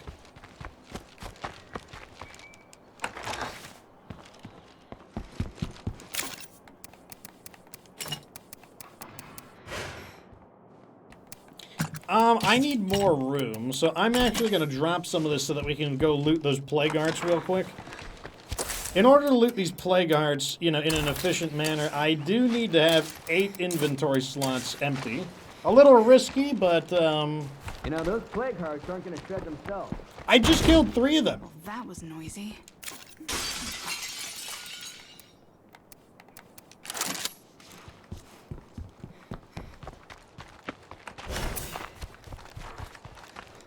Okay, we got this. All right, let's go take the Vandito out, and let's go loot some of these plague hearts that we cleared.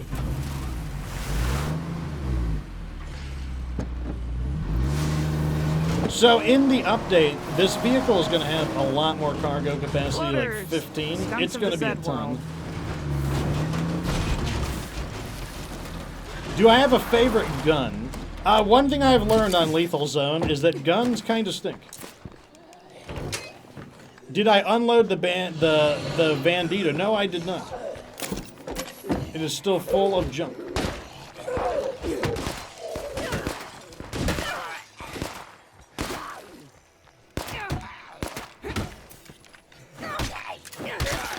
That's fine though. We can loot this and then we'll go unload it. Locked up tight. It's clear. For the moment, at least. Gimme, gimme, That's gimme. heavy. Good call there, Crimson Mirage Drake. I gotta rest a sec. Also, I could build another outpost out here.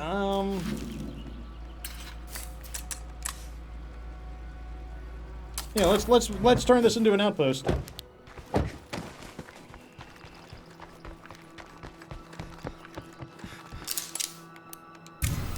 There we Consider go. this outpost done. And if we want, we could spend some time and make it even better. Well, not much. Not bad. Not bad.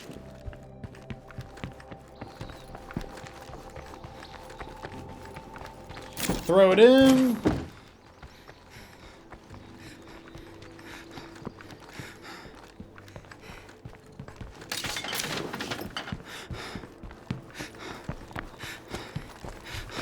All right, we're making pretty good time. Now that we've actually got that done, we're making great time. So a lot of these things I'm not going to upgrade, as I said before. This can go to level 3. I'm not going to take it to level 3, though, because it will cost materials per day. Same with this gym. This gym is going to stay at level 1 forever because upgrading it to level 2 is just going to make it cost 1 material per day. Same with the shooting range. Let's go ahead and install our white noise machine here. Let's install a comfy chair there. And the lounge is about to upgrade, so let's go ahead and hit that.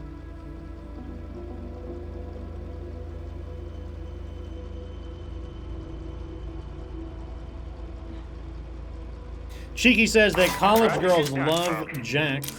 That must be a noticing patterns there. I believe Cheeky mentioned that she works at a bar.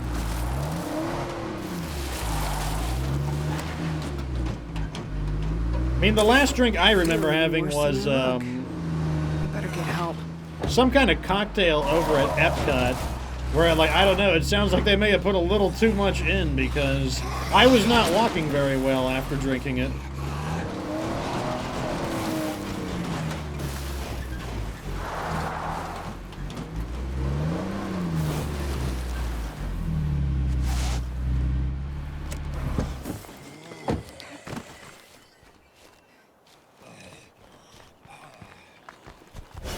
Okay, let's just throw all this crap in.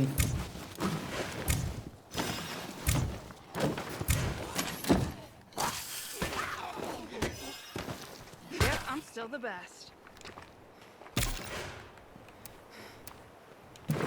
Yes, on Raglan Road, I had a really, there was a whiskey that, like, it tasted like I was drinking napalm. It was really, really strong.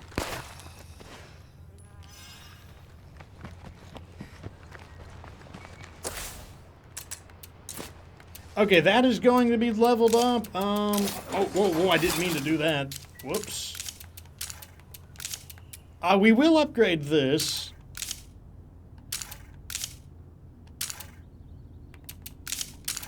Like, that melon cocktail was so strong that I lost my balance standing still.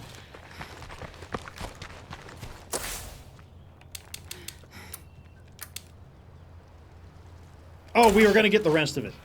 That's right, we're going to get the rest of the loot. Yeah, like, I was leaning against a, I was just leaning against a post, or, no, I was leaning against, like, a railing.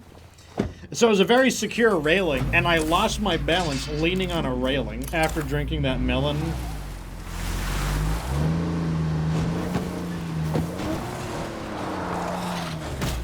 Get rid of that one. I don't know what it was mixed with, but I will say that most of the drinks had vodka in it, so I think it was... I don't think it was what it was. I think it was the quantity of it. I think they just put more in than they were supposed to.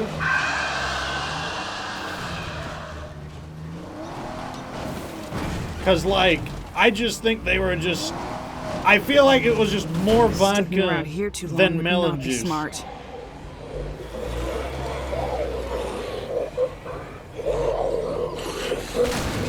Yeah, I want to try out Bushnell's because I think you said that was like that's like a hometown favorite of yours. When we go back to Raglan, it's also their most expensive whiskey flight. Their most expensive whiskey flight is the Bushnell's whiskey flight.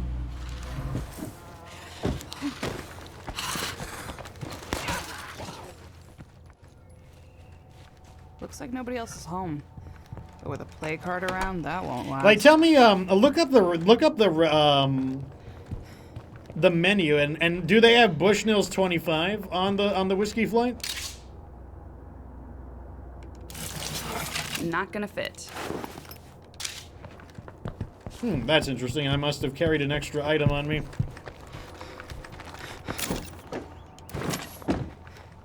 21. So yeah, see if they have Bushnell's 21. Hey there, business partner. Might as well. Looks pretty empty to me. I mean, because it's a pretty expensive whiskey flight, so... This place actually feels like home to me. $250 a bottle of Bushnell's 21. It's called Raglan Road. R-A-G-L-A-N Road.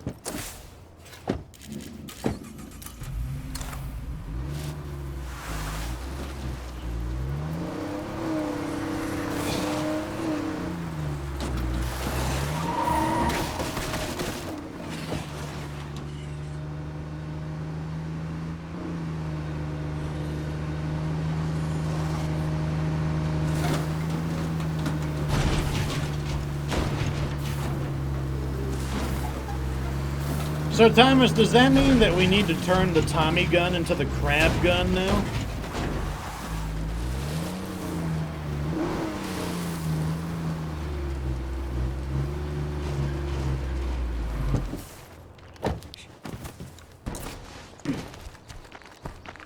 Alright, here we go. Let's get this stuff.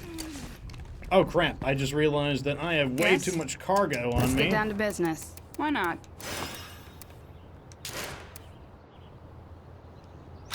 Whatever, I'm just gonna sell some of this crap. I'll take the money, I don't need the weapons. This'll slow me down. Huh? Let's make a deal. I'll sell that. I want to keep that. Let's put some of this inside the van. That's why we brought the van. The van is very nice for cargo.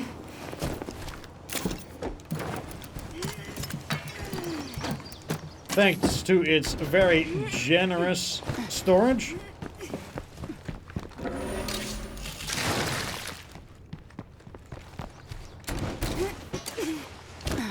Actually, we might as well loot the building since the area is clear. Let's loot the building as well. So I would say we've made some pretty good... okay, so it doesn't have 21. They're holding out on us.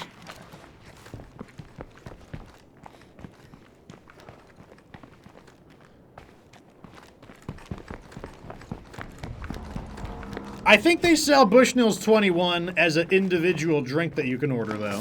Check for the individual drinks.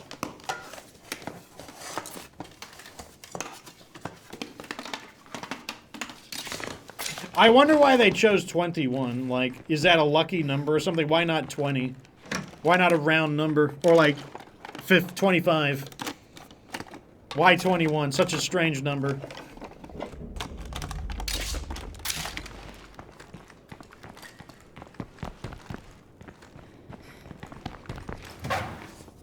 You know, I've been dragging this minion that I hired all over the place, and honestly, she's been doing well.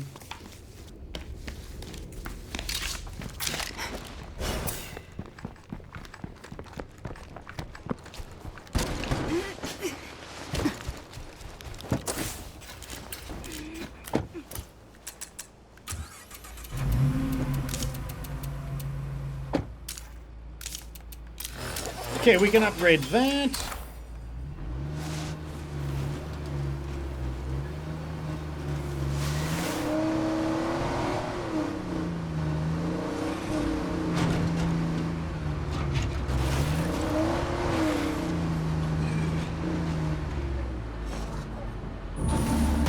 Oops. Oh yeah, that's what it was. It was the coconut rum.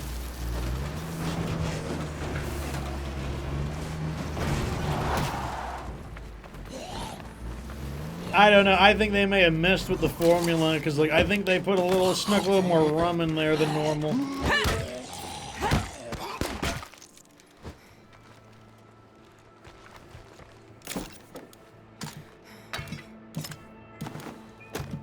All I know is that I could not.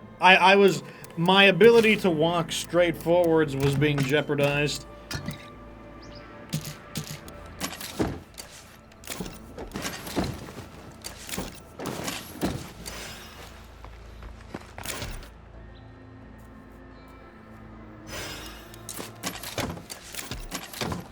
Okay, all of this stuff can be transferred.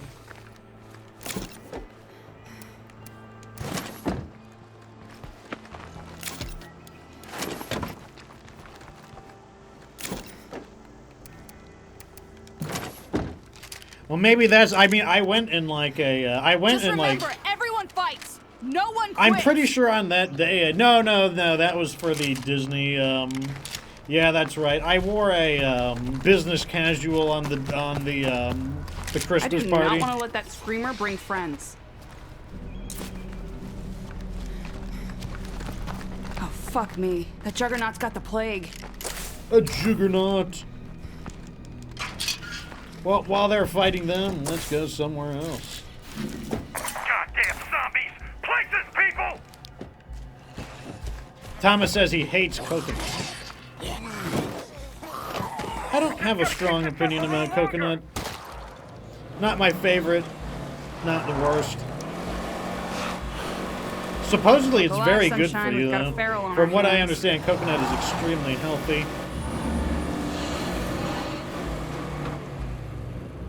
Wonder if we've seen the last of them yet.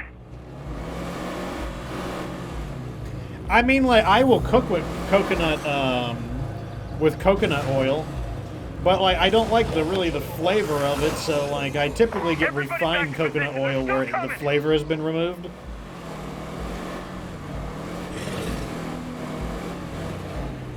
I feel even worse than I look. I better get help.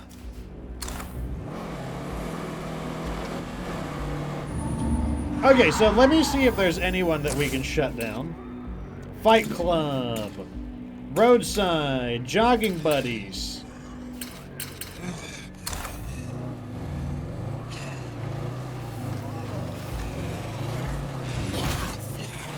Thomas, what if your dessert is just a coconut? Like, just like a bunch of, like, coconut. Dinner theater off. Oh, that one's terrible. Off-site fuel storage. That one's suckaronis. Let's go shut some of these crummy enclaves down so that we can make room for good ones.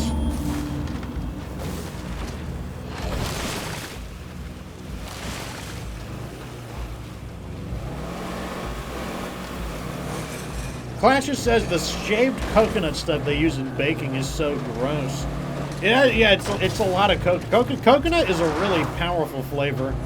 That's the thing about coconut is, I don't mind coconut on its own, but man, like if you add it to other things, it's such a strong flavor.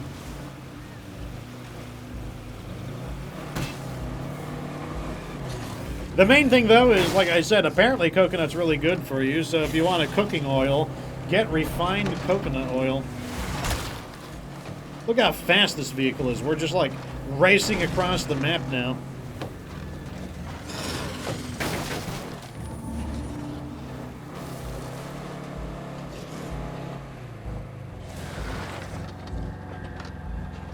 Coconut as a dessert. What sort of torture device?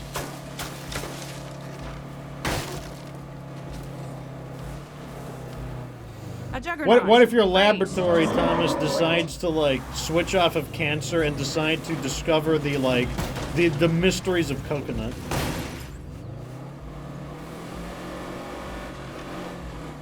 Clasher says he hates orange melon as well. Wow. I'm not too familiar with orange melon. I mean, I don't really like melon. So, I just don't like melon. So...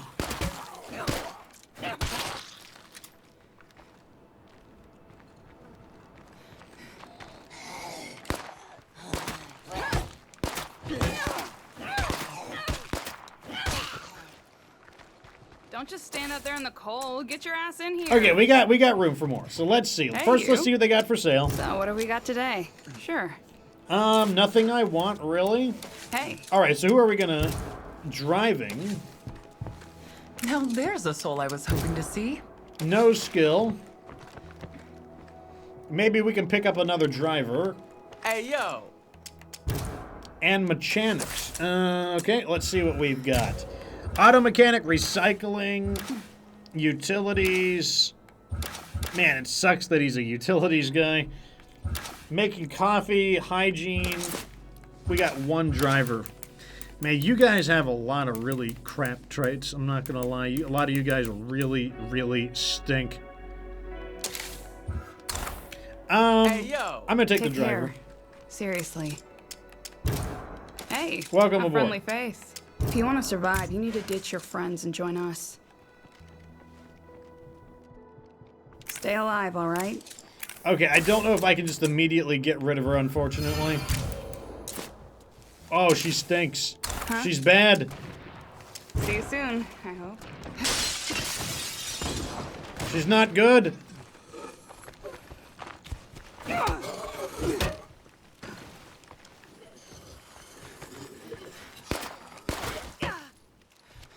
What? Can't do everything myself. She stinks. After you. Get rid of her. Huh? It kills me to be the one to tell you, but you gotta leave.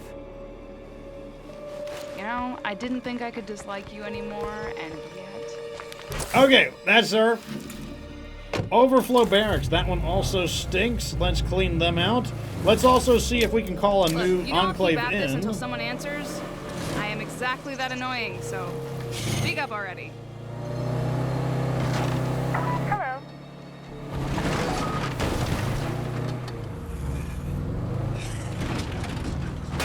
Okay, we did get a new enclave out of it. Yeah, if you have too many enclaves, you can't call any more in. So we have to trim out the bad ones. Nice to see you're still kicking. Driving, could get a driver. How's it going?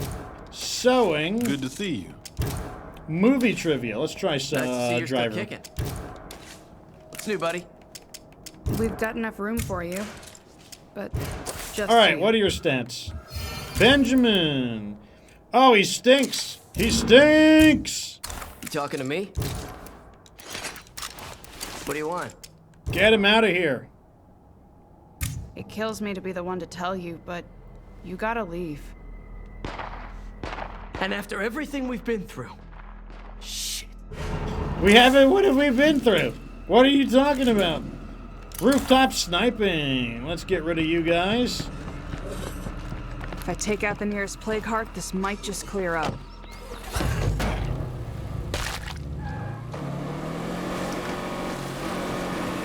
He was not. I agree. He was not happy about that.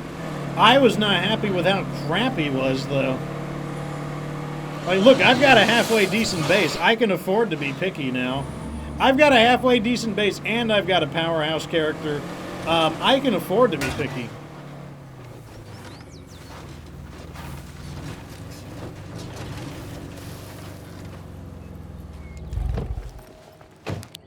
All right, let's see what these guys got. Hey, how's it going? Medicine. That Let's could get be down useful. to business. Food. Chemistry textbook. Hey, I kind of want medicine. Medicine is not bad. Oh, hey there. Computers. What up? Computers. What do we have? Auto mechanic, recycling, nothing. Utilities, making coffee, that one stinks. Hygiene and driving. I think I want the medic. Oh, hey there. I want the doctor. Hey, how's life treating you? You're the doctor, right? Yes. Hey, what's poppin'? Hey, how's life treating you? We've got enough room for you. But all right, what are your stats? Come on, can we get a winner, please? Oh my God, she's good. She's good. Hang in there.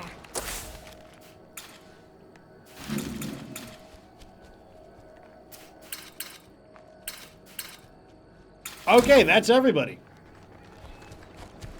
That's everybody. Well, okay. Well, I guess out of 3 enclaves, we get 1 actually decent one. And she knows medicine, so that's perfect. We do want medicine. We can get either a pathologist or a surgeon. Both are good. If I get a pathologist and a surgeon, then it will finally be worthwhile to upgrade the infirmary to level 3. But until we get that, I'm going to leave it at 2.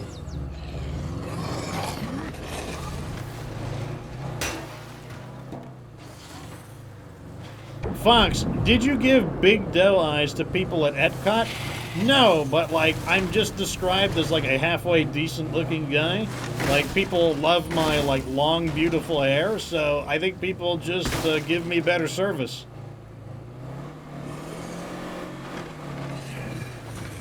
Like, I have hair that like all like the girls always tell me that they wish they had my hair, so.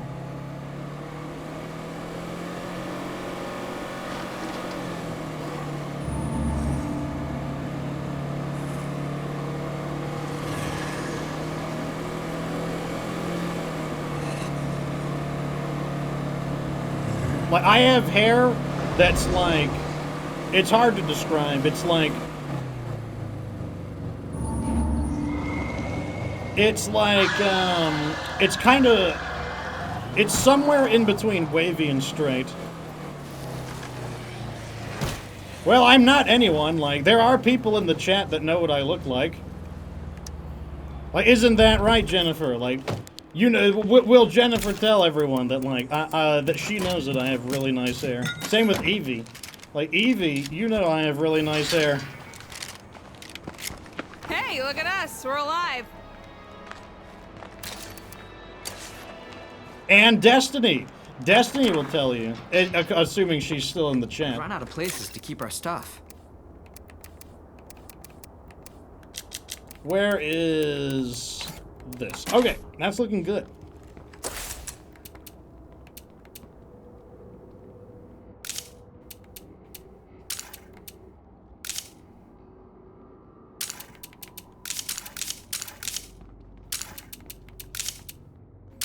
All right, I think we're actually looking pretty good.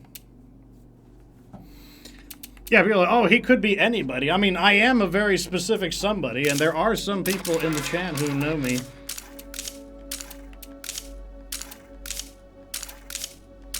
Right now, I feel my hair is a little too long. I don't want it to be this long, but I haven't found an opportunity to get a cut because I'm always so damn busy.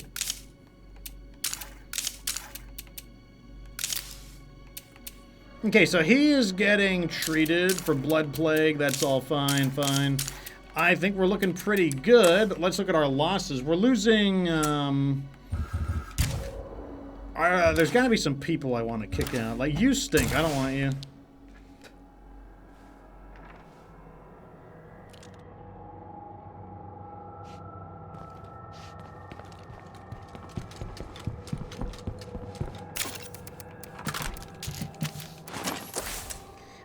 So we don't want pullover.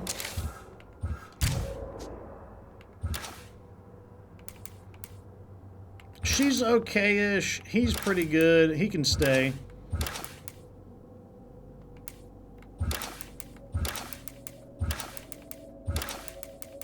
Normally, I like to have about shoulder length hair, maybe slightly longer than shoulder length. I don't like it to be too long, but like at the same time, like I usually don't find the time to get a cut is the main issue.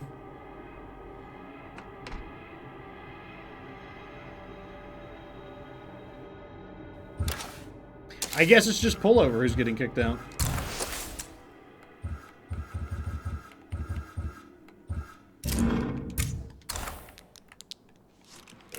pasa, ese? Goodbye. It kills me to be the one to tell you, but you gotta leave. It doesn't kill me, I promise. You should have seen it coming, it's true. You have crap stats. You should have known that you would be banished.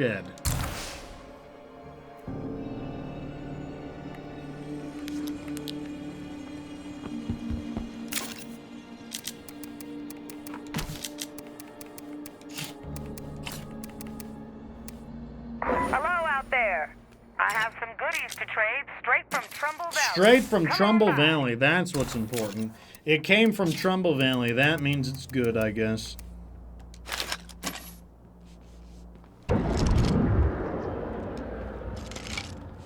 Okay, so that is going to be good enough for today's stream, because we are running up on our 4 hours. That is a lot of State of Decay in one stream. Yeah, so my new streaming pattern is going to be probably, when I stream, I'm probably going to do 2 games. And, oh, see that? Like, I got 2 people confirming it. Like, that's what you see that? Like, do not doubt the fox. We got Jennifer and Evie, who both say my hair is pretty, so, like, there. People doubt me. People think it's because people think I'm old. People think I'm like some old balding guy. I'm like, I don't know what, because my voice is a bit deeper? Like, I'm in the millennial age group.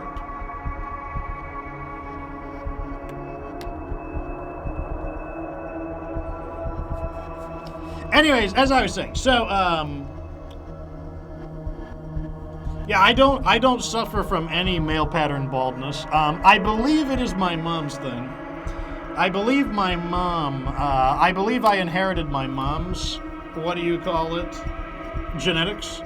So, like, because my hair does not look at all like my father's. Yeah, it's supposed to be, like, every 30 minutes or something, according to, like, what they tell me. Let me see if I can, let me see. Let me see. Maybe I could find a picture of my father. My father is dead, but I might have a picture of him.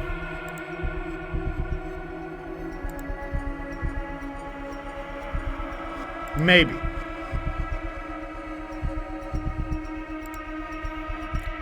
Let me see. Oh my god, I hate you, Facebook.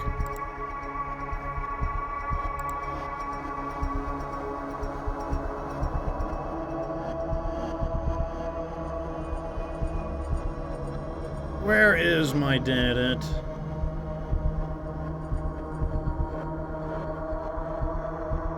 Ah! Save to desktop.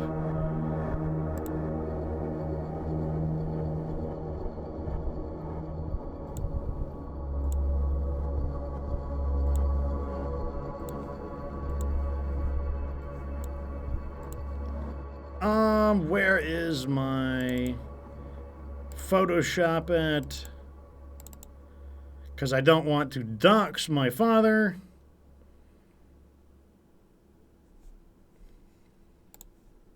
Even though he is dead. So let's get Photoshop going.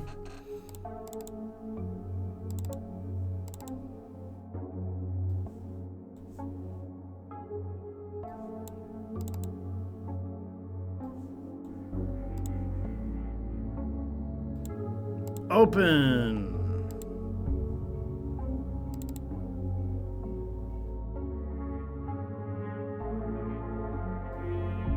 Brush. Black for redacted. There we go. Okay. So this is my father. And I do not have his hair. Which in this case, he doesn't have hair. And he doesn't have hair because that is a picture of him in the Marines. And this is also a very old picture. I was not in my father's first family. I was in my father's second family, which is why there is a significant age gap there. My father emigrated from Hungary. I guess more like his family emigrated from Hungary, and they did that a long time ago. So and like I said, I am part of his second family because unfortunately his first family fell through. But he was an impoverished man who, like I said, they sold everything they owned to come to the United States from Hungary. And he basically lived as a dirt farmer. He was so poor, he told me, that any job that required you to have shoes, he would paint his feet black to make it seem like he was wearing shoes. So he was, when I say he was quite poor, he was remarkably poor, to put it lightly. He joined the Marine Corps to get out of poverty, not in the sense that it was going to make him wealthy, but because he was poor, he was falling into a life of crime with the mafia, which was a thing at the time. And he felt like he was going to be killed in gang violence, essentially. So he signed up with the Marine Corps in order to get off the streets. When he came home, he became an engineer, and he worked for Hughes Aircraft Company, and eventually decided, with the knowledge he gained from working at Hughes Aircraft Company, to start his own business, which took him to where he lived and died in Florida, where I am. But I don't have his hair. I have my mother's hair. My mom has, the exact same hair type as me.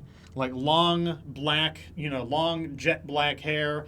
It's straight with a bit of a wave. It starts out straight, and then probably after about shoulder length, it starts out straight until it hits shoulder length, and then it starts getting these like slight spiraling waves at the end. Very gentle spiraling waves, like almost like a gentle corkscrew at the end. It's a very strange. I used to hate my hair. And then all of a sudden, like, all the girls wouldn't stop touching it. Then I'm like, never mind, I love my hair now. But I never knew that about my hair until I grew it out, because I always had, like, short cut hair. And it wasn't until I grew my hair out that I realized that my hair becomes different. The longer it grows, the more different it becomes. So that was, And so then I tried that. So my father, being in the Marine Corps, he hated long hair. He thought, he's like, oh man, you look like some hippie, pot-smoking weirdo. But at the same time, he was like, oh, but even I can't deny that you got served a good hand on hair genetics. So, like, I did cut my hair for his funeral because I was worried he was going to burst out of the coffin and start attacking me and, like, strangling me to death. Because he was also he was very, like, my father loved fighting. He took every additional boxing thing he could sign up for in the Marines. He really loved fighting. Boxing was a sport. He watched boxing on TV. He had favorite boxers, and that's all he wanted to do was box. He loved boxing. So I was worried that he was going to, like, burst out of the grave and, like, just, like, perform some, like, 99-hit Street Fighter combo on me before running out of energy and dying again. So I did cut my hair for that specifically.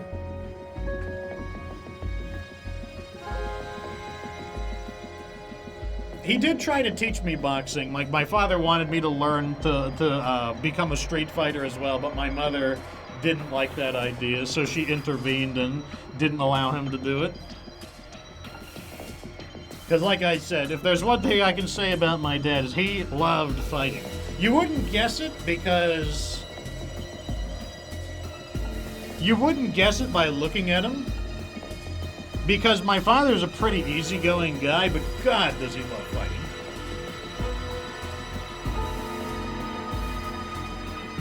Yes. My father was really into the Golden Gloves in the United States Marine Corps as well. Like, that's what he was obsessed about. He was just obsessed about punching people and getting punched. I don't know. I think he liked the pain. Like, I don't know. Because, like, he was not afraid of getting punched. In fact, I don't know, just getting punched in the face, like, only, like, filled him full of energy. So it was he was an interesting guy, though. It's kind of too bad that I started the channel after he passed away, because you know, then I could have invited him on.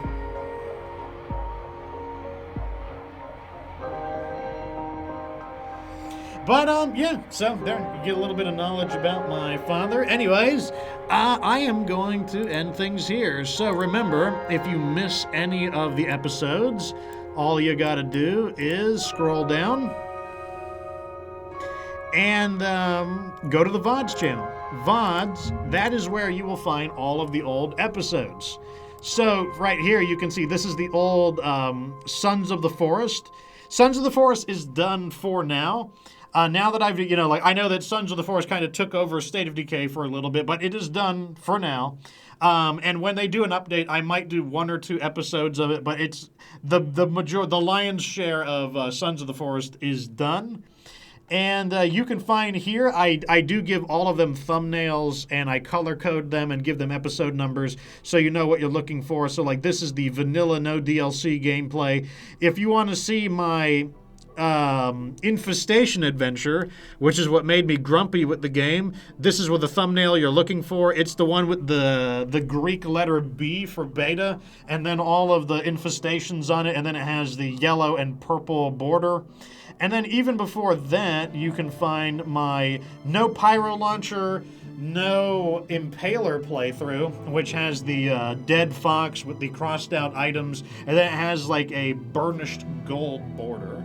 And that one is 16 episodes long. So if you want to see any of the old episodes, they are all here, because remember, the episodes eventually are deleted on Twitch. They just don't let you keep them. It's just not a thing.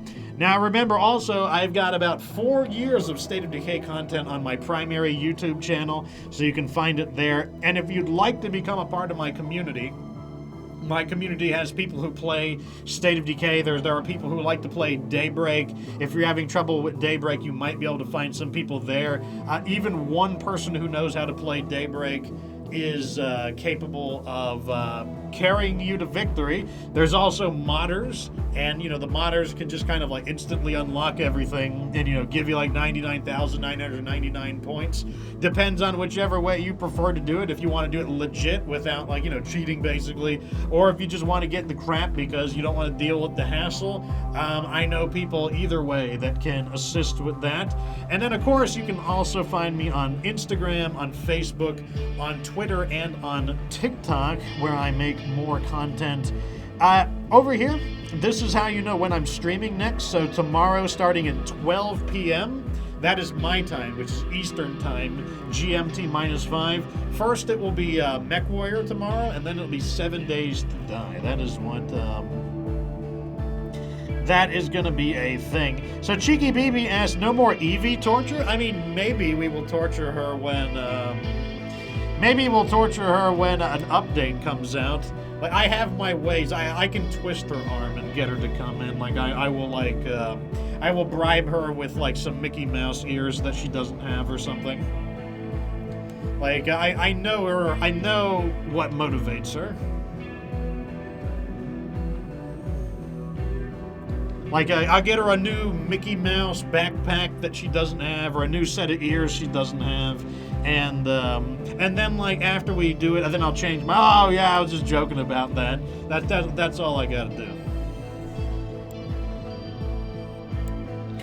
Anyways, that is that. Thank you all for coming in for today's stream. It's a pleasure to perform for all of you guys.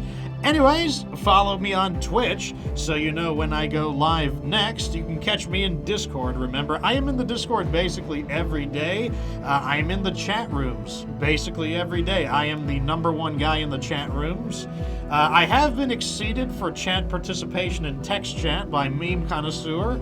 I will have to reclaim that from him, because usually I'm the most active person in my own Discord, but he has finally surpassed me. But yes, if you would ever like to chat with me, then you can find me in the Discord. I also play games with people in my Discord. I primarily am playing Deep Rock Galactic and Mech Warrior with people, but yeah, you join the Discord and you can have a chance to chat with me, because like I said, I do interact with the audience on the regular. Anyways, How are you too shy to be on Discord, Cheeky, when you're like a bartender? Like, isn't that your thing? Like chatting with the patrons?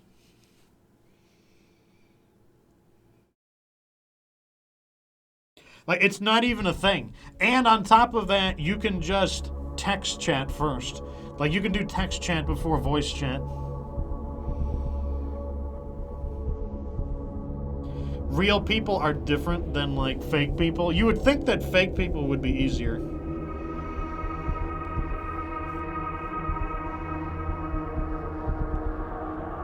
Except for me. I'm harder. I'm harder than everyone. It's easy to deal with everyone except me. Like, I am the menace of my own Discord. Anyways, till next time. Remember that you don't have to be good to get good.